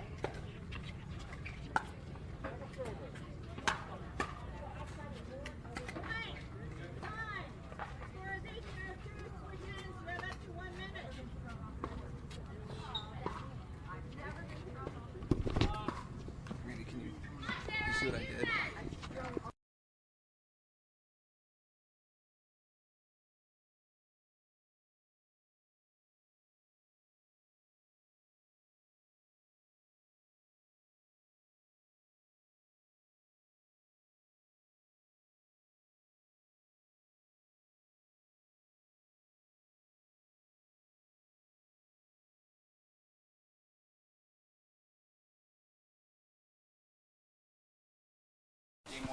All right, guys, welcome back. We have our final match of the day.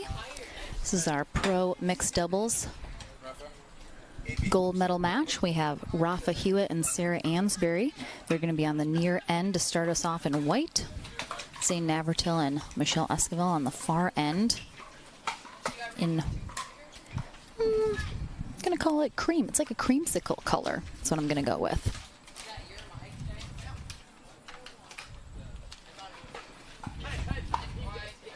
We did see, of course, Ansbury and Hewitt at the end of the bronze medal match struggling a little with some heat-related issues, so they wanted to play. They wanted to give it their best shot here in the gold medal match, so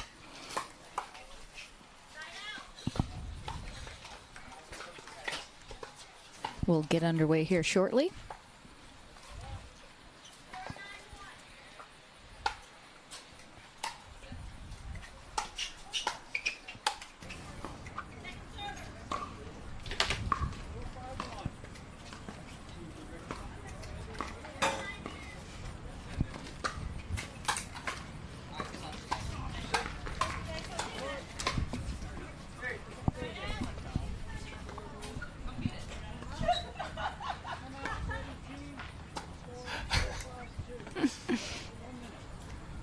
Navratil joking with Hewitt because his towel's on the other side of the court. He's like, come get it.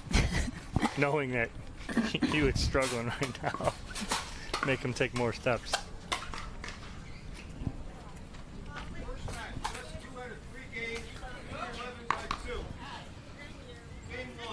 Right, Navratil and Esquivel receiving. They are coming through the top half of the bracket, so if they win this 2 out of 3 portion, they'll be our gold medalists.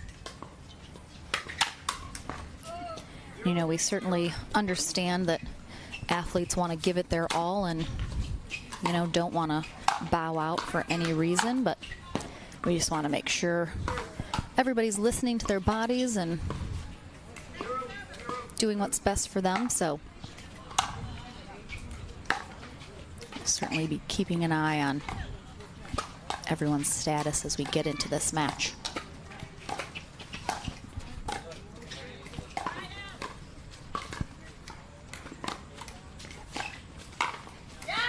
Nice finish there from Navratil. Good setup by Esquivel, going hard cross court there and setting up Navratil for that put away.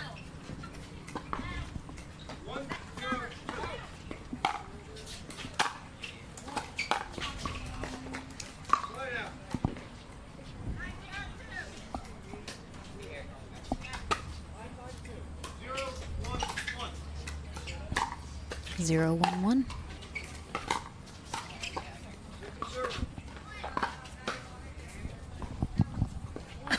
Excuse me. 0, 1, 2.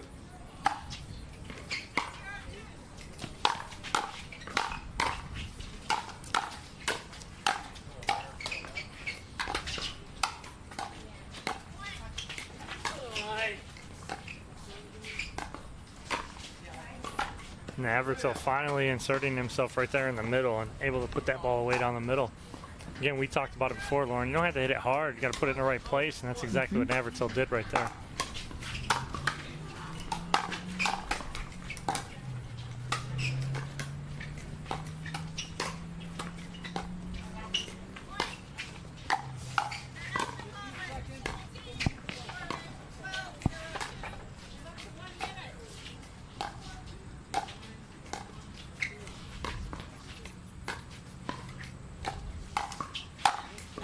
Good setup there, inside out from Michelle Esquivel, setting up Ansbury to the sideline, creating the hole in the middle.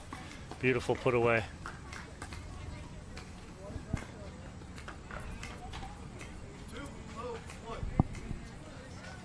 $201.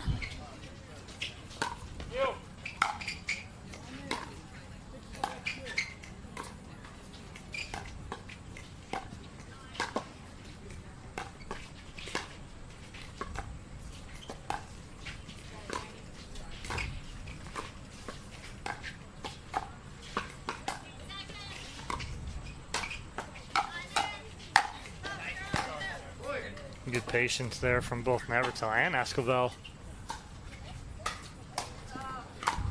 These are some nice extended rallies here.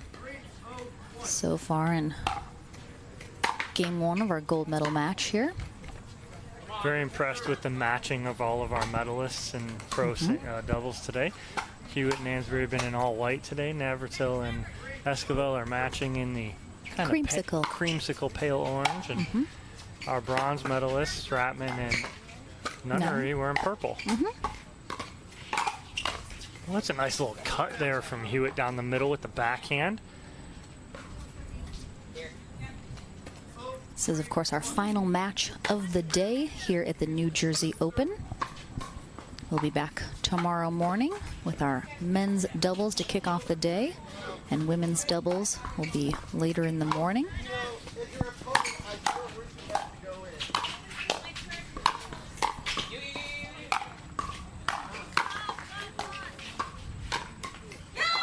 Good spot, but good communication too from Navratil to Esquivel, telling her you on that overhead. He could not get to it in time. 301.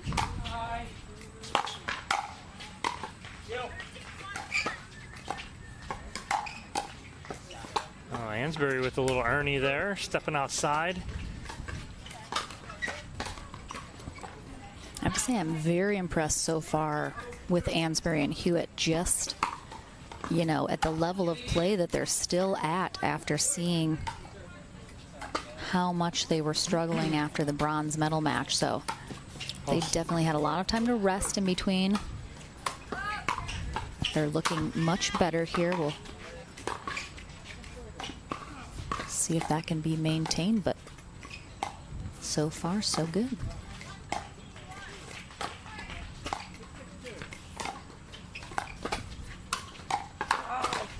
I mean, you're so right, Lauren. I mean, Sarah Ansbury is the epitome of puke and rally right now. I mean, she was sick as a dog over here. And look where she's at right now, playing in this gold medal match. And then as soon as that bronze medal match ended, Rafa Hewitt was cramping up.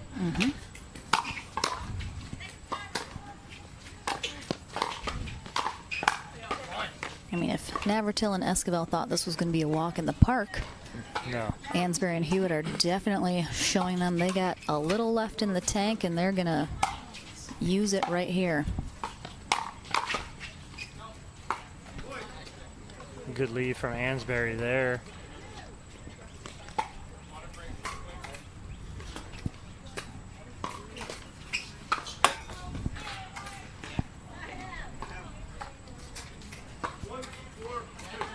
Ansbury and Hewitt on the board.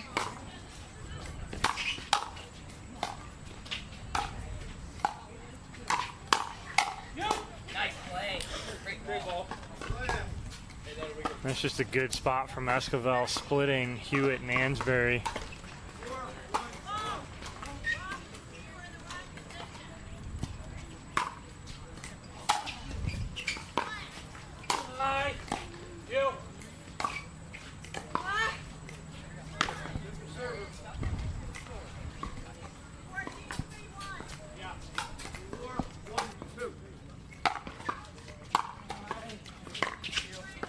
Oh, that's a great cross-court drop there from Navratil, putting the pressure on Hewitt to get all the way cross-court. Unfortunately, not able to get there, and they add to their lead.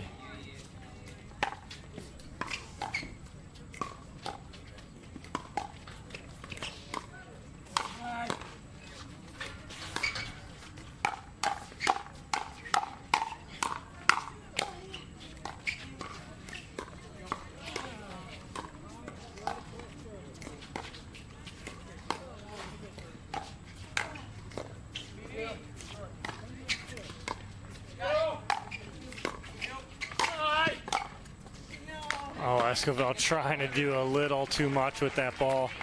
Great rally, though, throughout. Esquivel trying to flip that, kind of slide it behind Ansbury right there. Unfortunately, goes way out. But a great point all around by all four players right there.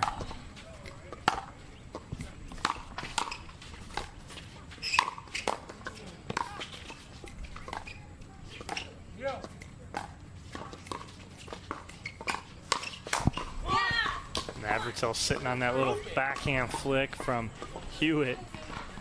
He's very upset with himself after that.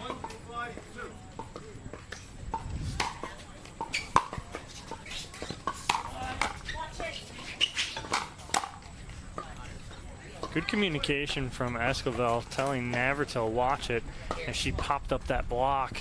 She gave some ground nicely, but unable to control the drive.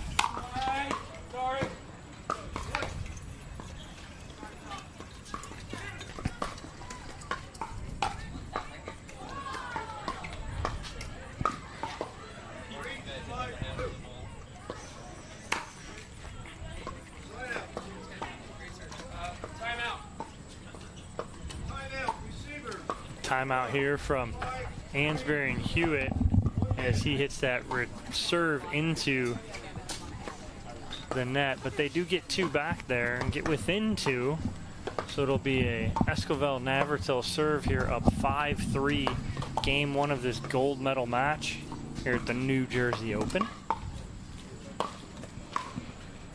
The sun starting to get a little lower in the sky. You can feel the temperature dropping a little, which has got to feel very good for our players that are still playing here today.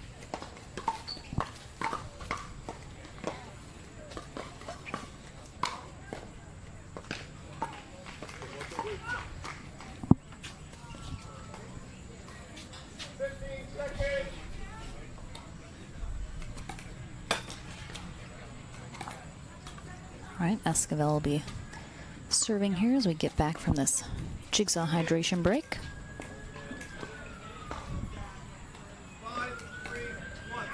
5-3-1.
Navratil, there's no reason he should have lobbed that. Ansbury read his mind before he even did that.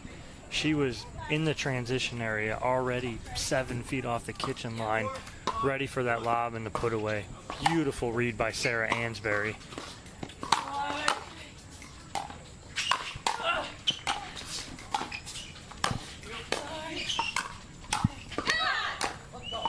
Great digs there from both Sarah Ansbury and Rafa Hewitt. Unfortunately, can't come out on top of that. Rafa Hewitt has tapped in to something mentally right now, because knowing what his body was physically going through after the bronze medal, to see him moving like this, he body swapped. Like, this is somebody else's body that he's now using. I can't believe he's moving like he is. It's just astounding.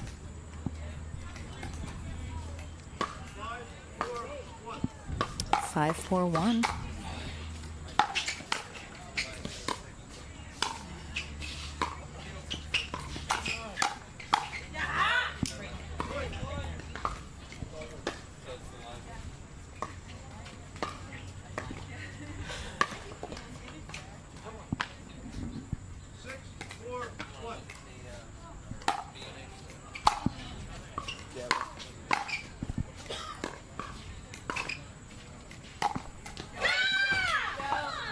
fired up Michelle Esquivel right there. She hits that winner down the middle off of Ansbury's paddle.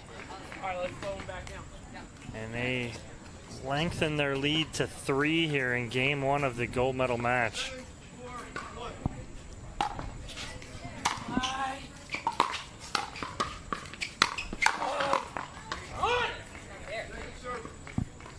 Lauren, you've already said it, but Rafa Hewitt just channeling some inner beast right here.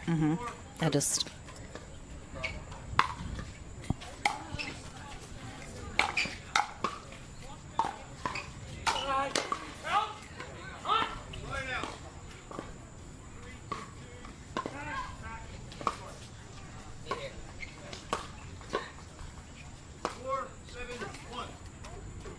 Four, 7-1 here in this game 1 of our gold medal match. Final match of the day.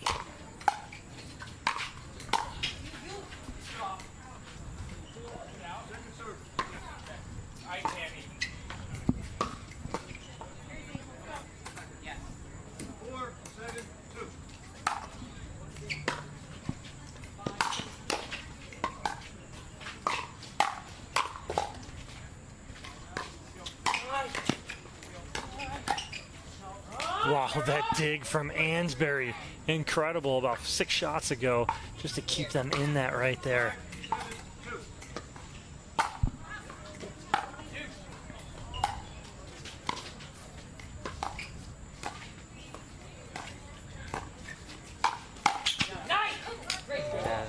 All or nothing right there from Hewitt as he goes for the Ernie, leaving himself wide open in the middle.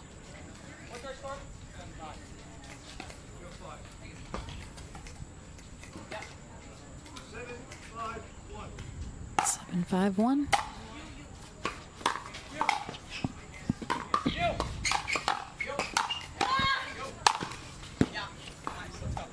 Good digs over there from Navratil and Esquivel, but that last overhead from Hewitt was not coming back. Dom, this reminds me of that scene in Old School when they have the debate challenge and Will Ferrell's character has to debate. And he does like the most amazing, eloquent thing ever. And then he's like, I blacked out. What did I say? Rafa Hewitt has blacked out. And he's just playing outrageous pickleball right now.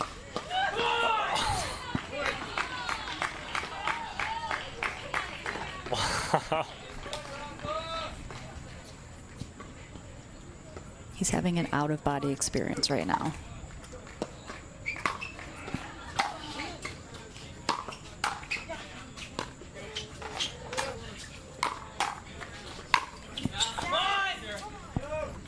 Nice put away for Zane Navratil right there. They are 2 points away from ending game number 1. 9-5-2.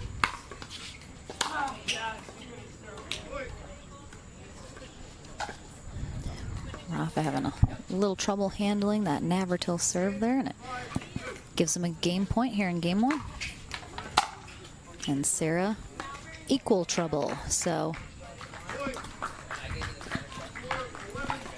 we have game number 1 in the books, going to Esquivel and Navratil, 11-5. We will take a quick sponsor break and be right back for game number 2.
Welcome back, everyone, to our final match of the day. It is our mixed doubles pro gold medal match.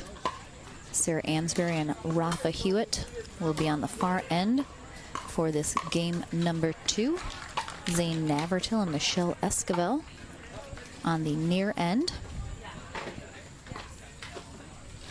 Esquivel and Navertil coming out on top in game 1 after Hewitt and Ansbury put up a valiant fight. But ultimately, I believe that was 11-5 in game 1. So if Navertil and Esquivel are able to take this game 2, they'll be our gold medalists.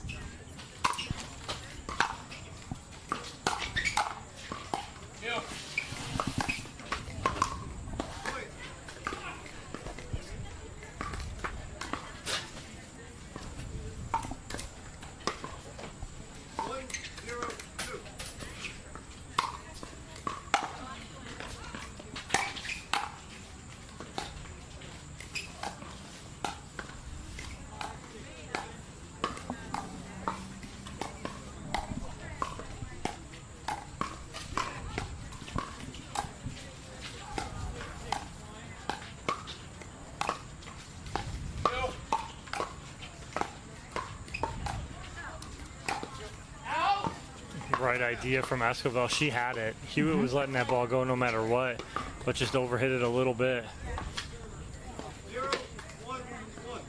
0-1-1.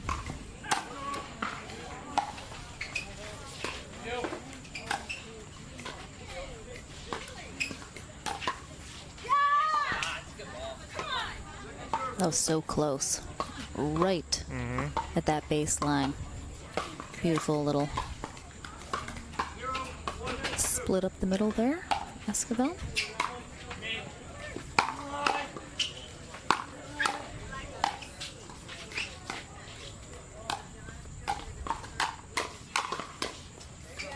Navertil in between. Didn't know if he wanted to play that or let it go. He decided to play it, but just a little too late. 1-1-2.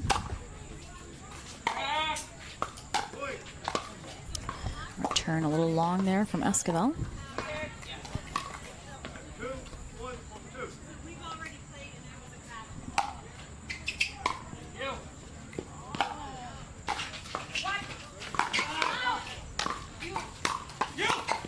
Oh no!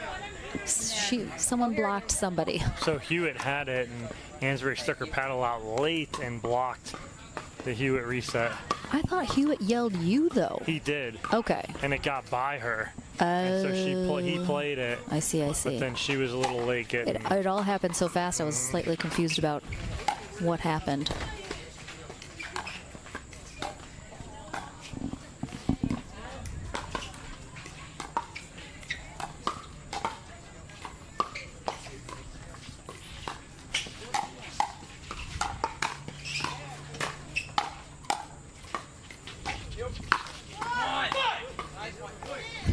Yeah, just Hewitt's just a little stiff standing straight up on that. Yeah. If he is. What'd you say? Okay. Okay. I don't know. Diane Unitich all over it. Moneyball all over again. Rafa Hewitt did indeed yell fudge very loudly when he missed that, but fudge was indeed what he said. I heard it very clearly. Diane Unitich just making sure, though. Sarah looks over at me and goes, Moneyball all over. We had a situation in Moneyball, same thing. With the referee and Hewitt saying fudge. Same exact thing. It's funny. He says it very convincingly.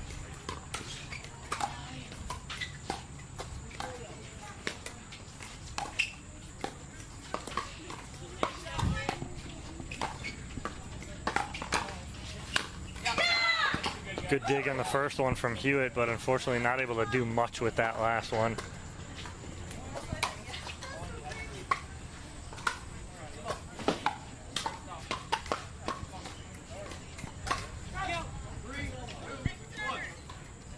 Three, two, one.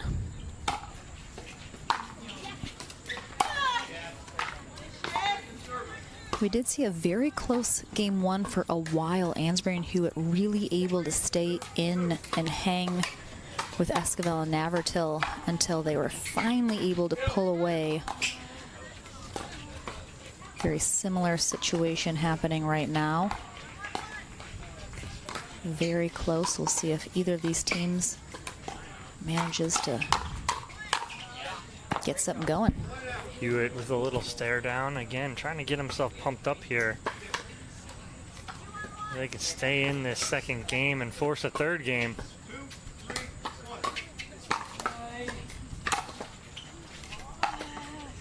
You short.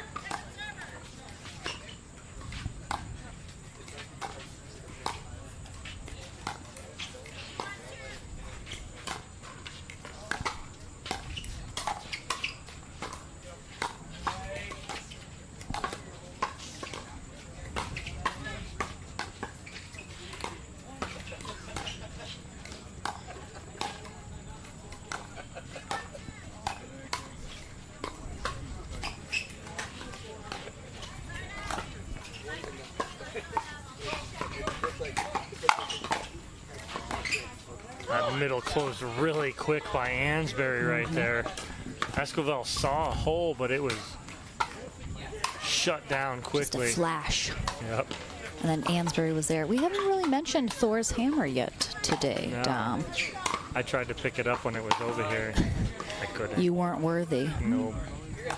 We, of course, are talking about Sarah Ansbury's paddle, which we like to nickname Thor's hammer because it's so heavy.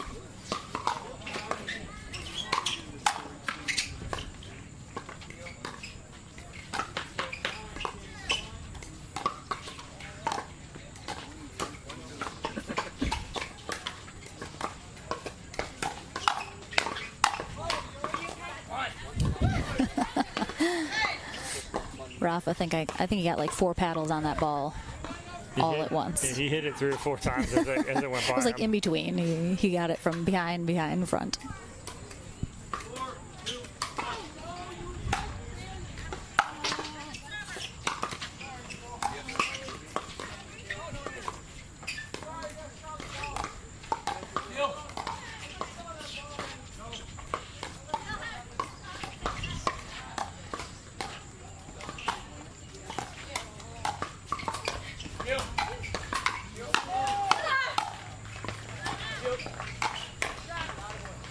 Good job of Navertil backing up to play that ball. Unfortunately, he was still moving as he was trying to reset that ball. If he backs up to that transition area, plants his feet and hits that, he's all right. 4-2-2.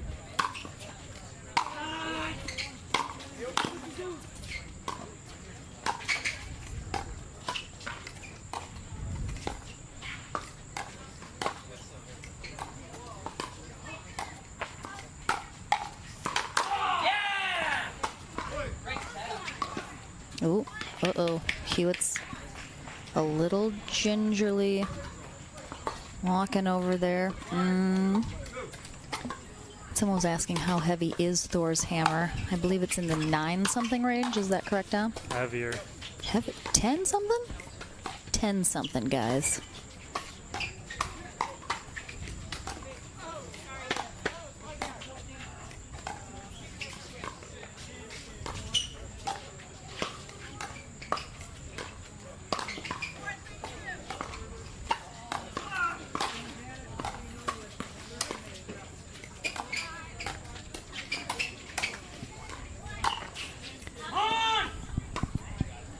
Good ball right there from Rafa Hewitt. He jumps that for the Ernie, but then he's paying for it, though. Comes up a little lame after he jumps for it, and they're going to take a timeout here.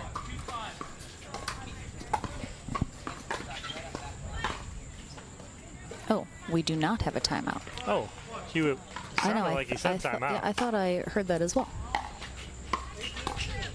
But we play on.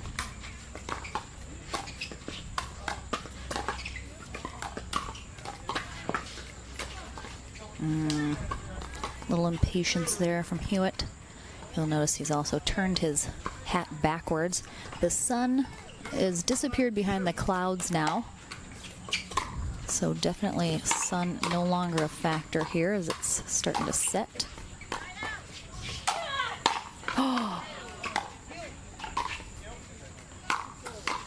have to win this point after that shot. I know. I was like, don't you dare.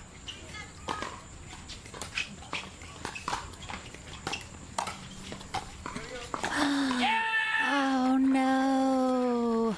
What a great Where's the rock. dink pickleball, though? That's a point to put out after we saw that Jay Duvier behind the back shot. I think that rivals it. And now I think we have an actual timeout. But what an amazing get from Hewitt. That was so good. All right. Let's take a quick look at our first game summary, which Esquivel and Navratil won 11-5. Let's see the unforced errors. Ansbury and Hewitt had 12 to Navratil and Esquivel's 9. Even on the third shot drives. A little more on third shot drops from Esquivel and Navratil, as well as winners. And you can see, you know, those winners and unforced errors reflected in the score there of 11-5.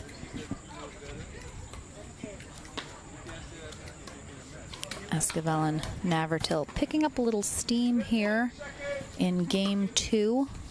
If they are able to win this second game, they will be our gold medalists. But honestly, I mean, MVP going to Rafa Hewitt. Doesn't matter how the rest of this match goes. MVP to Rafa Hewitt for, again, he's blacked out and he's just having an out-of-body experience right now. Yeah, it was...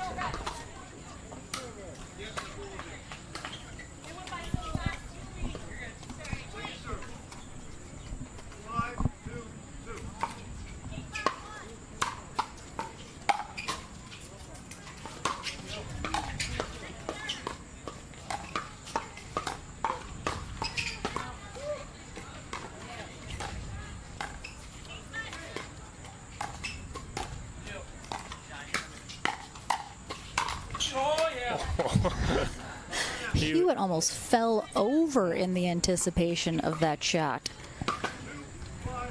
But luck's out and Navratil puts it in the net. 2-5-1.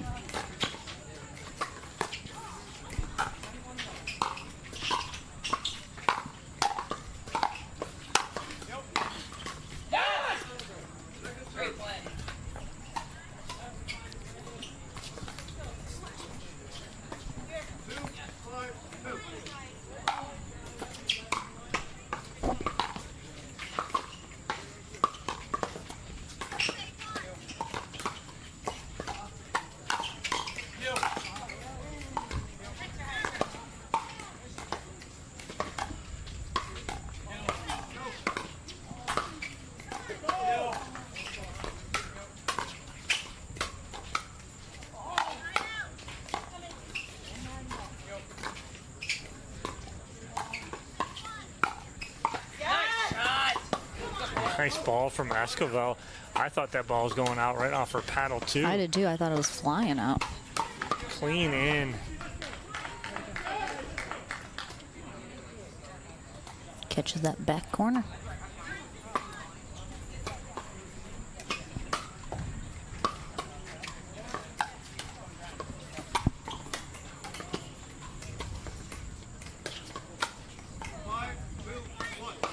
Five, 2-1.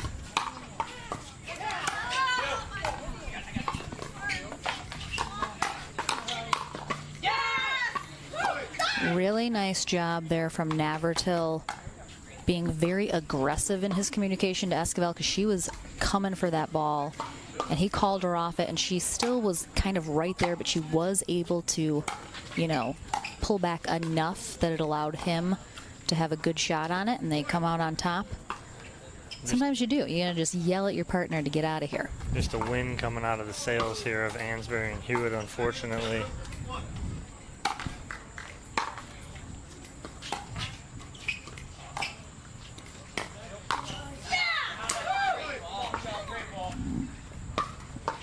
They're just running away here is Esquivel and Navratil. They have all the momentum here, trying to end this in 2 and take that gold medal.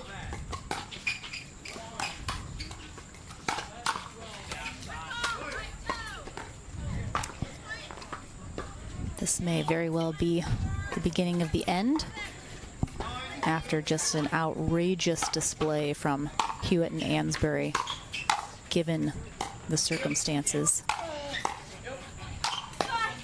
Wow, Michelle. What a dig from Esquivel just to stay in that point and force the mistake from Hewitt.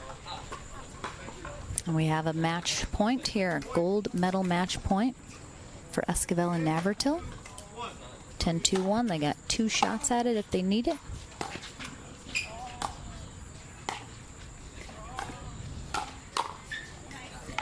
And they will need it.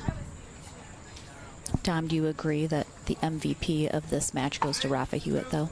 Well, gutsiest effort to both Hewitt and Ansbury. Because we were doubting if they were even going to be able to come back out here and play this match. Let alone at this level, like I am.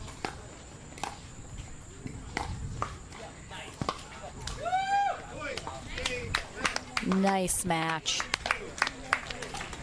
Absolutely phenomenal effort from Sarah Ansbury and Rafa Hewitt, our silver medalist. Just standing ovation for that effort. But a big congrats to Michelle Esquivel and Zane Navratil. They are undefeated through the entire day.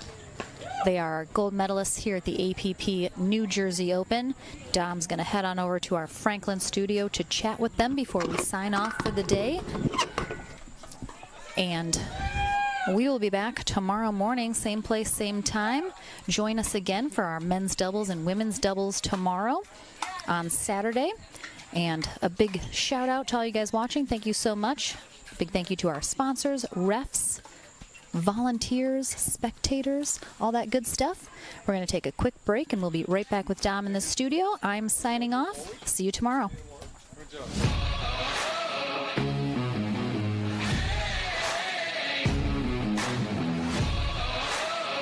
So this is one of my favorite paddle, the V530 Power. It's a great paddle. It's perfect for the transition when you're a tennis player. One of the features that is so good about it is the fact that it's so close to a tennis racket in terms of shape. It's not circular, as you can see. It's more rectangular a bit. For me, it was a game changer for my serve, for just so much power generated because it's a bit heavier in the head. And then when I go to the net, I have a good balance here and I can be aggressive. It's so good as well for resets and for dinking, but mostly to put away the ball, you know, to create a lot of power. So it's just a perfect product.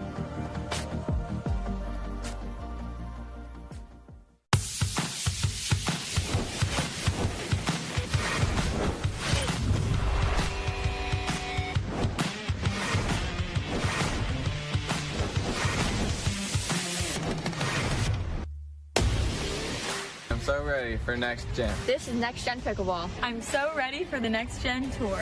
Super excited about next gen. I can't wait for the APP Next Gen Tour. I'm super excited for next gen. PPR is proud to be a partner with the APP Tour, which features 18 tournaments and more than $750,000 in prize money. Several PPR members play in APP tournaments throughout the year. Are you at least a 3.5 pickleball player? Then become certified to teach with PPR. Check out our website at www.pprpickleball.org. And as the saying goes, do what you love and you never have to work a day in your life. So give us a call at 843-842-9777. We look forward to hearing from you.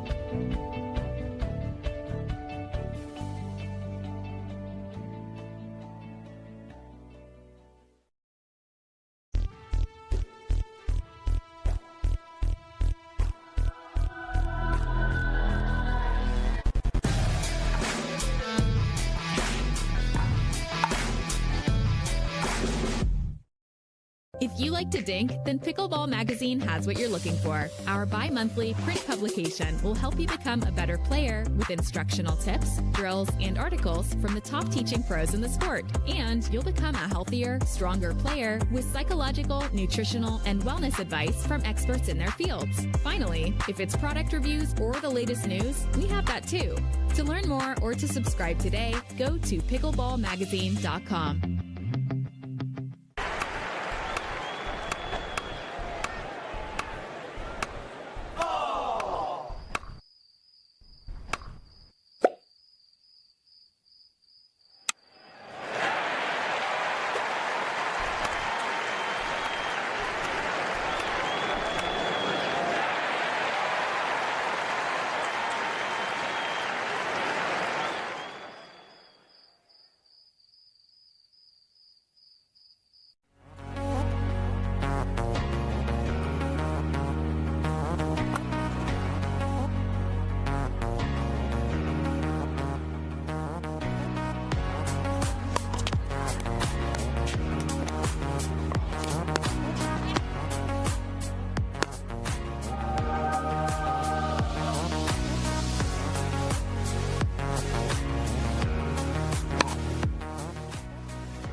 Welcome back to the Franklin Pickleball Studio. I am with local, well, you guys kind of camped out here all day, really. I mean, basically, Michelle Escobar, Zane Navratil, their gold medal match victory over Rafa Hewitt and Sarah Ansbury. We were talking off camera before you guys got on here just about how that match was a lot closer than it's going to look in the books as far as rallies go. You were talking to Rafa about that. What are you kind of talking about when you say that, Zane, where it's going to look a lot closer? Right. Well, what I was saying to Rafa was that was not a 5-2 match based on like the quality of our points and the side out. Like the points were so very, very close. And, you know, Michelle and I were talking to Sarah at the beginning of it, and she's like, you know, Rafa he's not doing well, and, you know, obviously they played a ton, and we're like, hey, I turned to Michelle as soon as we were done with it, like, I don't care. Yeah. Rafa and Sarah are battlers, absolute battlers, and so there's a 0% chance that they were going to throw in the towel, and they didn't, right? It was 5-2, but you look at those points, you wouldn't, if you were watching out there, you wouldn't even be able to tell who was winning. Right? Exactly. So. Some of those points were long 30, 40 shot rallies that got very intense, and a lot of those, Michelle, were between you and Sarah going cross court. And I was, saying it kind of as the day progressed. You got more and more patient as the day progressed, and it's nice having Zane telling you, hey, slow it down, right? Oh yeah, for sure. Like, I even let him know, like, hey, I'm gonna try this once, and then I'll slap myself. You don't have to remind me, but that's a good warning. It's so good to have that kind of communication, just because no one's perfect, and Zane was great, and yeah, it was a lot of fun. We had a really good match. Yeah. No, and it was. And again, to give credit to your silver medalists, Rafa Hewitt and Sarah Ansbury. Sarah Ansbury, the epitome of puke and rally, coming back on the court and winning that bronze medal match to get here, and then just the effort that both of them put in to kind of compete against you guys. And like you said, the score does not dictate how that match went. So congratulations to them. And I know you guys got some shout outs you want to give out to right now after your gold medal win. Yeah, absolutely. Go ahead. It's Michelle first. Michelle first? Yeah, so I wanted to thank my sponsors, Faye and Foy for my skirts, Raya Eyewear for my eyewear, Power Balance for my paddles, and Naples Pickleball Center. Can't wait to teach there. Y quiero decirle a todos en España que te quiero tanto y muchísimo, y gracias por ver nosotros. Sorry. Zane? I can't top that. Are you kidding me? No, neither can I. Well, I wanted you to go first. I do have a couple awesome sponsors to say thank you to, which is Franklin and Duper. We have also Therabody and Wilson. So they give me the shoes that I usually destroy by the end of the day. So these are a new pair. They're actually looking pretty good still by the end of the day. So yeah, right, absolutely. Well, hey, congratulations, guys. It'll be fun to see you guys in women's doubles and men's doubles tomorrow. So. Oh, wait. And APP. More Spanish. Huge shout out to APP. Let's go, Dom. Say it in Spanish. Let's go, Laura. Muchas gracias a APP. Okay, all right. She didn't just have a one-liner settled. No, she just keeps going. If we don't shut this down, she's going to keep going. So, hey, congratulations, guys. Good luck tomorrow in men's and women's doubles. That's it for day number 1 here at the APP New Jersey Open. We'll have men's pro doubles, women's pro doubles all day tomorrow. Join us then. We'll see you guys in the morning.